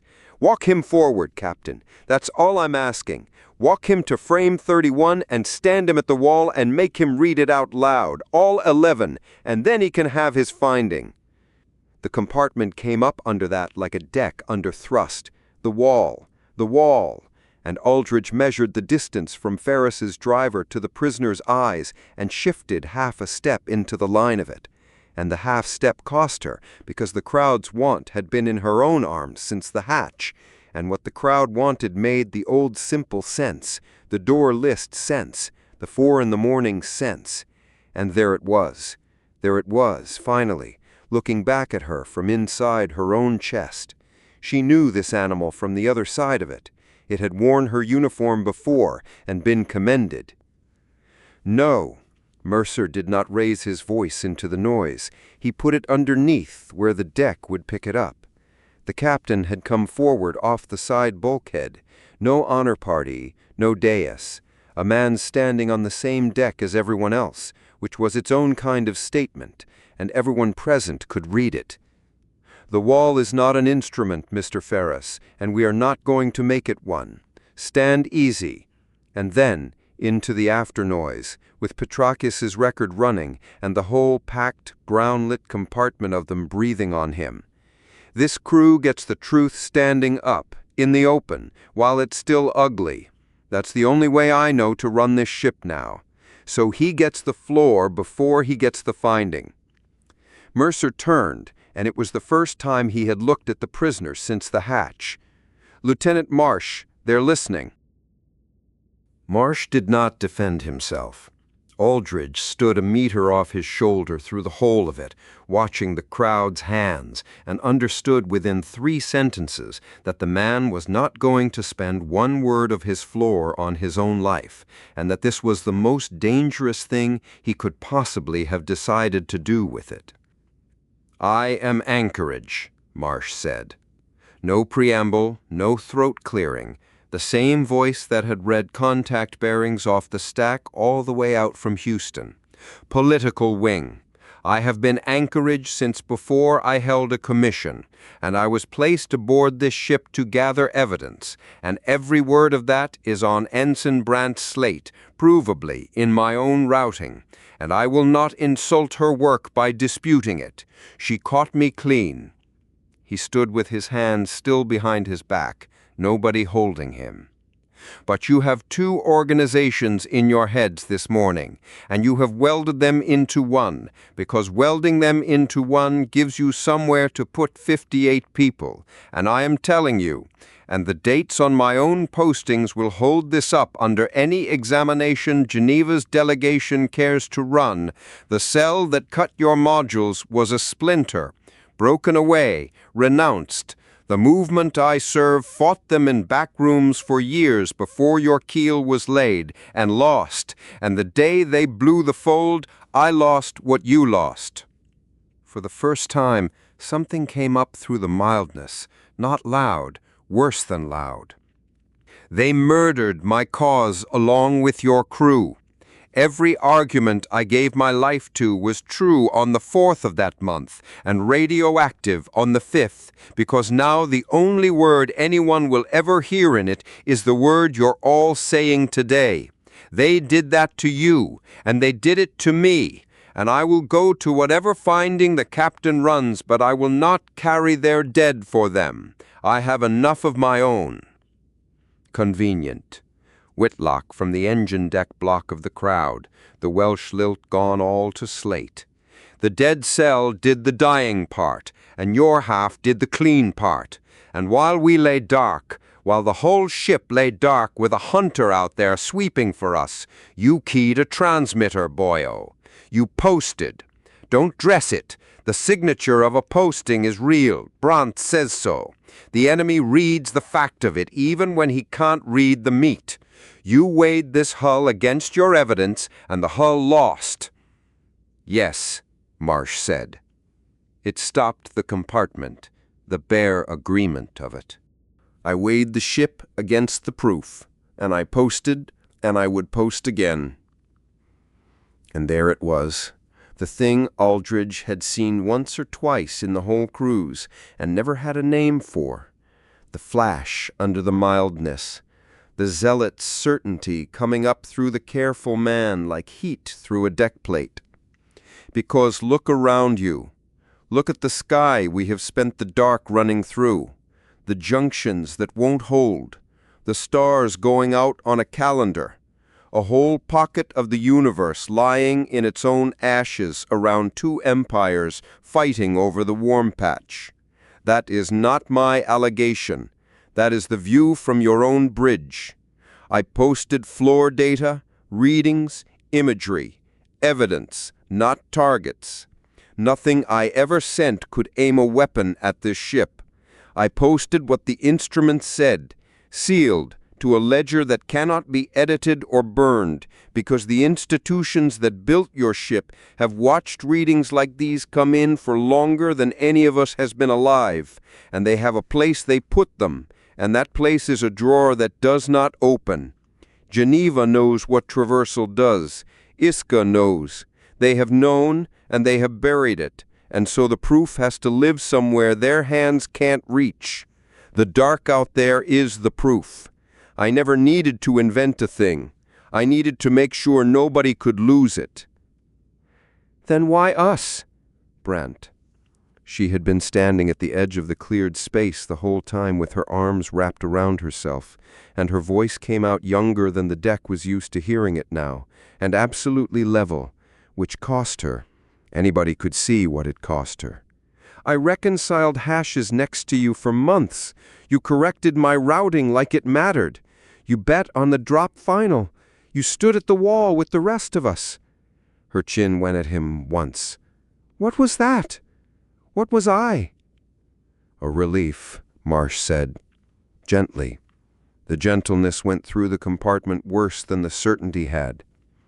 Somebody competent was going to have to hold that board when this day came. I trained the best junior I ever sat beside. A beat, and he gave her the rest of it straight, which was its own cruelty or its own respect. The compartment could not decide, and neither could Aldridge. It also mattered, Ensign.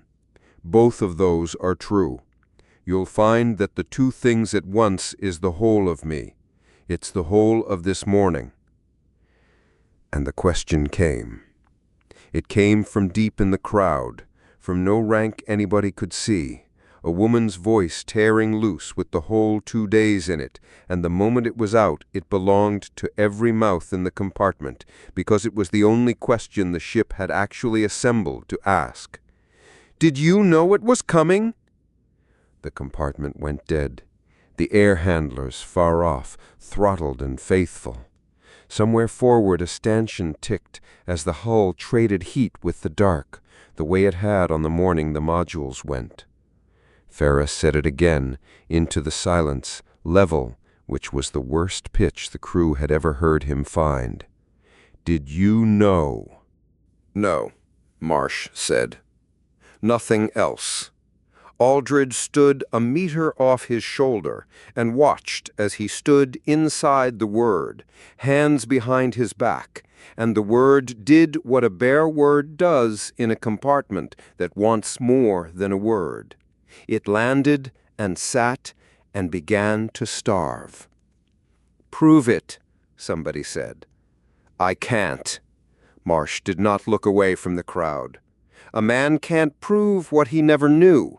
There is no posting that says it, because you cannot post an absence. There is no log of the thing I didn't hear. You have every transmission I ever made, and not one of them touches the fold, and that is evidence of nothing, and I know it's evidence of nothing." Something crossed the careful face then, the only time the whole morning, not the zealot flash, lower, a door opening a centimeter onto a room with no light in it at all, and shut again before it could be read, and Marsh closed his mouth on whatever lived in there and did not spend it. "You'll have to weigh me without it. That's where we are." Nobody answered him. That was the thing Aldridge took out of the compartment afterwards, the thing she turned over through the rest of the watch. Nobody answered, because there was no answer, because the man had set down the one question that mattered in front of the whole ship's company and shown them all that its floor was missing. No proof, no disproof, nothing to stand on over the drop. The crowd that had come through the hatch carrying a verdict stood there holding it, and the verdict had stopped fitting its hands. "All right," Mercer came back to the center, and the captain's voice was the plain one, the four-sentence one, the anti-speech the crew had learned at the worst all-hands of the autumn and trusted now. "Here is what happens, and you can hold me to all of it.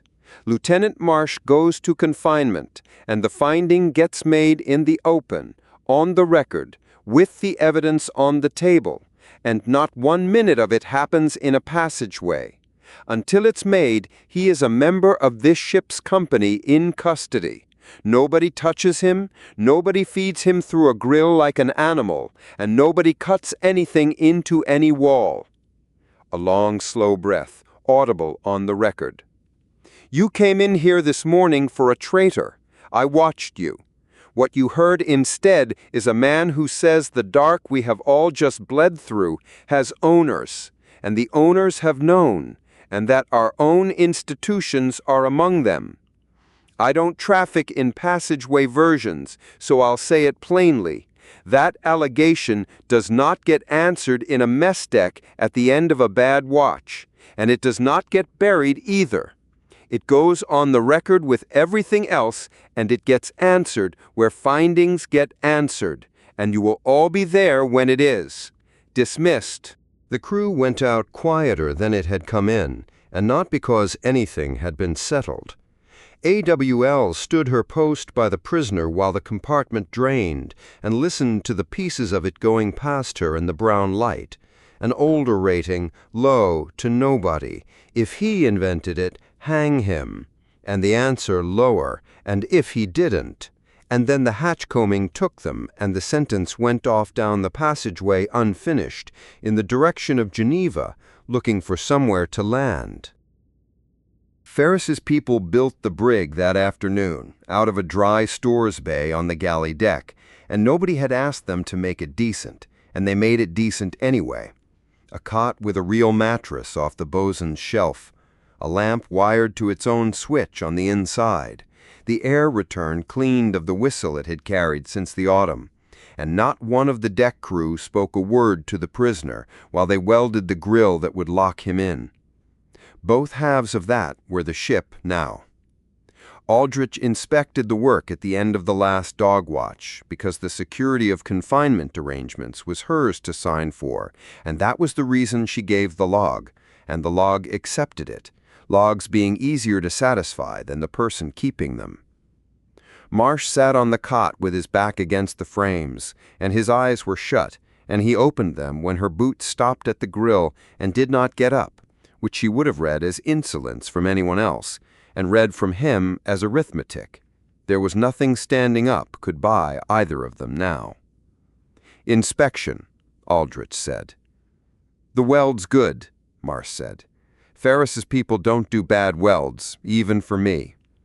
And then, because the man read rooms the way he read traffic, even half-lit through a grill at the end of the worst day of his life, "But the weld's been inspected once already, Lieutenant. I watched you do it from in here. So that isn't what this is." Aldrich stood with her hands behind her own back, parade easy, and looked at him through the diamond gaps, and found out what she had come down here carrying, only as it started to come up her throat. I was 23, she said. Other uniform, before Frontier Command. A fitting-out yard, I won't tell you which one. There was a cell list. The brief said sabotage materiel, staged for a haul in the ways, charges, initiators, the lot. The brief had 3 sign-offs on it and a threat grade I'd never seen on paper before, and they gave us the doors at 4 in the morning because that's the hour people are slowest. Her voice came out the way it came out over gun cams, Manchester flat. The having of feelings finished somewhere else, long ago, except it had not been finished. That was the discovery. It had only been stored. 11 doors. I had 3 of them. There were no charges, Marsh. There was a print room, pamphlet stock, and a treasonous little newspaper, and a ledger of names we swept for follow-up, and an old man who would not let go of the press handle, so I broke his wrist taking him off it. I was 23 and trained, and he was 60, and it took half a second, and I can still— And Aldridge stopped and reset the way she reset a firing solution. There was a girl under the bench, 8, 9. She watched me do it. The after-action called the operation a model disruption of terror infrastructure, and I have a commendation in a drawer somewhere that I have never worn, and I never found out what happened to any of them, because I never asked. That's the part. You can do the wrist in half a second and be ashamed of it the same day. The not asking I kept up for 10 years, and I was good at it. And I came down here tonight because this morning, in that compartment with 160 people at my back, wanting one simple thing, I had the taste of it again, Lieutenant, and it tasted like being 23, like the cleanest thing in the world. Aldrich looked at the man behind the grill she had signed for. So I'll be at your finding, and I'll guard your life with my own watch bill until it's made, and I wanted one person on this ship to know it isn't because I've decided you're innocent. It's because I've stood where that crowd was standing. The view's a lie from there. It's the best view I've ever had. Marsh sat very still on the cot through all of it, and when it was done he was quiet a while, the listening kind of quiet, the kind the Null would have recognized. And what he finally asked, he asked mildly, with no triumph anywhere in it, which was what let it all the way in. Did they tell you those people were terrorists, too? The lamp hummed on its inside switch.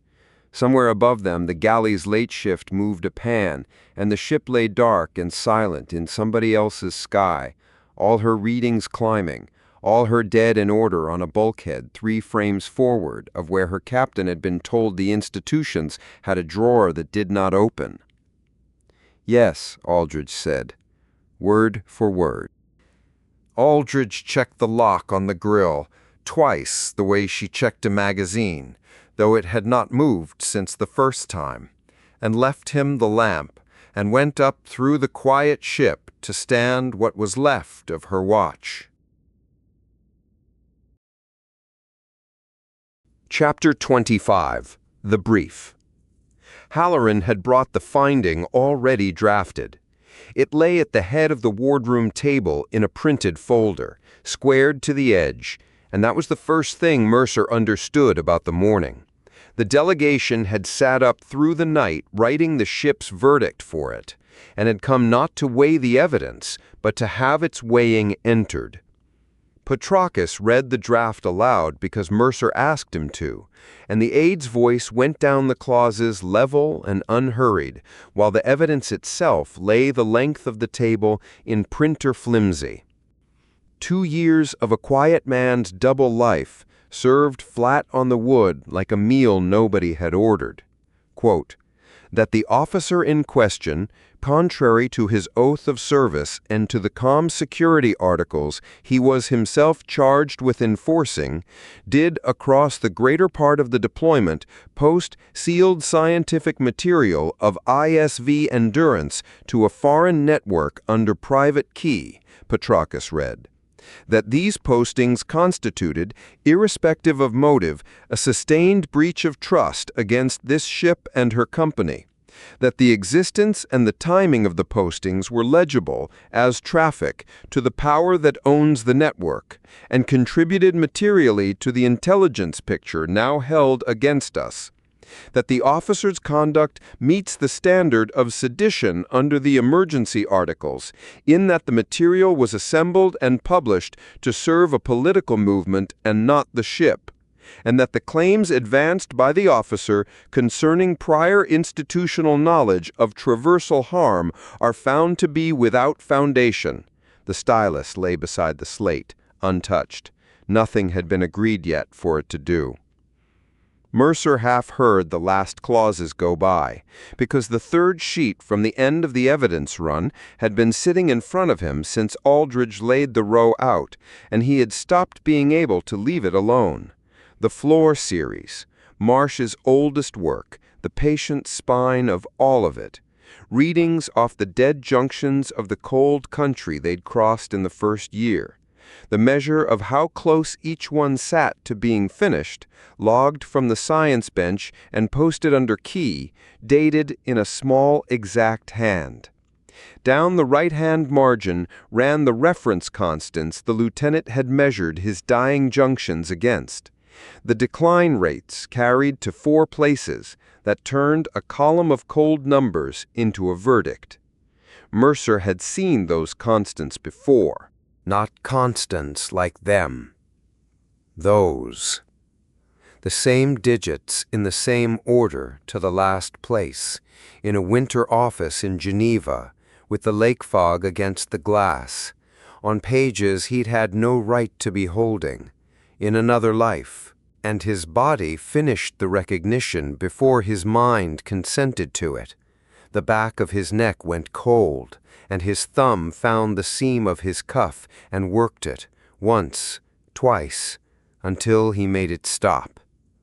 2 sets of books, kept across a century and a half of dark from each other by people who would have called each other enemies of civilization, agreeing to the decimal. Captain?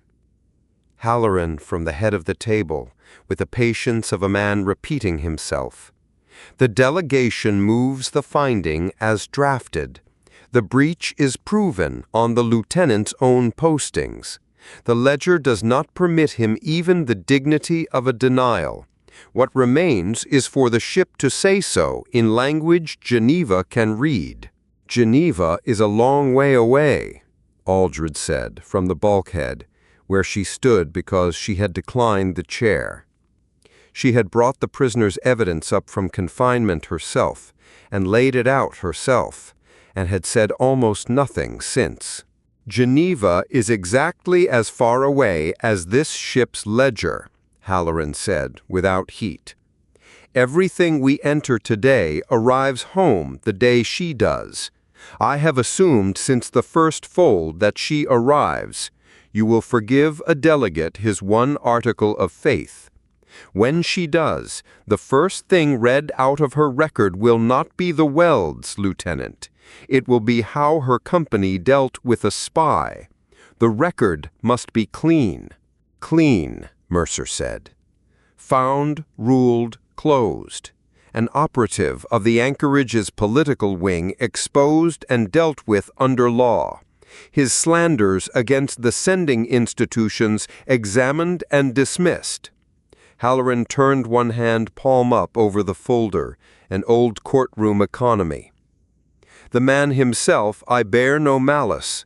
The movement's fringe murdered 58 people through the collars, and I watched this crew not lynch him for it, which speaks well of them and better of the lieutenant's luck. But the claims are the cargo, Captain. The claims travel. A sedition finding settles what this ship believes about them on the record, before the question ever reaches a softer room.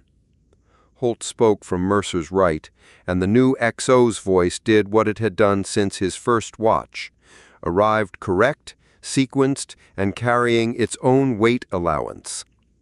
For the breach itself, I'll say it plainly, the case is whole. He posted sealed material to a network we now know belongs to the enemy. Content under key, but the traffic was theirs to read. Every posting an event, every event a fix.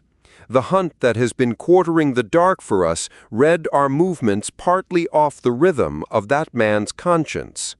Holt let that stand a moment. Whatever else is true, that is true, and the ship is owed the finding. The ship will have it, Mercer said. The breach is proven. I'll sign that clause with both hands. Strike the last one.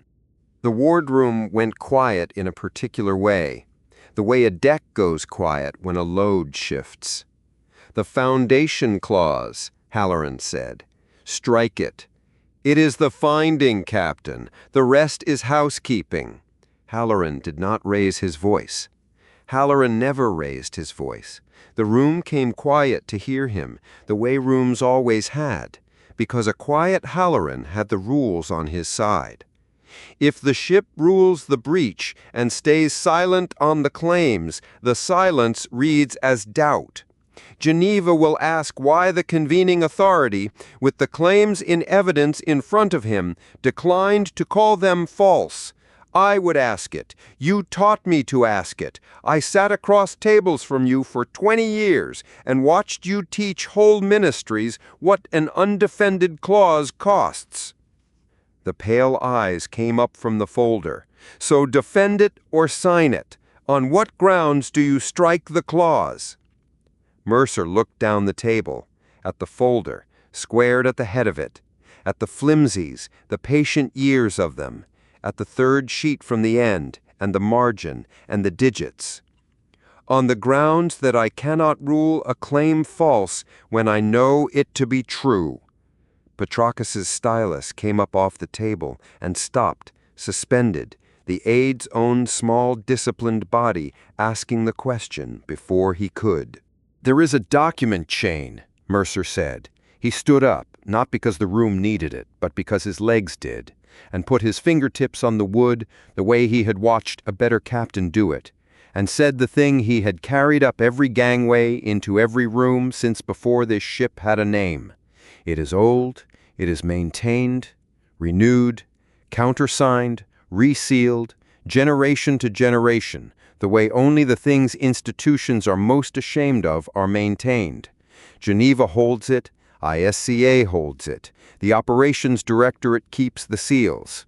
Inside the chain there is an annex, sealed past anything my grade ever lawfully touched, and the annex has a heading, the mechanism, it says, in plain type, like a lift maintenance manual, and under the heading there is arithmetic, decline constants, the rate the dark dies for a given load of traversal, carried to 4 places, with 100 years of measurement behind the rate.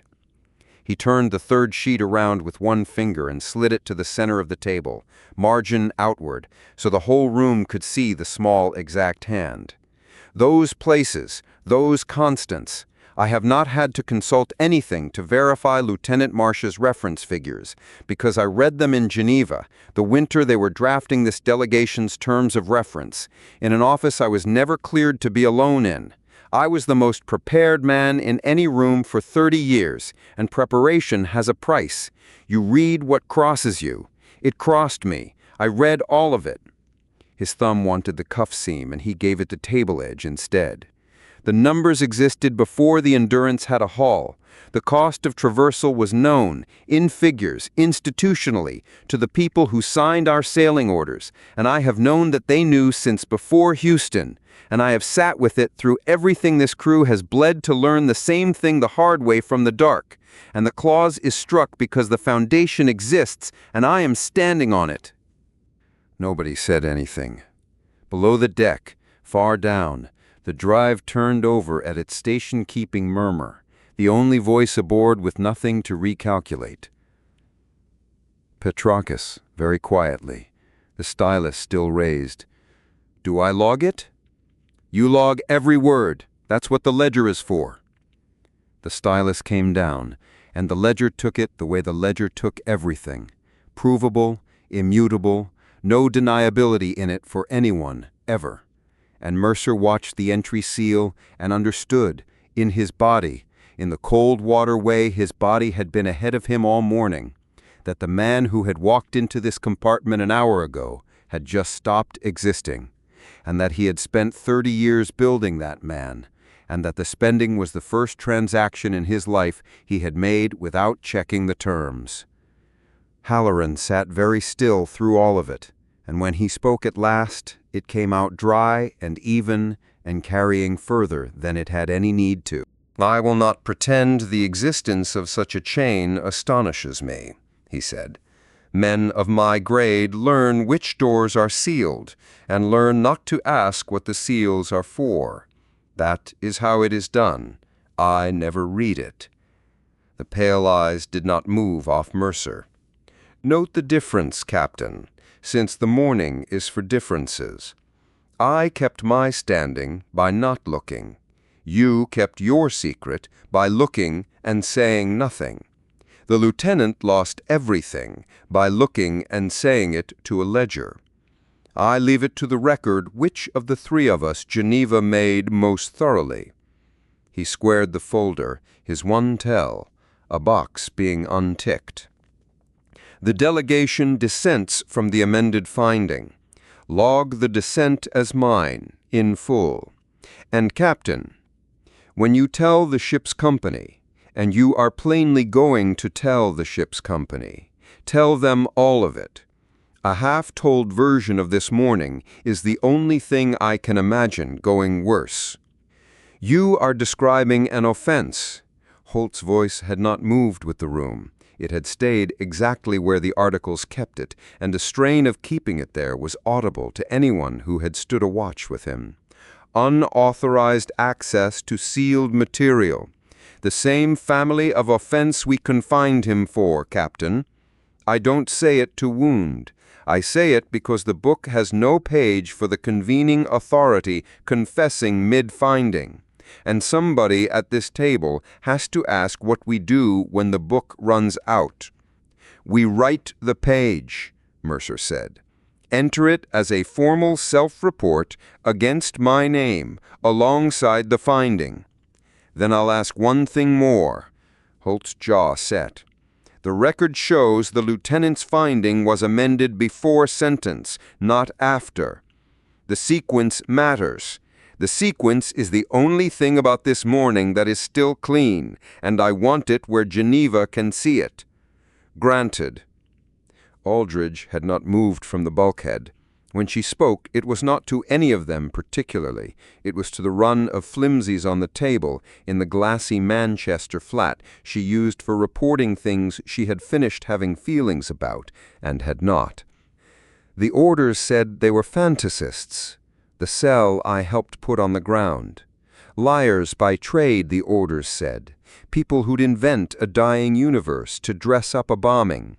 And the proof they weren't was in a vault the whole time, under seals, being renewed." Her eyes came up. "Sentence, Captain. I have a prisoner in a stores compartment and a deck that wants to know." "Breach proven. Sedition dismissed. The claims confirmed." Mercer said it in the order it would be logged. "Sentence. Supervised duty for the duration. He works his board with a minder at his shoulder, and half his keys gone, because this ship is too poor to waste the best signalsman she has on a locked hatch, and because confinement was beginning to look like something we did to keep from looking at him. Effective next watch. Lieutenant," to Holt, the book given its due, "draft the supervision order. Make it strict. He'd be insulted by less." Petrakis wrote. Halloran watched the writing with the expression of a man at the funeral of a colleague he had warned about exactly this. And Mercer gathered the third sheet back to himself, the margin and its terrible agreeing digits, and stood looking at it one breath longer. "1 hour," he said. "Then I address the ship." The stores compartment they had given Marsh was aft of the galley flats, a racking bay emptied watch by watch since the yard, And it had the one quality nobody had planned for it. It was quiet, and the quiet was the punishment. A rating stood the hatch. Inside, the lieutenant sat on the cot with his back against the racking and his hands loosed between his knees. And for a man who had spent the deployment with 3 jobs and 2 lives, he looked like a machine with the load taken off, over-revving, nothing engaged. Mercer came in alone and stood, because there was nowhere to sit that wasn't the cot. "Breach proven," he said. "Sedition dismissed. Supervised duty from next watch. Your board, a minder, half your keys. Halt is writing the order and making it strict." "Good," Marsh said. "Strict survives appeal." Then, because the quiet had been working on him too. Dismissed on what reasoning? Halloran drafted that clause to travel. He doesn't withdraw cargo. I did not withdraw it. I struck it. Mercer had decided, on the walk aft, that the lieutenant would have it the way the wardroom had it, whole, plain, first person. I couldn't rule your claims false. I confirmed them. On the record, from direct knowledge, entered as a self-report. Before this ship flew, I read a sealed annex of a document chain in Geneva, ISCA's, Geneva's, the Operations Directorate keeping the seals, and your reference constants are its reference constants, to 4 places, and I said so in the wardroom with Petrakis logging, and in an hour I say it to the ship." Marsh did not move for a moment. His stillness had always been the professional kind, the signalsman's parked attention. This was not that. This was a man holding very still because something structural was moving. "All that time," he said. "Yes. I sat your trade tables. I encrypted the manifests you carried into that depot. I stood next to you on the wall on the day they cut the names. The flash came up in him then, the thing he had spent all this time keeping out of his face, zealot bright and bone-tired at once.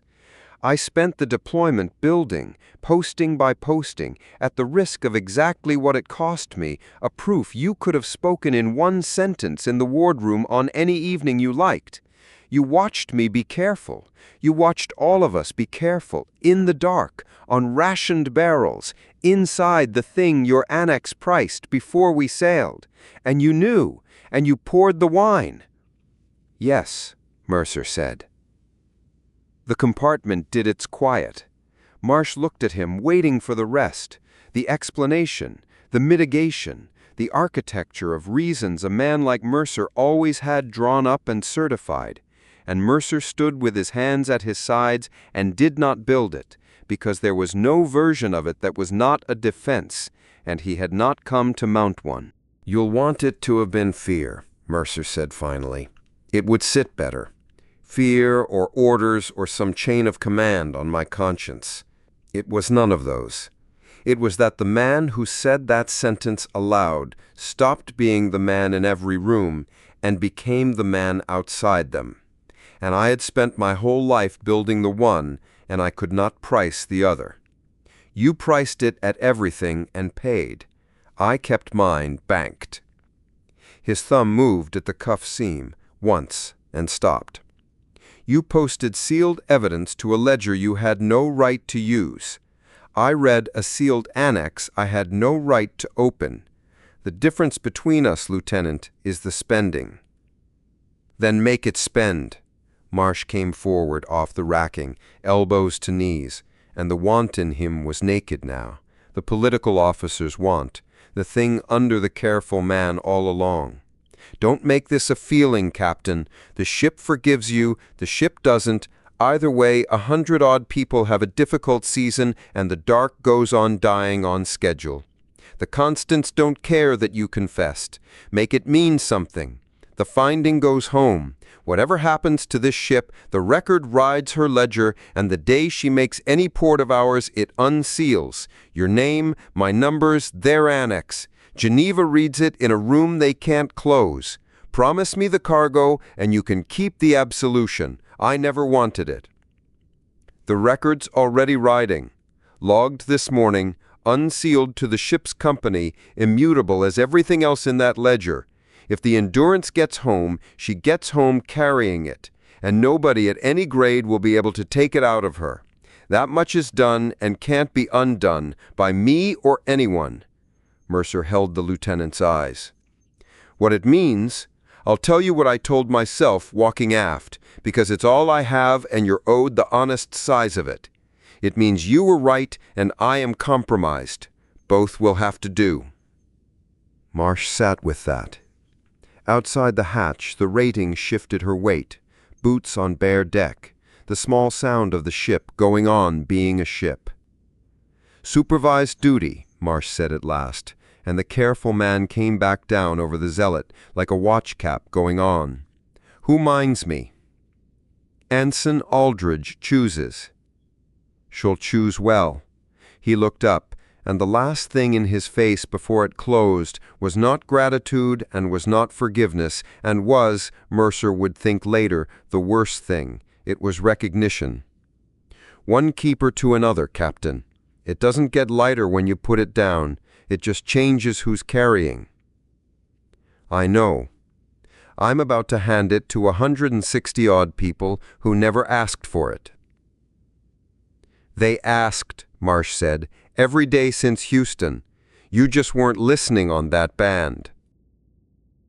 The all-hands tone sounded at the top of the watch, no drill flag, and the ship went quiet under it, the way she had gone quiet once before, in the summer, off the gather, a stillness with practice in it now, the whole patched length of her turning one ear.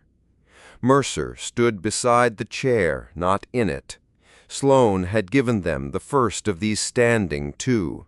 He'd had the tone off her, who had it off him, in the days when the worst thing aboard was a finding with no provenance, and the symmetry would have been unbearable to look at straight, so he did not look at it, and keyed the circuit, and spoke plainly, the way the dead had taught the living to do it on this ship. All hands, this is the captain.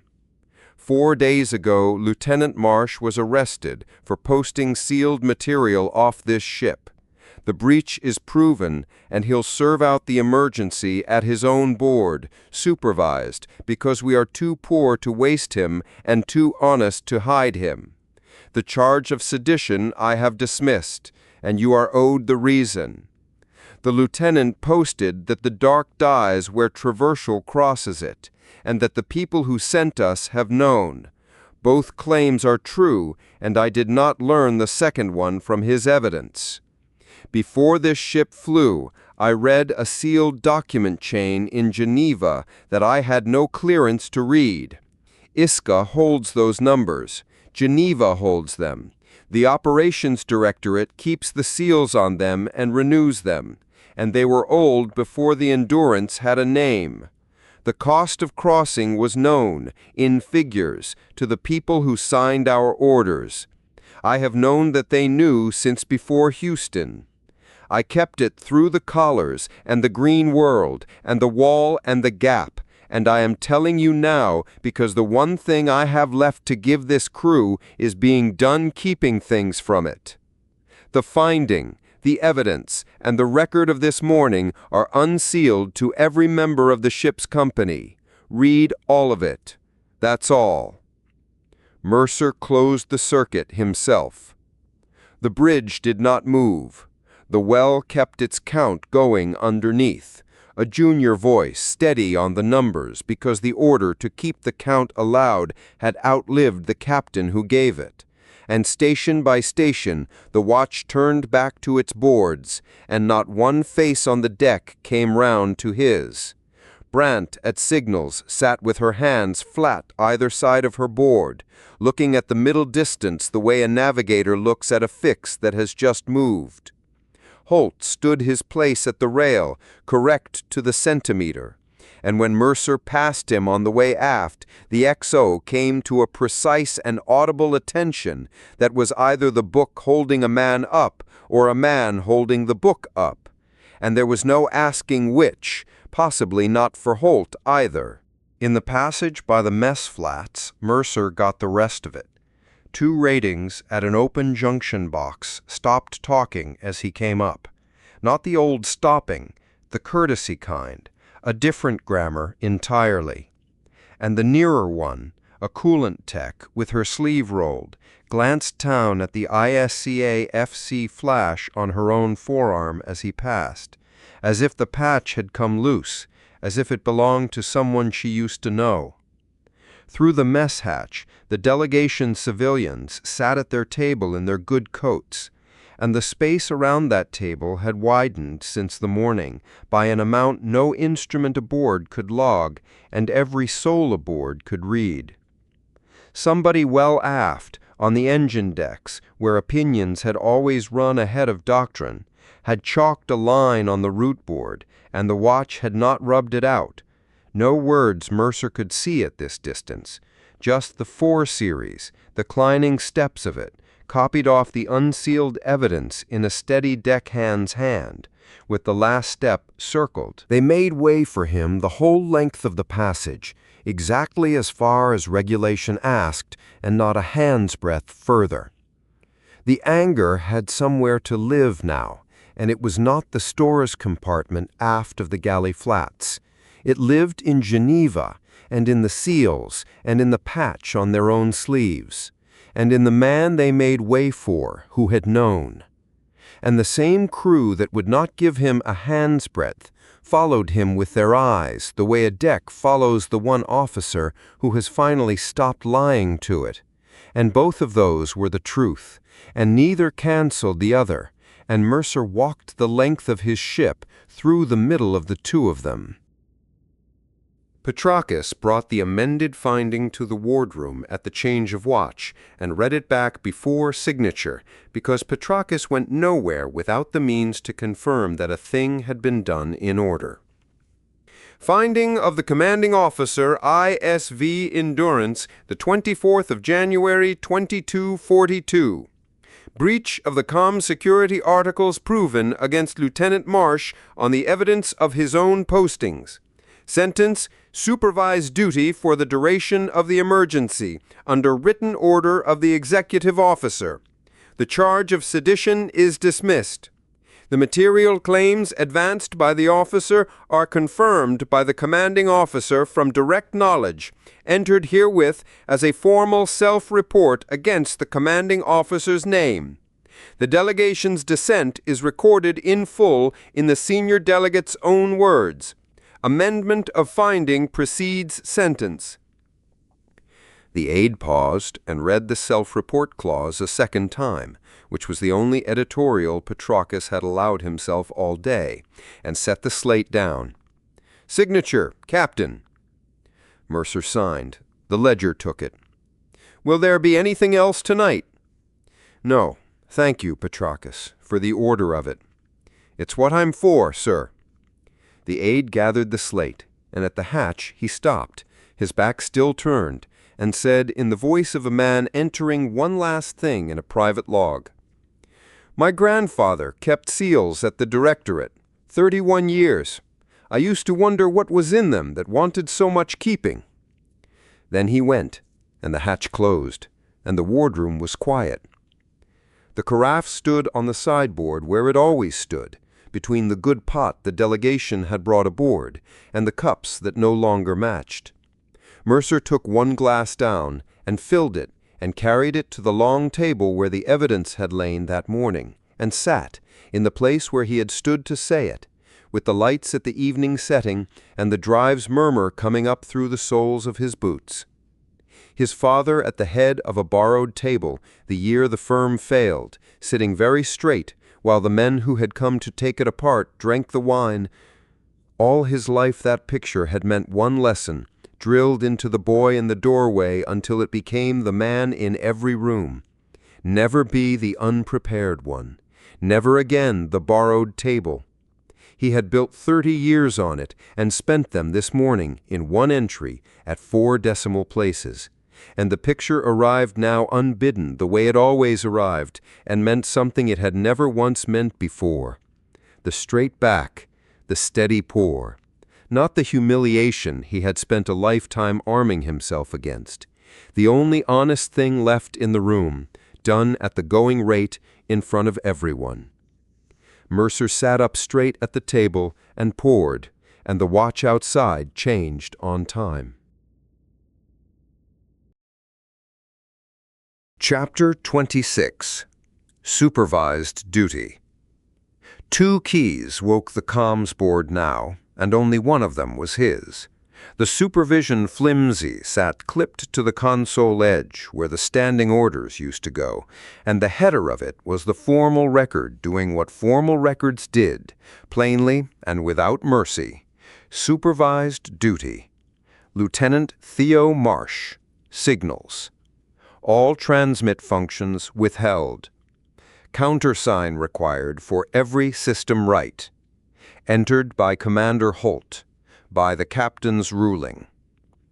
Marsh had read it once, the first morning, and never again, because a man who kept rereading his own sentence was a man asking the sentence to mean something gentler on a second pass, and it wouldn't, and he had given up asking documents to be kind in a previous life. The watch bill was the work in front of him, and the watch bill was wreckage. It had been a clean piece of building once, his own, 18 names deep, every receiver watch paired and rested and matched to the hands that could actually stand it, not the hands whose paper said they could, and the tribunal had gone through it like a sea. 2 of his ratings had asked off the section the day after the all-hands address and got their transfers the same watch, which told Marsh exactly how the request had been worded and exactly how fast Commander Holt had judged it kinder not to refuse.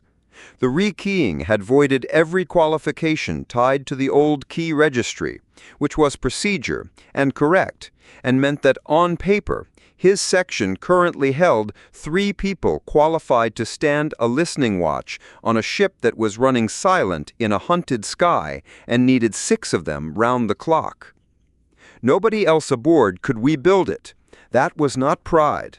Pride was one of the things the tribunal had emptied out of him along with the keys.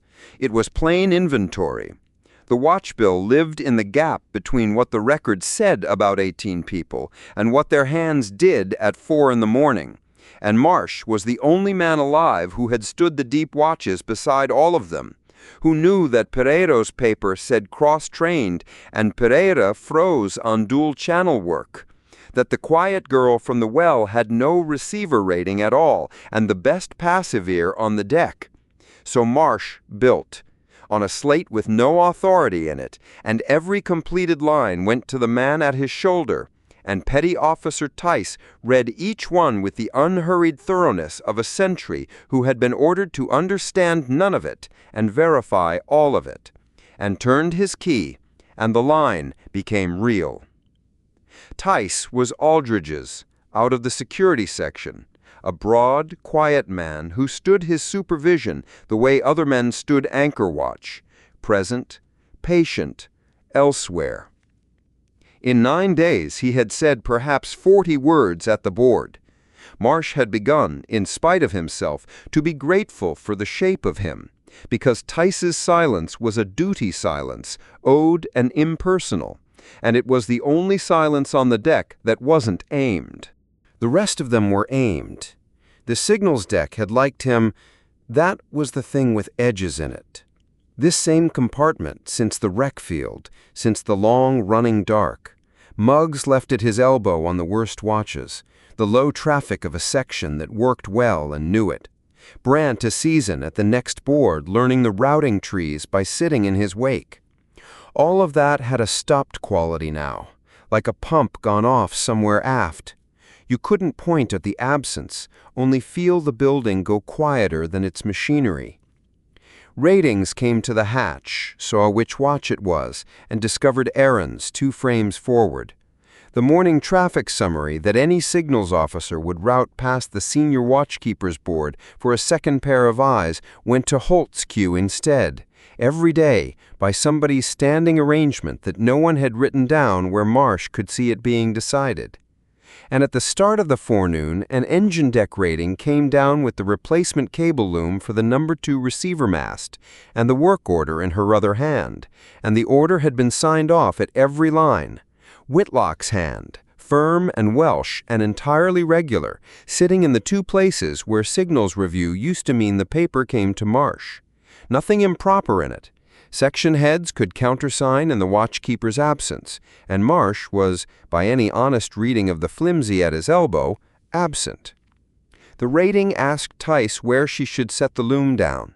Tice looked at Marsh, because cabling was not a thing Tice had opinions on, and the rating looked at the deck, and Marsh said, "Inboard rack, 3rd shelf, label out," in the level voice he had decided on 9 days ago, and the rating racked it label out and was gone before the echo settled. Marsh went back to the bill. Nearly 2 years of cover had ended in a single watch in January, and what was left when the cover went was this: the work, the escort, and a deck that had loved a man who had never entirely existed. The grief in that ran in both directions, and he declined to follow it in either. The bill had 11 open watches. A man could be of use, supervised.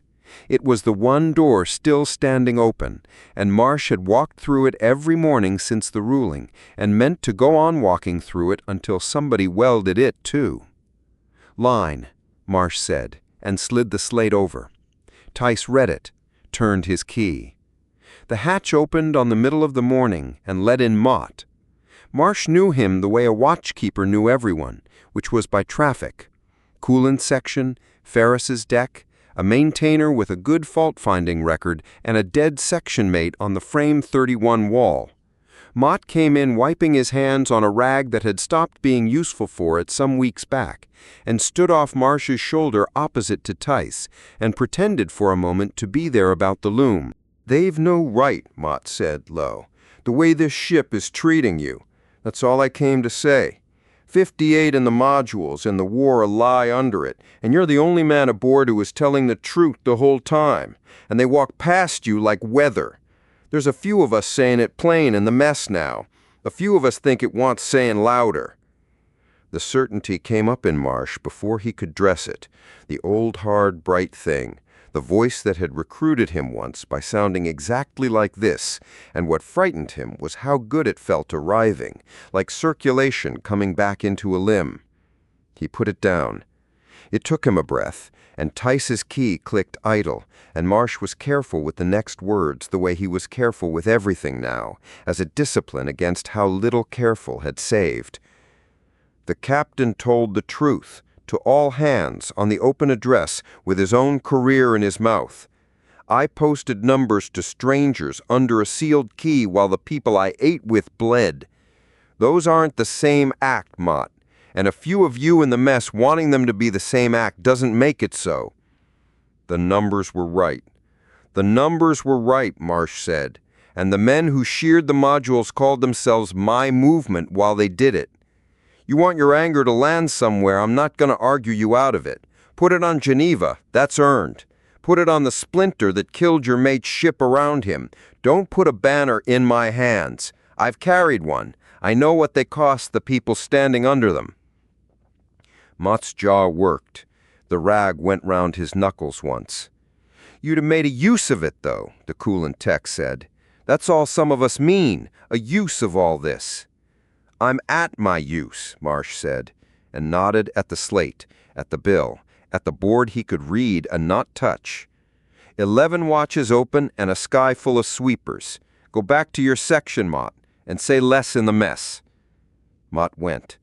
Tice's eyes came round, rested on Marsh a half-second longer than duty strictly wanted, and went back to the middle distance, and whatever was in them stayed unissued, like everything else aboard.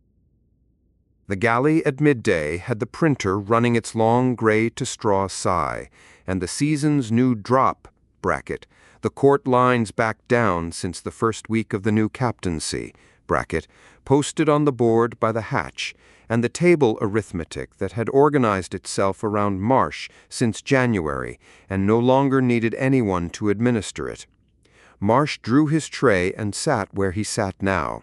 End seat, Inboard, the two chairs across from him doing their reliable impression of being broken. The bracket on the board was in Whitlock's hand, the pool stakes chalked under it in her tidy columns.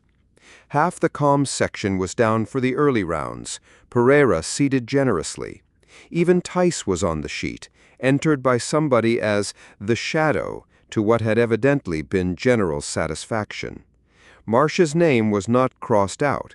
Crossing out would have meant somebody wrote it and somebody else objected. That would have been heat, and heat was at least a temperature. His line simply wasn't there. The pool had healed over the place where he used to be, smooth as new paint, and Marsh ate his loaf and made himself stop pricing the difference because there was no version of the sum that came out owed to him. Ansari found him with a third of the meal left. Hales Jr., the young one off the science bench who had read the floor figures up to the bridge the day they came through the fold, careful then, careful now, sliding his tray into the dead seat opposite with the particular courage of a man doing a thing he had decided about in advance.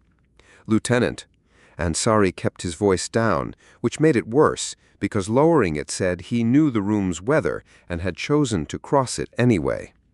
"I've been running the floor series since the fold exit, the long set, the whole pocket. Your early postings," Dr. Hale let the bench see the recovered indices, "they're the same series, sir. Earlier and cruder, but the same animal. You saw the shape of it before anyone on this ship had the door open." His hands organized his cutlery into parade order while he talked, a bench habit, the body tidying what the mouth was unsettling. "Some of us on the bench think the whole series should publish open when we're home. Every reading, every junction, no annex, no seal. And we think, bracket, I think, bracket, it lands different if your name is on it, the man who paid for the numbers. There's a draft. I could bring it to you." There it was again, the same offer in better clothes. Mott wanted a banner that shouted. Ansari wanted one that footnoted. Both of them wanted the weight of what Marsh had done without the rot in it, and there was no such object, and the wanting of it in their faces, young, decent, badly aimed, was the loneliest traffic he handled all day. "The series should publish," Marsh said. "All of it, open, the day we're in range of a working ledger. Take the draft to Dr. Hale, and she'll take it to the captain, and it will be better numbers than mine under a signature nobody has to defend. That's not modesty, Ansari. A finding wears its provenance. Mine's spent. Put my postings in the citations where they belong, in small print, and let the small print be honest about what I was."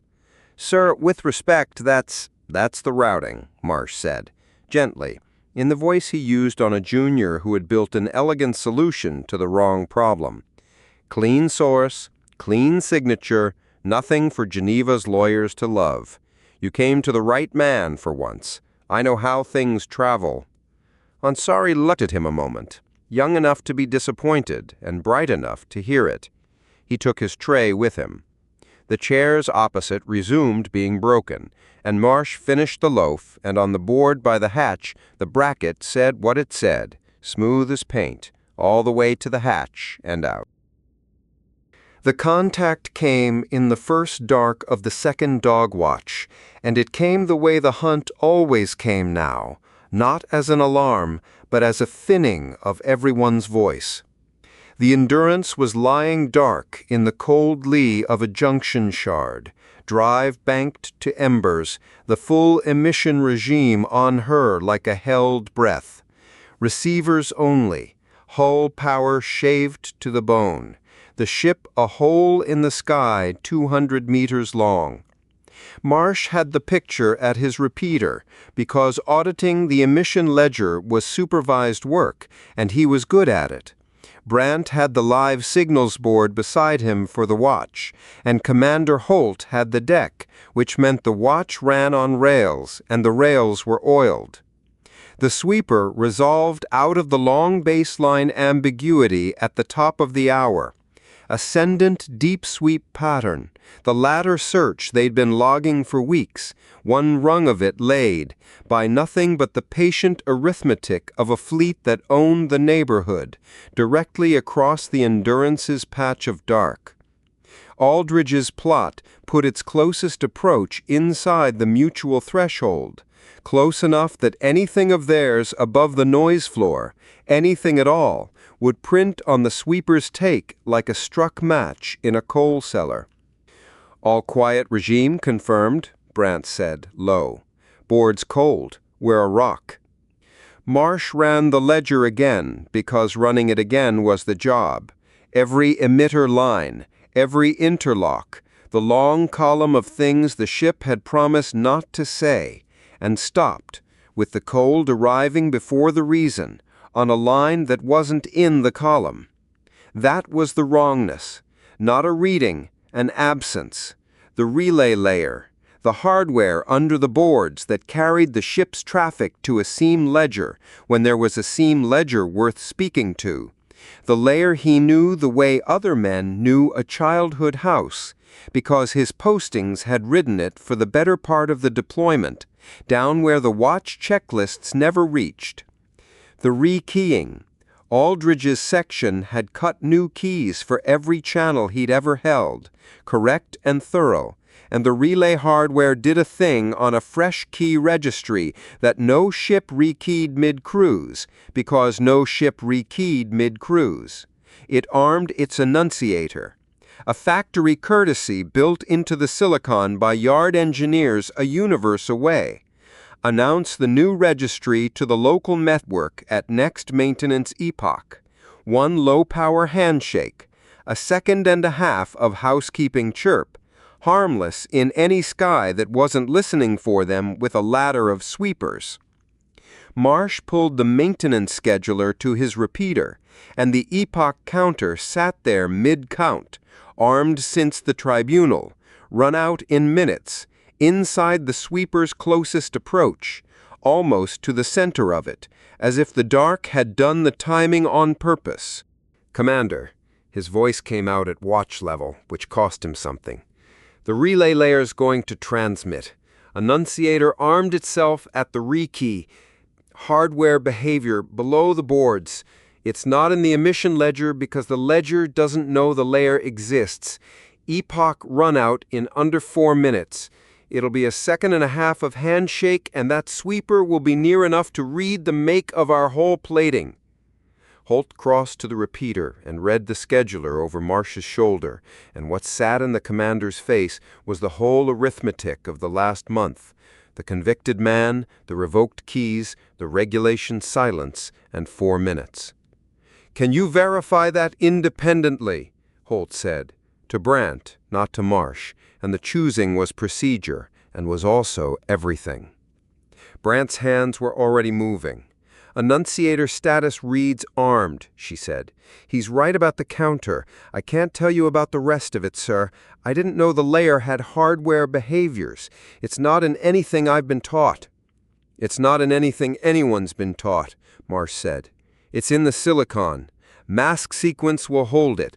Hardware inhibit, right level through the live board. I can dictate it, I can't push it." His own key would not turn this lock, and the flimsy at his elbow said so, and there was nothing in the regulations about how a man should sound while the thing he'd poisoned was the only thing that could save the ship, so Marsh kept the watch level and held out the slate. Holt looked at the plot once, the rung of the ladder, the closing range, and did what the book did when the book met 4 minutes. He found the page with a decision on it. "Ensign," Holt said, "take his dictation. Execute." It went by the numbers after that, because Brant was good and Marsh was exact. The right path opened under Holt's key, the inhibit laid in line by line at Marsh's spoken instruction, his grammar going out through her hands, not that register, the mirror of it. Confirmed the latch before the commit, the layer lies about latches, and the counter died at the runout with 80 seconds in hand, and the relay layer went down to true silence, all the way down for the first time since the yards. The sweeper crossed its closest approach 11 minutes later. The watch listened to it the way the whole ship listened now. Souls and bones. Nothing on the boards but the passive take. A hall full of strangers riding their ladder through the dark, looking for a match strike that never came. And then the range opened and went on opening, and the rung was behind them. Holt straightened. Commander said, to the watch at large, in the dry voice the book kept for facts, "Emission hazard in the relay hardware identified by Lieutenant Marsh on supervised audit. Corrective inhibit executed by Ensign Brandt under my authority. Sweep contact passed without detection." A breath of the bridge's ordinary business came back up, voices refilling to watch level, and the commander returned to the center of the deck, and that was all. Nobody looked at Marsh. The rating at the plot looked, half a second, the way you'd glance at weather, and went back to the plot. Marsh pulled the emission ledger open again and started adding the relay layer to it, line by line, so the column would know the layer existed, so the next man would not need a spy's education to keep the ship dark. Tice turned his key for each line. The watch ran on. Son sat down opposite him at evening mess, in the dead seat, without ceremony, the way the Null did everything that mattered. "Vesha, Lieutenant," Son said, and set about his tray. The Null ate the printer loaf with a small grave attention that had made the galley watch smile once, in another life, and for a while said nothing further, and the nothing was different in kind from the deck's nothing. Marsh ate. Around them the mess rearranged its attention with great care, which is a thing a man under shunning learns to read, the conspicuous unwatching, 30 conversations holding their lines like a formation. "I have been given the question everyone asks you," Son said at last. "I do not want it. It is answered. I stood in the mess when you answered it. I have a different question, and you may refuse it." The young Null's English had its human burrs, its picked-up rhythms, and underneath them the older register, low and even. "Among my people, the voice raised is thray. The breach, the wrong loud. You lived all this time as a quiet that was a lie, and called it duty. I am trying to understand a man who would do this. So my question is not, did you know? My question is, when you learned what your quiet had let stand near it, the ones who sheared the modules, what did you owe, and to whom, and how is it carried? Because you are carrying. I have watched humans long enough now to see it done." Marsh set the fork down. Across the mess, somebody laughed at something, and the laugh hit the formation of unwatching and dropped. "I don't know the word for what I owe. Your people have better ones than mine. I owed the truth posted, and I posted it, and that debt's clean. The other one." His hand moved, a small flat gesture at the room, the chairs, the smooth paint of the pool sheet 2 bulkheads forward. "The other one I pay like this. Use. Whatever they let me lift, I lift. It's not much of a system." "It is not a system at all," Son said. "It is a man paying into a door that has been closed on him." The Null's hands went still on the tray, and the next word came in the older tongue and was not translated, given the way Nar-Ral gave such words, set down whole and left to stand. Kelaune. A beat, the standing quiet entire, even here, even in a human mess. "We have that word because we have needed it, the line that closes its door on one of its own. Your people demand that you owe. I have heard them demand it, in the corridors, in this room. And the same crew refuses to stand where the debt could be paid to them, both together.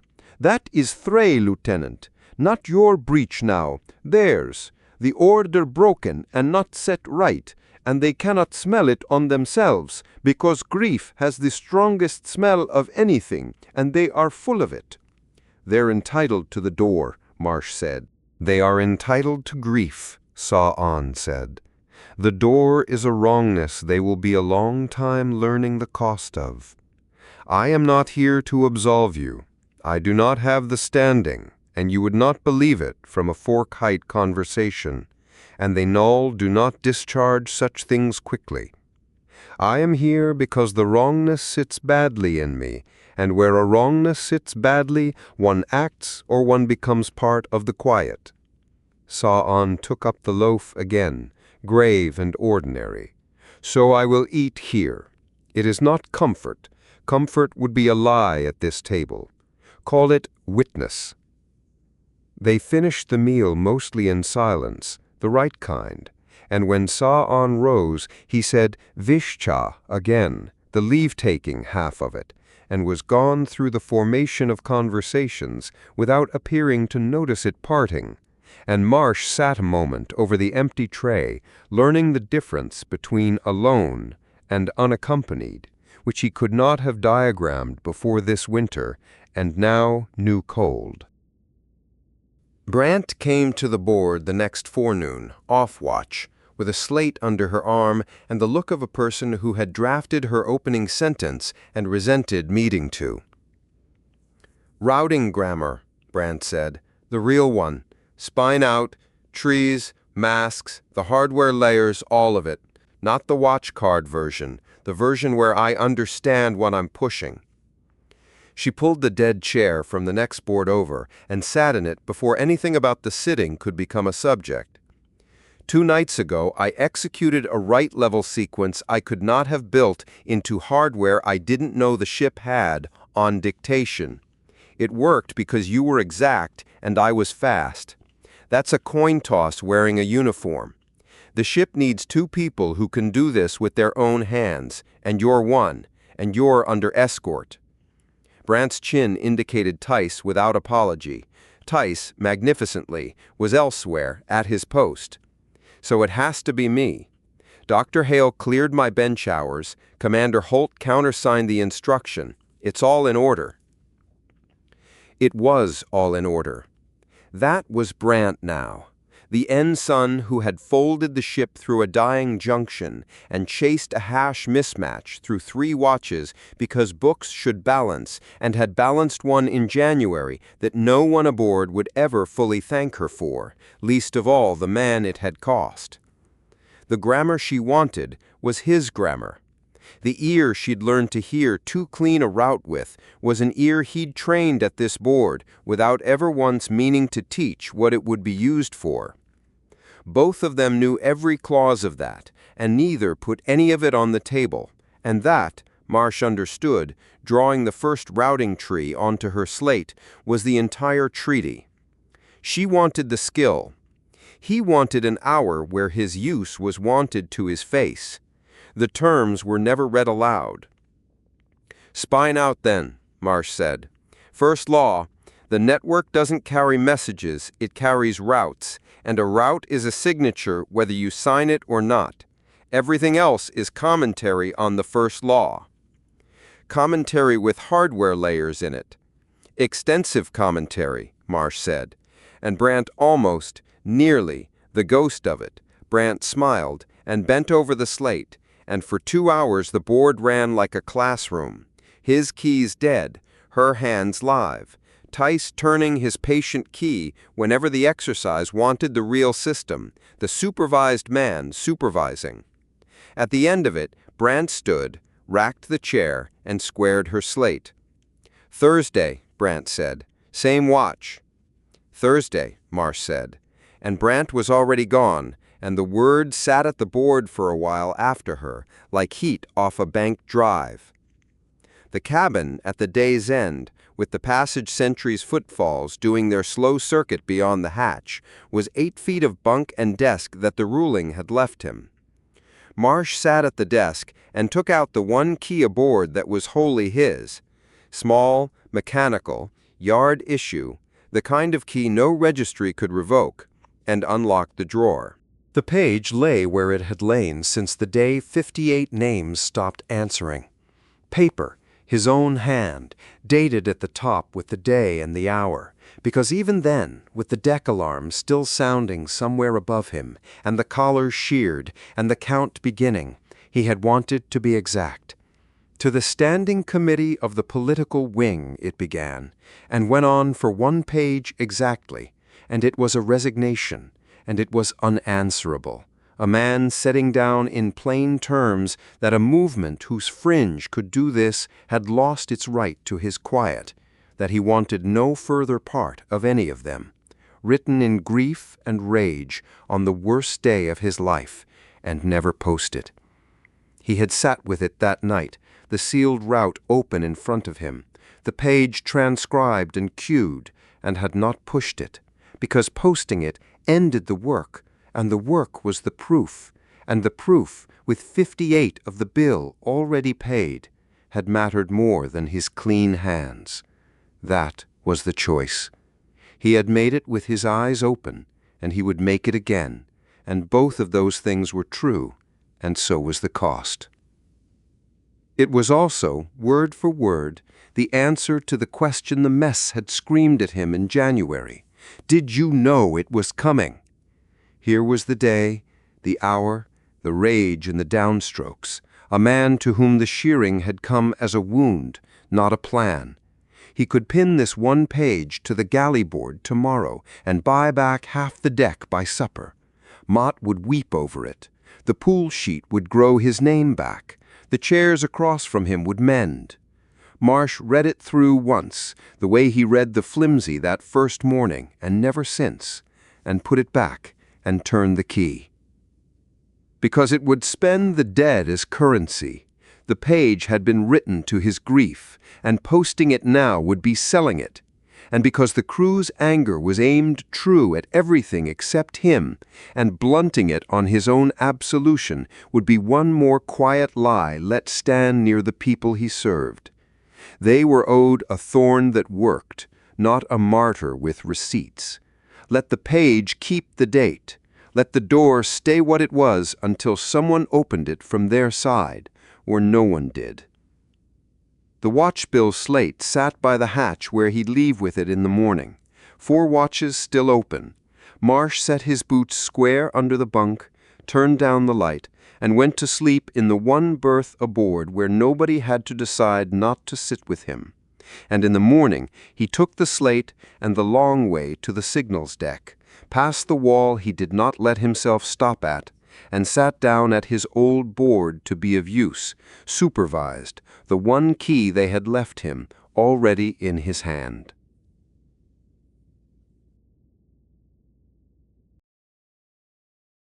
Chapter 27. What the Pressure Said. The rig had been dark since November. The dark had not. Power came back to the afterbay at the top of the forenoon watch on the 14th of March by an order plain enough to fit on a watchbill line. Pressure channel operations to resume, receivers first, every figure logged, the draw posted to the captain's own account. Commander Holt's review had run its course weeks before and found what reviews find, the rig sound, the risk real, the decision sitting above the reviewer's signature, and there the matter had rested until Mercer signed the resumption, and the ship had a thing from him it had not had yet, an order that was not about the hunt, or the hull, or the holds. The crew marked it. Nobody said so on a link, and that was how Nara could tell the marking went deep. Nara had come down before the power did. The afterbay was as the autumn had left it, the ring of gray housings against the frames, the bench with its boards sheeted, the bolt holes of the dead gardens in rows under everything, like the print of a removed life, and the cold light came up section by section, while Whitlock walked the buses with her slate, and Hale pulled the sheeting off the boards in the way of a woman opening a house she had been made to leave. Sa-en moved round the ring with a contact wand, checking seals that had cured 5 times over, because the checking was his, and he would have it. "Receivers," Hale said. "Receivers only. On my mark, mark." The arrays opened and woke into the middle of a saying. The souls knew first, the way the souls always knew. A pressure came up through the deck, faint, oblique, arriving off the stern quarter at a long slant, the shape of a thing said toward somewhere else and caught only at its edge, and Nara's body had begun reading before the bench had finished rendering, because the fall went down and down without turning for home and lay still at the bottom, and she had stood at the center of this ring once and given that exact descent its one allowed breath, her brief, worn smooth with use, the way a hand wears a rail. Leading a longer figure, the bay's instruments took in whole, while everyone in the compartment stood quite still and let them. "It's not at us," Hale's voice had thinned out, her hands moving. "Bearings astern of our track.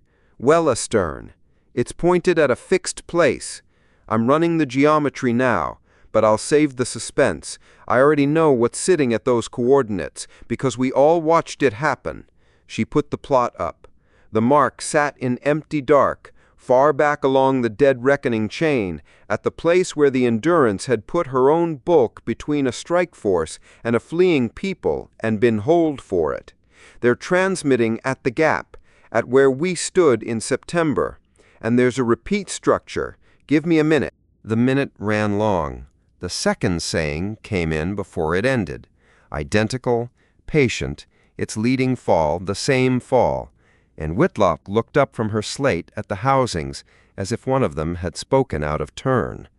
"Fixed interval," Hale said at last, "regular as bell strikes, and the interval divides clean into the whole stretch since the engagement. I can run the count back, call by call, and it doesn't break anywhere. 26th of September to this morning." She set both hands flat on the bench, either side of the trace, and said the arithmetic in the voice she signed casualty annexes in. 5.5 months. They've been calling the whole time. We went dark, and we ran, and we buried our dead and fought about the chair and caught our spy, and the entire time, on schedule, they have been standing at the last place they saw us, saying her grief at an empty piece of sky. Nobody answered that. Sion had stopped, the wand loose in his hand, his face turned to the afterplates. Whitlock pressed 2 fingers flat to the nearest housing for a moment, a touch with nothing technical in it, then took her hand back and went on with the busses, because the busses were what she had. Naral stood in the cold light and read the saying again as it came, all the way down, the way her people read everything. The figure was simple. Her own fall, then the old constant body and tail, then an ending that did not close, a lifted edge, a door of sound left standing open the width of a hand. Not grief alone, grief used as a name. You who gave us this, you whom this is for. The Orun had no word for the Endurance, and had made one out of the only thing the ship had ever said to them, and had then done what they had done for their own dead for longer than the ship had existed, gone on saying it, to no answer, without permitting themselves to stop. The Null knew that discipline. Naral had stood her own version of it half a life. It had a cost no instrument in this bay could put on a curve, and a people who paid it on schedule for strangers were owed better than a winter of silence. Hale keyed the bridge. "Captain, the channel's up. It was never down. They've been calling the place we made our stand, not us. A fixed point, a fixed schedule, since September." A breath. "We ran a winter clear of it. This week the track brought us back inside the carry, and the first thing in range was them."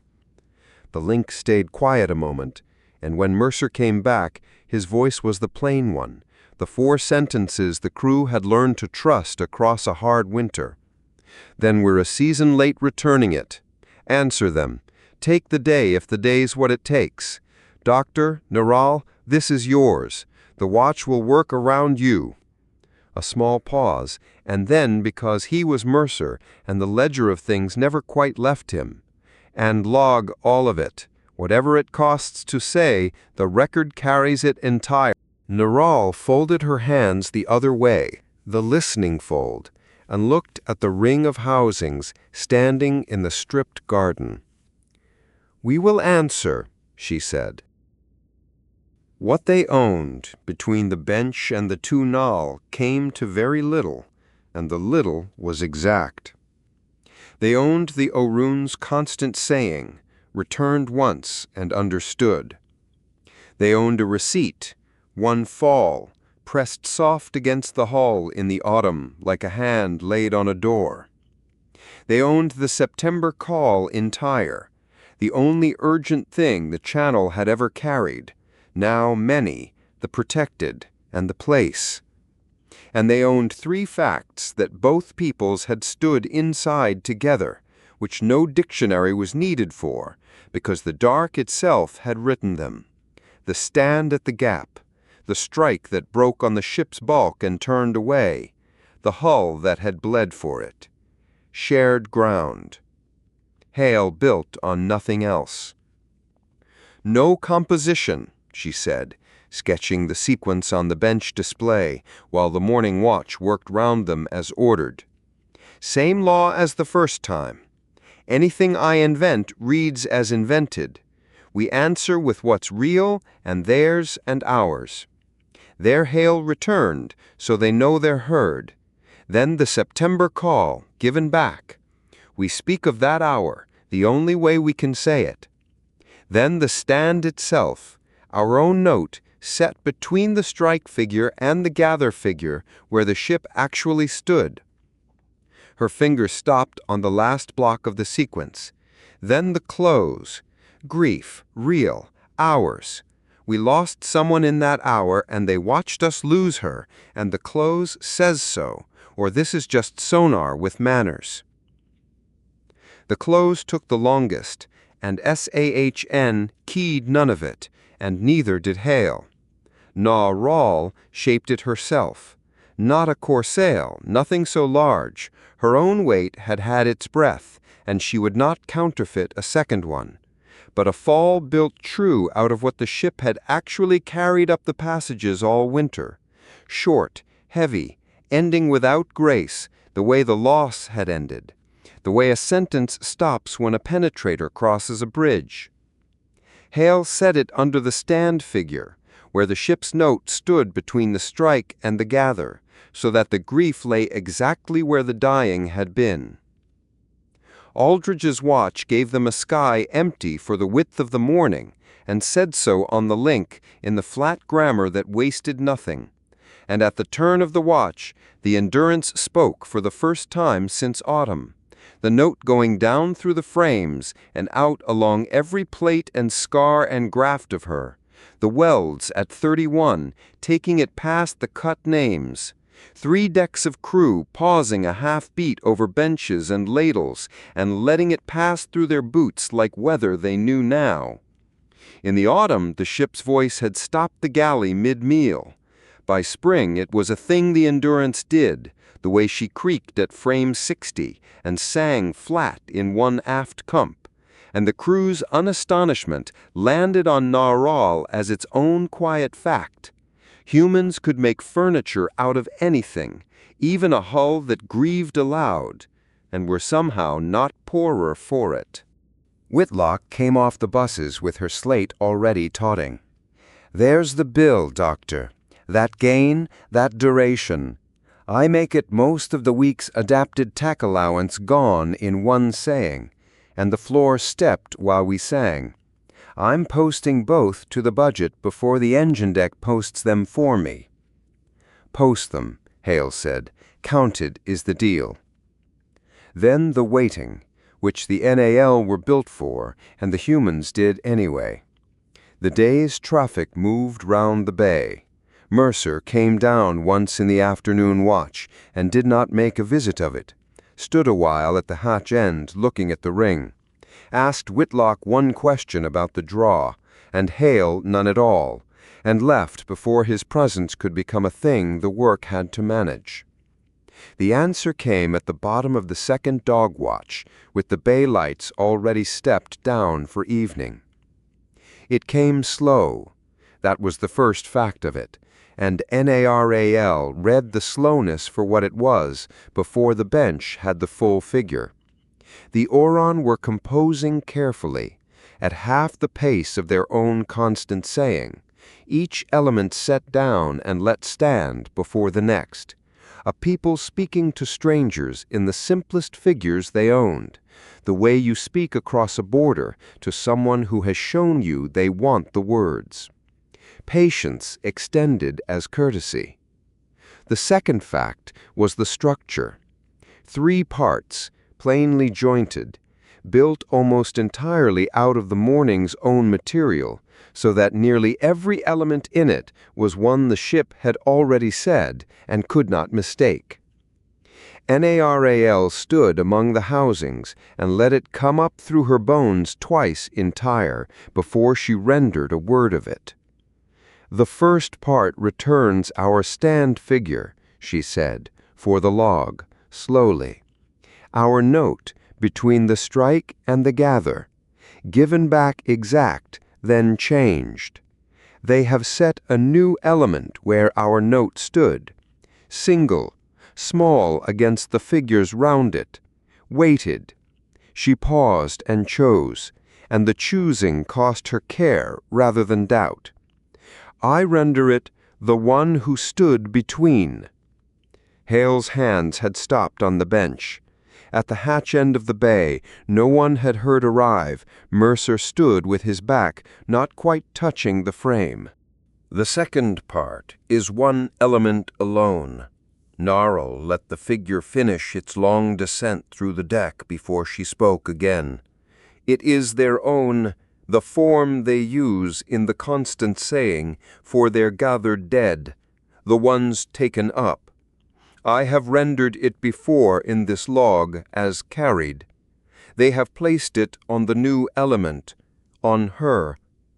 The pronoun went into the record plainly, and Gnarl set it there on purpose. The figure itself had no her in it, but the bay did, and the dark did, and a rendering owed its debts on both sides of the hull. The third part is the longest, the new element, the one who stood between, set down among their own weights, inside the body of the constant saying itself, in the place their dead are kept. Then the whole of it, re-said. So. She turned from the ring to face the bench and the captain at the hatch, and gave the sentence whole, because the log would want it whole, and so would the ship.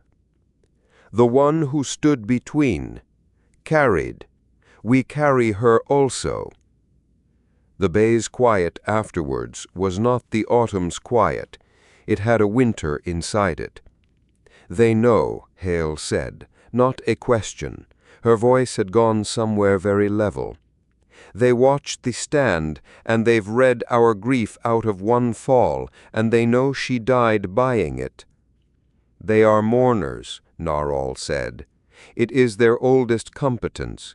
A people who gather their broken can read a deck's loss in one figure better than the deck can say it in 1,000 words. They have not offered us sympathy, Doctor.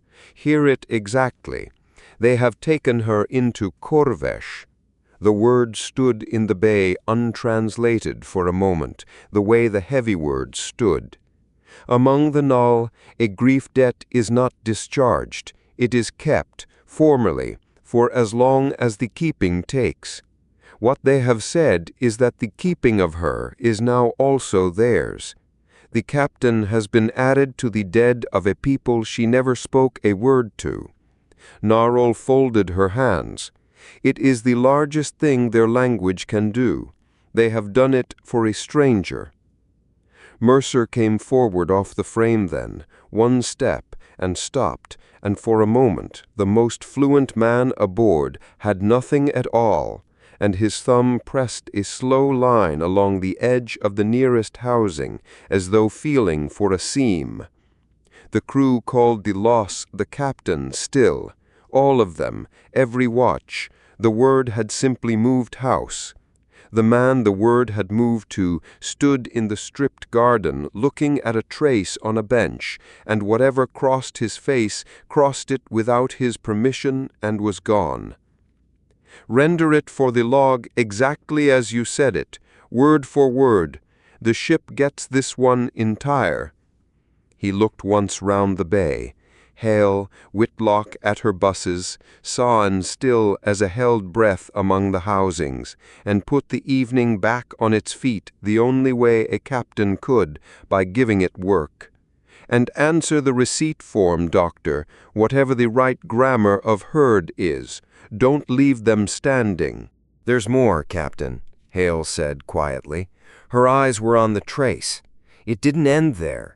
The third part has a close coming in behind it, and the arrays are— A flat chirp from the bench made the point for her, twice. Clipping. They're working at the rig's edge. Whatever this last figure is, it's at the limit of what we can take whole. The close came up through the deck like depth itself arriving. It was unlike everything before it.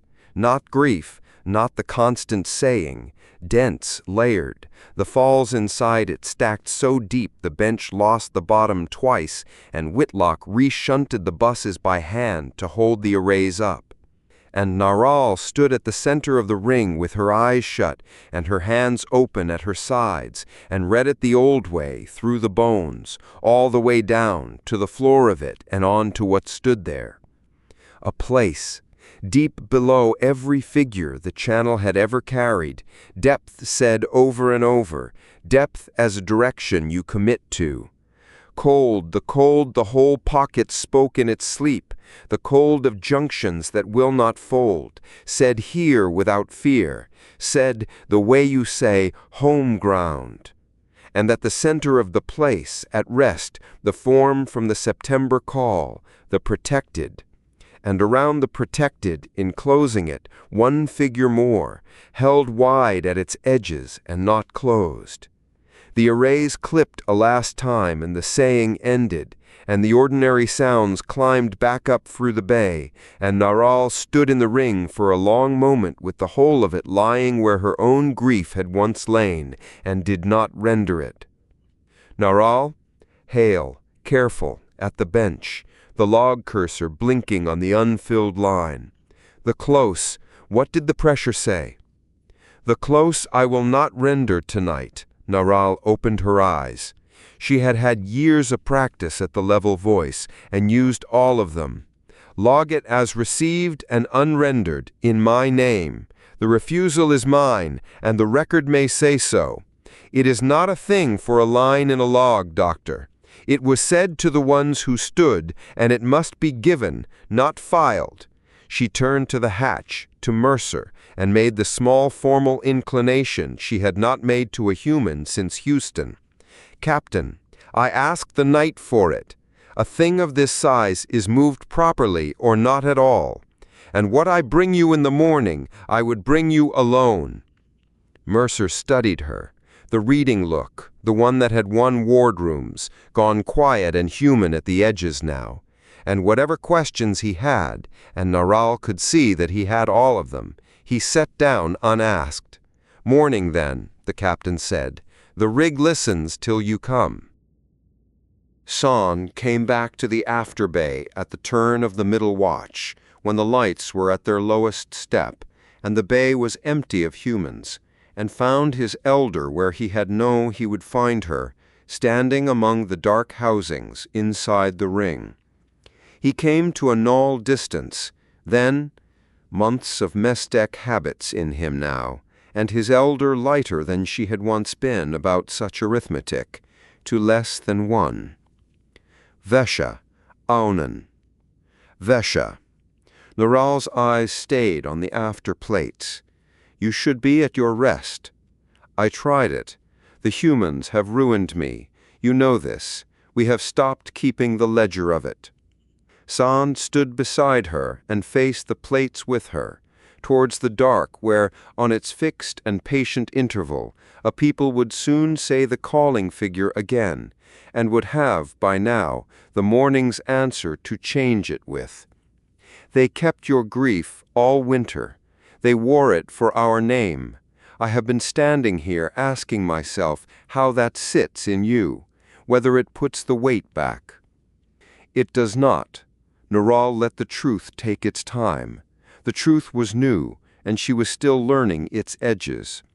What went out of me at this ring went out breathed. What they kept was not my weight, Aunan. It was the answer's shape, the proof that the ark answered once. A grief that is taken up by another and used to call the answerer back is not what it was. I carried mine half a life as a stone. They have spent the winter using it as a doorknock. Her hands unfolded, slowly, and lay open. I find I would rather be a knock than a stone. San took that in the human way, with his face, and mastered it in the Null way, with his stillness. And the two of them stood for a while in the quiet, while the listening arrays breathed their small electronic breath at the bench. The captain is in their saying now, carried.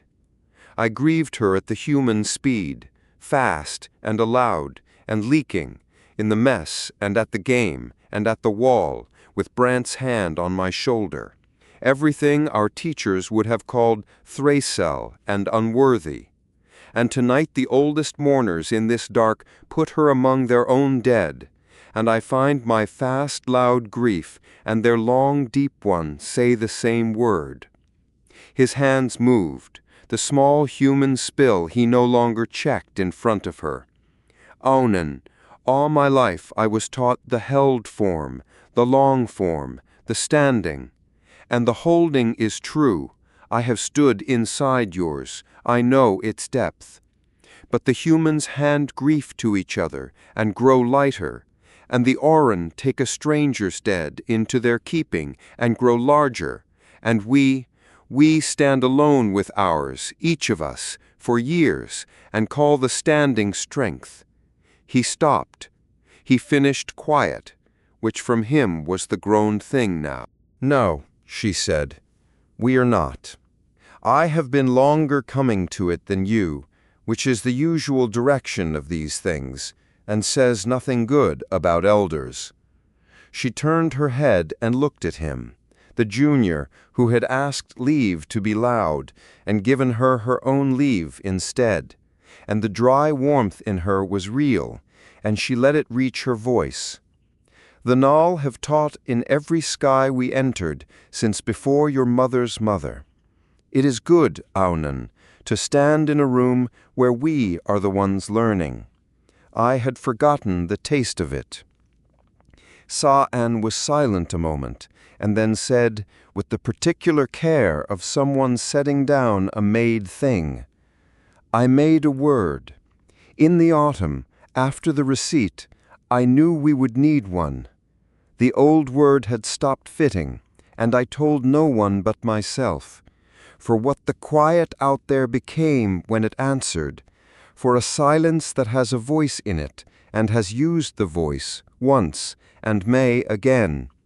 He set it into the dark bay, 2 beats, stress on the first, the way new words are given to a line. Sailvesh. Narhal weighed it the way her people weighed everything, slowly, all the way down. The voice quiet, the inverse of the childhood word, the wrong still turned over to show its other face. A young word, made at human speed, by a null the humans had half made.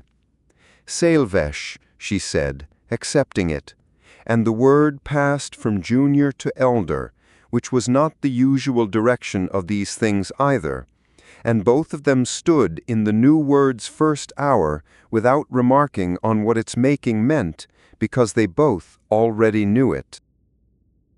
Mercer came down alone at the top of the morning watch. The bay was hers at that hour. Hale had been ordered to sleep by Soto in writing, Whitlock had the buses balanced and gone, Saw had taken himself to his rest at last, and Noral stood at the bench waiting, and watched the captain of the Endurance come the length of the compartment past the bolt-hole rows of the dead gardens. Mercer had learned a ship's walk somewhere across the winter, unhurried and exact through the low light, and he stopped where she indicated, without asking why she indicated it, inside the ring, at the center, where the grief had been given its breath and where the close had come to rest. If a thing was to be moved properly, it would be moved from where it lay. The unrendered figure, Naral said. I give it to you now as it was said. It is in 3 weights, and I will set them down in order. Go on. There is a place. She spoke the way her people set down heavy things, slowly, evenly, all the way to the floor. It is deep, deeper than any figure this channel has carried, depth said as a direction, the way a course is said. And it is cold, the cold of the dead junctions, the cold this whole dark dies of, but said without fear, Captain, said the way your people says home. A deep cold place, far down the dark, where the cold is theirs and shelter because of it.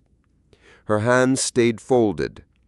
The second weight lies at the center of the first, the protected, the same form as the September call, the thing the gather fled the strike to keep, the thing this ship bled to put beyond the guns. It is there, at rest, in the deep cold place, the protected thing is. Mercer stood very still in the center of the ring. And the third weight? The third is around the second, and it does not close. Naral paused, not for effect, for exactness, because the next words were the morning's whole cargo.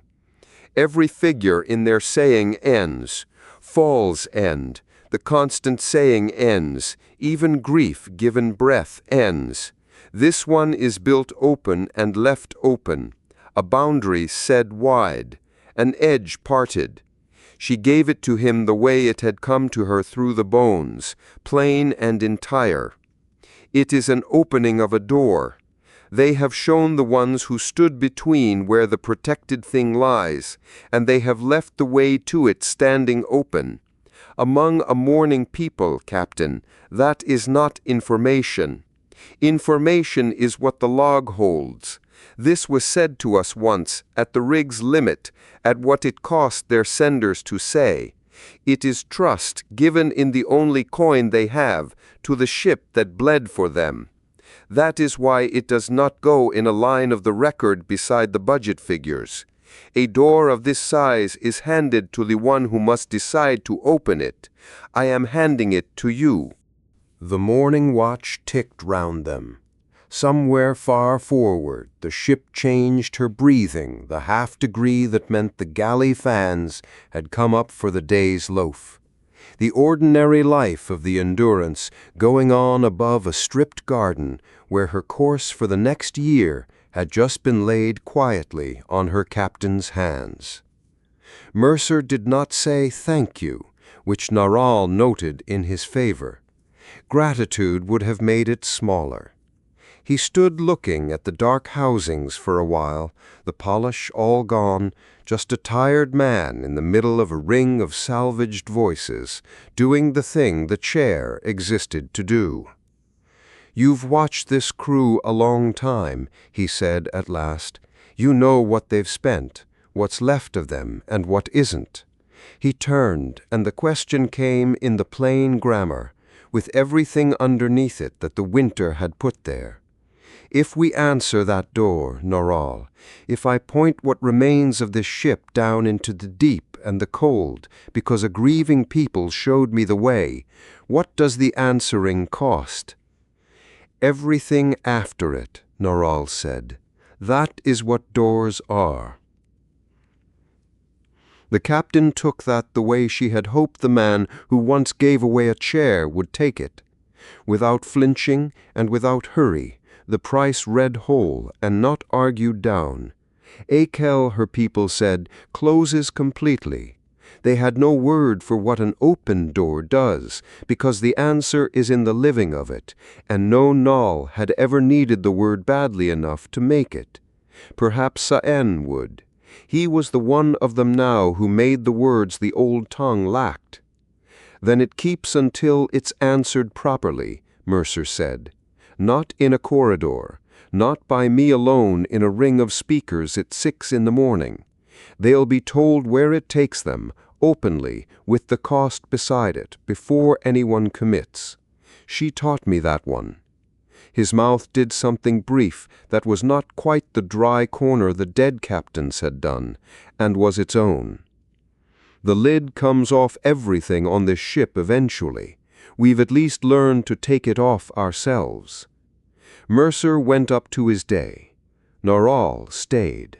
The bay came back to its small sounds around her, the arrays at their listening, the bench trace breathing, the air handlers, and through the souls, in its own time, faint and patient off the stern quarter, the next scheduled call arrived from the dark. The worn fall, the constant saying, the lifted, unclosed edge. They would change it soon, now that the answer had reached them. The calls would stop being aimed at an empty piece of September sky and come home to the hull itself. And her grief would be retired at last from its winter's work of knocking.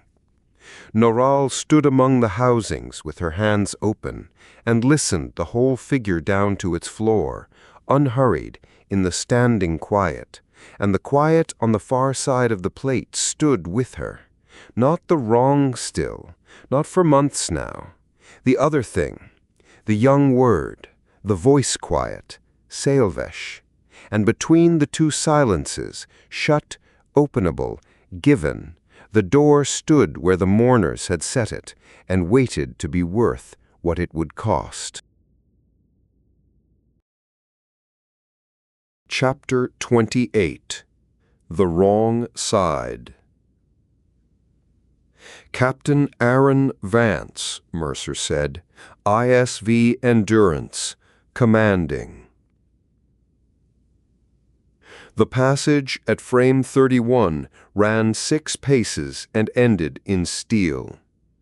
At the bottom of the middle watch, it had the cold to itself. The seal bled chill into the air the way it had since the compartment behind it went out of the world. And the ship's night sounds arrived there from a long way off. The air handlers, a pump far aft singing its half-tone flat, nothing else. The letters stood up out of the bulkhead in ridges a torch had raised, and the torch had been guided by tired men between watches, so in places the lines wavered, and nobody aboard would have traded the waver for engraving. Captain Maya Sloane, ISV Endurance, commanding. The captains led together now.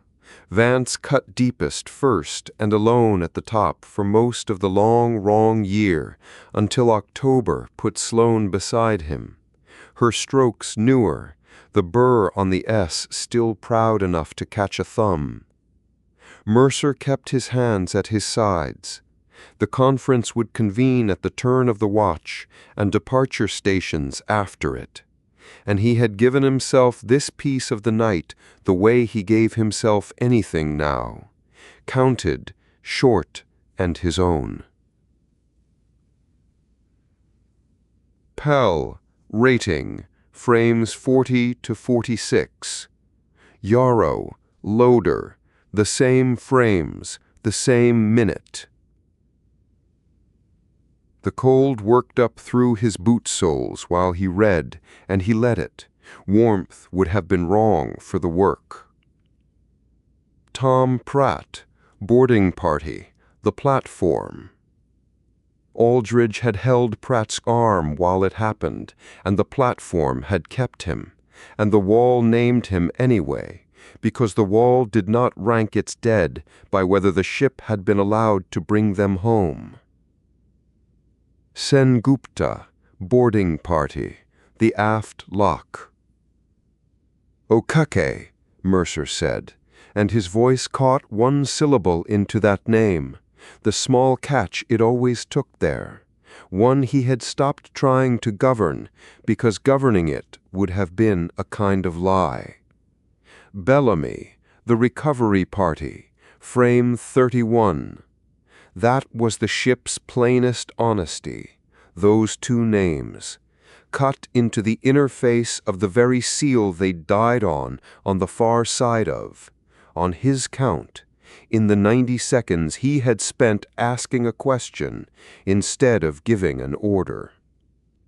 5 had gone out. The torch had named 2 of them. The last 3 the line keeps, with everyone else the dark had kept. Dunbar, damage control, the coolant run. Faro, the port arc watch. Iqbal, the port arc watch. The same round, the same second, the same arc of the same bridge as the captain at the top of the wall, and the 3 of them mid-sentence when it came through, all 3 of them working, and those we could not bring. Mercer read the last line aloud and unhurried, the same as the names, because it stood on the wall and the wall made no distinctions. The 58 who had gone with the modules in the first hour of all of it lived in that line, and the rest of them, too. Everyone the pocket had taken without giving anything back. Sloane had read the living. The first muster under the new sky, all souls by name, most of an hour, and not a boot shifting anywhere on the ship to suggest the time was being spent badly. And at every muster after, the same, the captain's own voice working down the watch bill while the divisions answered out of every living compartment. In the old life, Mercer had kept the count differently, run clean in his head, a ledger balanced nightly against grief, the arithmetic without the walk. Sloane's way was better. The living had a watch bill to summon them. The dead's muster went unread unless somebody stood in the cold and read it. The thought arrived in her dry grammar, the way her grammar still turned up in him at the bottom of watches, and he let it stand. Somebody has to. A tiredness sat in him that had stopped being a condition and become a material, something the year had built him out of. Mercer put 2 fingers flat against the cold steel below Vance, briefly, the way a man steadies a thing that does not need steadying, and went up to point the ship.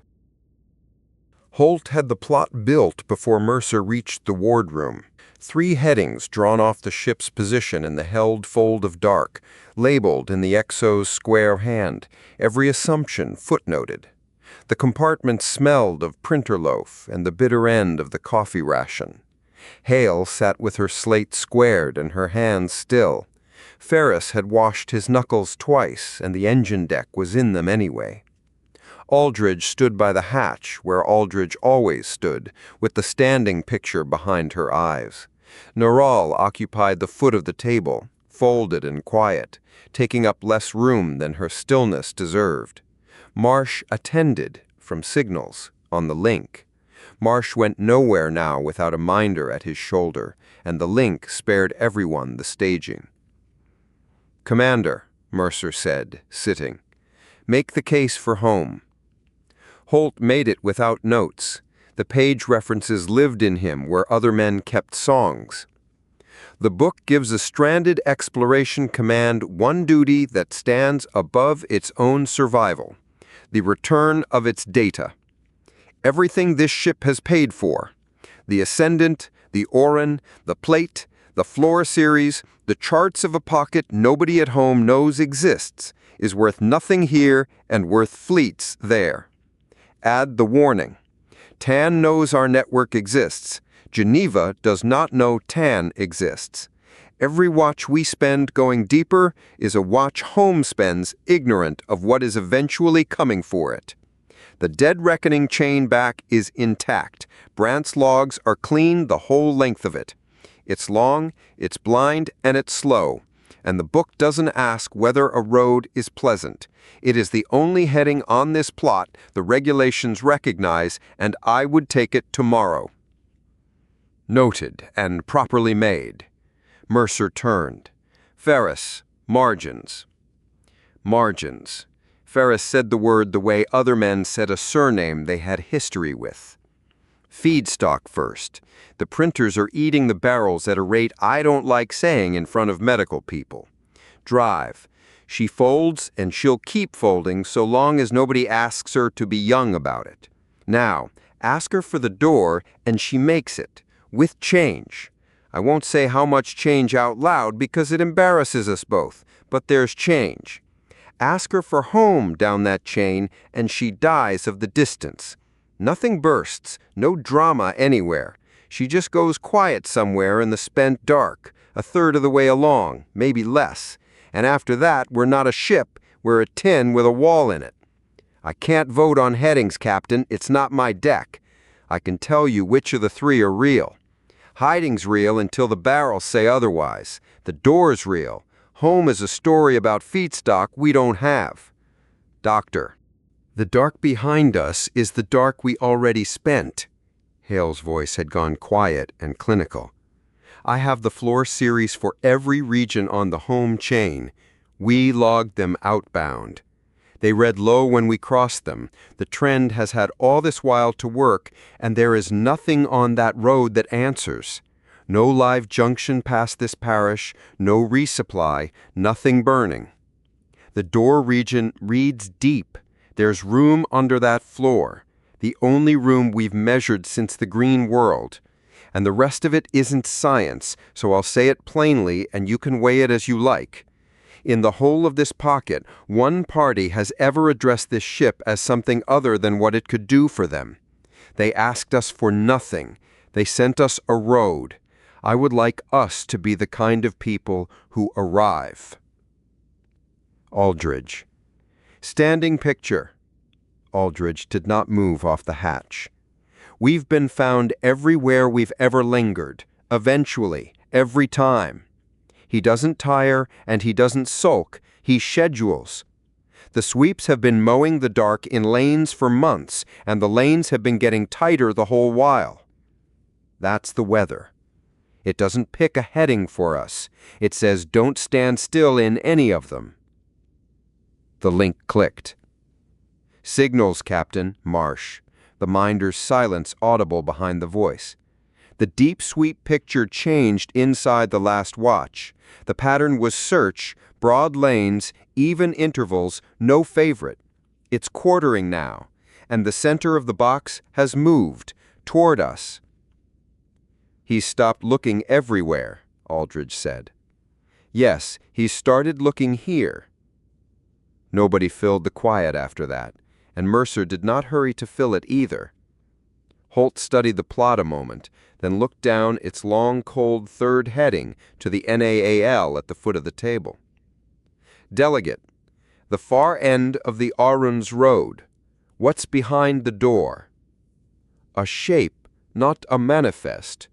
Noral's English came out even and formal, nothing in her moving except the words. What they sent was a place, deep and cold, where the protected thing is, and an opening. A door opening is the nearest English I will stand behind. They do not say what is behind it, and I will not invent it for them. The Orun do not promise, they locate. In all their dealing with this ship, they have sent exactly what was true, and nothing that was warm. I trust that grammar more than I have trusted anything else in this pocket. Thank you. Mercer stood. Not for effect. His back had opinions about wardroom chairs, and the plot read better from above. His thumb found the weld seam at the edge of the table, and worked along at once while he set the words in order, an old habit of the hands the year had never managed to train out of him. Then he gave it to them, all of it, plainly. Here is where I am, and the whole of how I got there, because you'll be living inside this decision, and you've earned the workings. Hiding is dying slowly.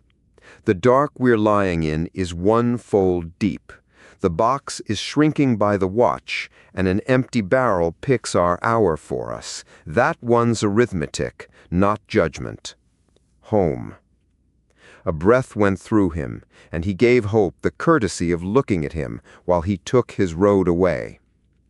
Home is the heading everything in me wants, Commander, and yours is the case Geneva would sign without reading twice.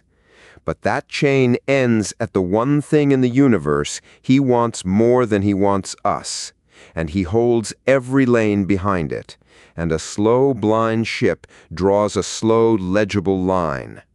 We would not be bringing home a warning. We would be bringing home the war, with its own chart of the way in folded under our arm. What we know is only safe at home, while home is somewhere he cannot follow us to. So we don't go to the people we love. That is the price of them, and I'm paying it with my eyes open, and I'll write it that way in the log. The door is the heading nothing in me wants.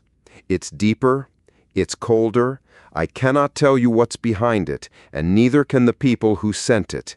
Here is what it has: margins that close, Ferris's change, a region with room under the floor, and the only invitation anyone in this pocket has ever cut us that didn't have a hook through the middle of it. The O-Run have put their hulls between guns and their own broken for as long as we've known them, and once, somebody did it for them, and her name is on our wall. They are the only people out here this ship owes something it can still pay. So, the door. Deep and cold, the O-Run's road. We go the wrong way again. Eyes open this time. Mercer stayed standing. There was one more piece of it, and it belonged on the table with the rest.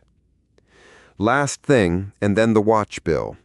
Sloane decided the biggest call of her captaincy in her cabin, with 3 people and a lid, because she judged the ship couldn't afford the argument. And you've all done the arithmetic on what telling it earlier might have cost. She may well have been right. I watched what the lid cost her instead. So did you.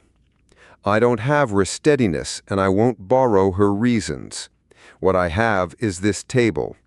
You will get the workings while they're still cheap to argue with, every time for as long as I sit in the chair. Questions now, or objections to the log? Holt squared the plot stylus against the table edge, parallel, precise. My objection to the heading goes in the log, Captain. Reasoning attached, mine and yours both. A record should be able to disagree with itself honestly. A beat, level as the man. The ship will be ready to fold by the end of the forenoon watch. Log both, Mercer said. Thank you, Commander. The conference broke the way working meetings break, into footsteps and lists, nobody lingering on the largeness of anything. Ferris went out first, already talking to Whitlock down the link about barrels. Hale gathered her slates and paused at the hatch, half a breath, as if the kind of people who arrive had a queue and she was checking her place in it. Then she went too. Naral left last, unhurried, and inclined her head a fraction at the hatch. The Salin nod, agreement weightier than agreement, and said nothing at all, which from Naral was a speech. Mercer told the ship first on the speakers, in the 4-sentence grammar the crew had learned to trust across the hard winter, where the road went, what it would cost the dark they crossed, and why he was spending it anyway, the cost beside it, the way she had taught him. Then departure stations ran up through the ship at the top of the forenoon watch, and the Endurance answered it out of every living compartment, the untidy human machine of her settling in to the work. Brant had the helm, and Brant had the heading already built, deep and cold, the first leg of the Oron's road laid off the rig's rendering, out of the lit reaches and down into a dark that had kept something safe in it all this time. Holt stood the XO station with the watch bill squared, running the readiness checks in his own square order, his objection in the log and not in his hands. Nadal and Sauen stood the crossing at the back of the bridge in the Nal Way, side by side and very still. Marsh sat signals with his minder a pace behind, the boards alive under his hands, and Brant's routing grammar in half the work. 2 people aboard now who could do it, and neither pretending otherwise. Ferris's gravel came up the link unasked, drive committed and sweet, or as near sweet as she had any right to be, and would the bridge kindly fold her like she was somebody's mother. Mercer sat in the chair. His thumb found the worn place on the arm, the smooth patch a dead man's thumb had made over years, the one Sloane used to rest her own thumb against every watch, like a question she had stopped expecting to answer, and rested there, and the deck got on with its work around him. Captain. Marsh. Narrowcast in the receivers. Tight beam. Built on knowing where to point it. The headers assembled off traffic shape. The rig's own signature is its routing anchor, and it isn't addressed to the ship. The smallest pause, the kind a careful man puts round a thing he will not editorialize. It's addressed to Captain Julian Mercer. The grade existed in Petrakis's log, in the watch bill, in the mouths of the crew, and in the routing grammar of every unsealed header the comms watch had pushed through the local relays since the chair changed hands. Never the word itself, only the shape of the word, legible to a man who owned the network it traveled on. Mercer sat with that for the space of one breath and put it down, because there was no road from the fact to an answer, and the deck was watching the back of his head. Holt turned from the XO station. Captain, beamed, privately first if you want it. No, Mercer pitched it for the whole deck, even and unhurried. On the speakers, Mr. Marsh. The ship hears what its captain hears. Marsh opened the channel, and Ton came onto the bridge of the Endurance the only way he ever would now, as a voice, warm as the first day, unhurried as a man pouring for guests. Captain now, I am glad. You are always the one worth the table. I know what you are. Your founding plate sits in my cabin as I record this. What I do not yet have is your sky, and you will trade it to me, Captain, in the end, because I have time and a road, and you have a crew you love, and one fold of dark to hide them in. When you are ready to talk about the door you think I have not seen, talk. The channel closed itself with the small civility of static, and the bridge ran quiet underneath the place where the voice had been. The scan refresh, the air handlers, far aft the pump that had been due replacing since the green world singing its half-tone flat about it. At the back of the bridge, the 2 NAHL had not moved. Brant's hands lay easy on the board and stayed there. Holt watched Mercer, and the watching had the whole log in it, and Mercer led it. Mercer gave the message no answer. Not a reply, not a refusal logged for the record, not one word spent in its direction. His thumb stayed where it was, and 3 decks down the cold steel stood at the end of its short passage with the names on it, and somewhere out in the lit and warm and well-fed country behind them, a man who had everything except a sky sat in a cabin with a corroded plate, waiting to be talked to. Ensign Brant, Mercer said. Captain. Take us out. The count ran aloud from the well because Sloane had ordered it aloud once, and nobody had ever rescinded the order, and you could stand anything if somebody competent kept telling you where you were in it. The junction came up to its pitch and stayed there, no slide, no gutter, the door agreeing to be a door from the first note. The hull began, very faintly, to lean, the pressure the soles understood before the ears did, the whole patched and welded vastness of her gathering toward the threshold. "Fold point," Brant said. "Commit." The Endurance went through clean, the whole length of her, bow to stern, one long, even note and not a stutter in it. Brant rode the solution with her hands easy and brought her out the far side like a ship that had been folding in clear water all her life.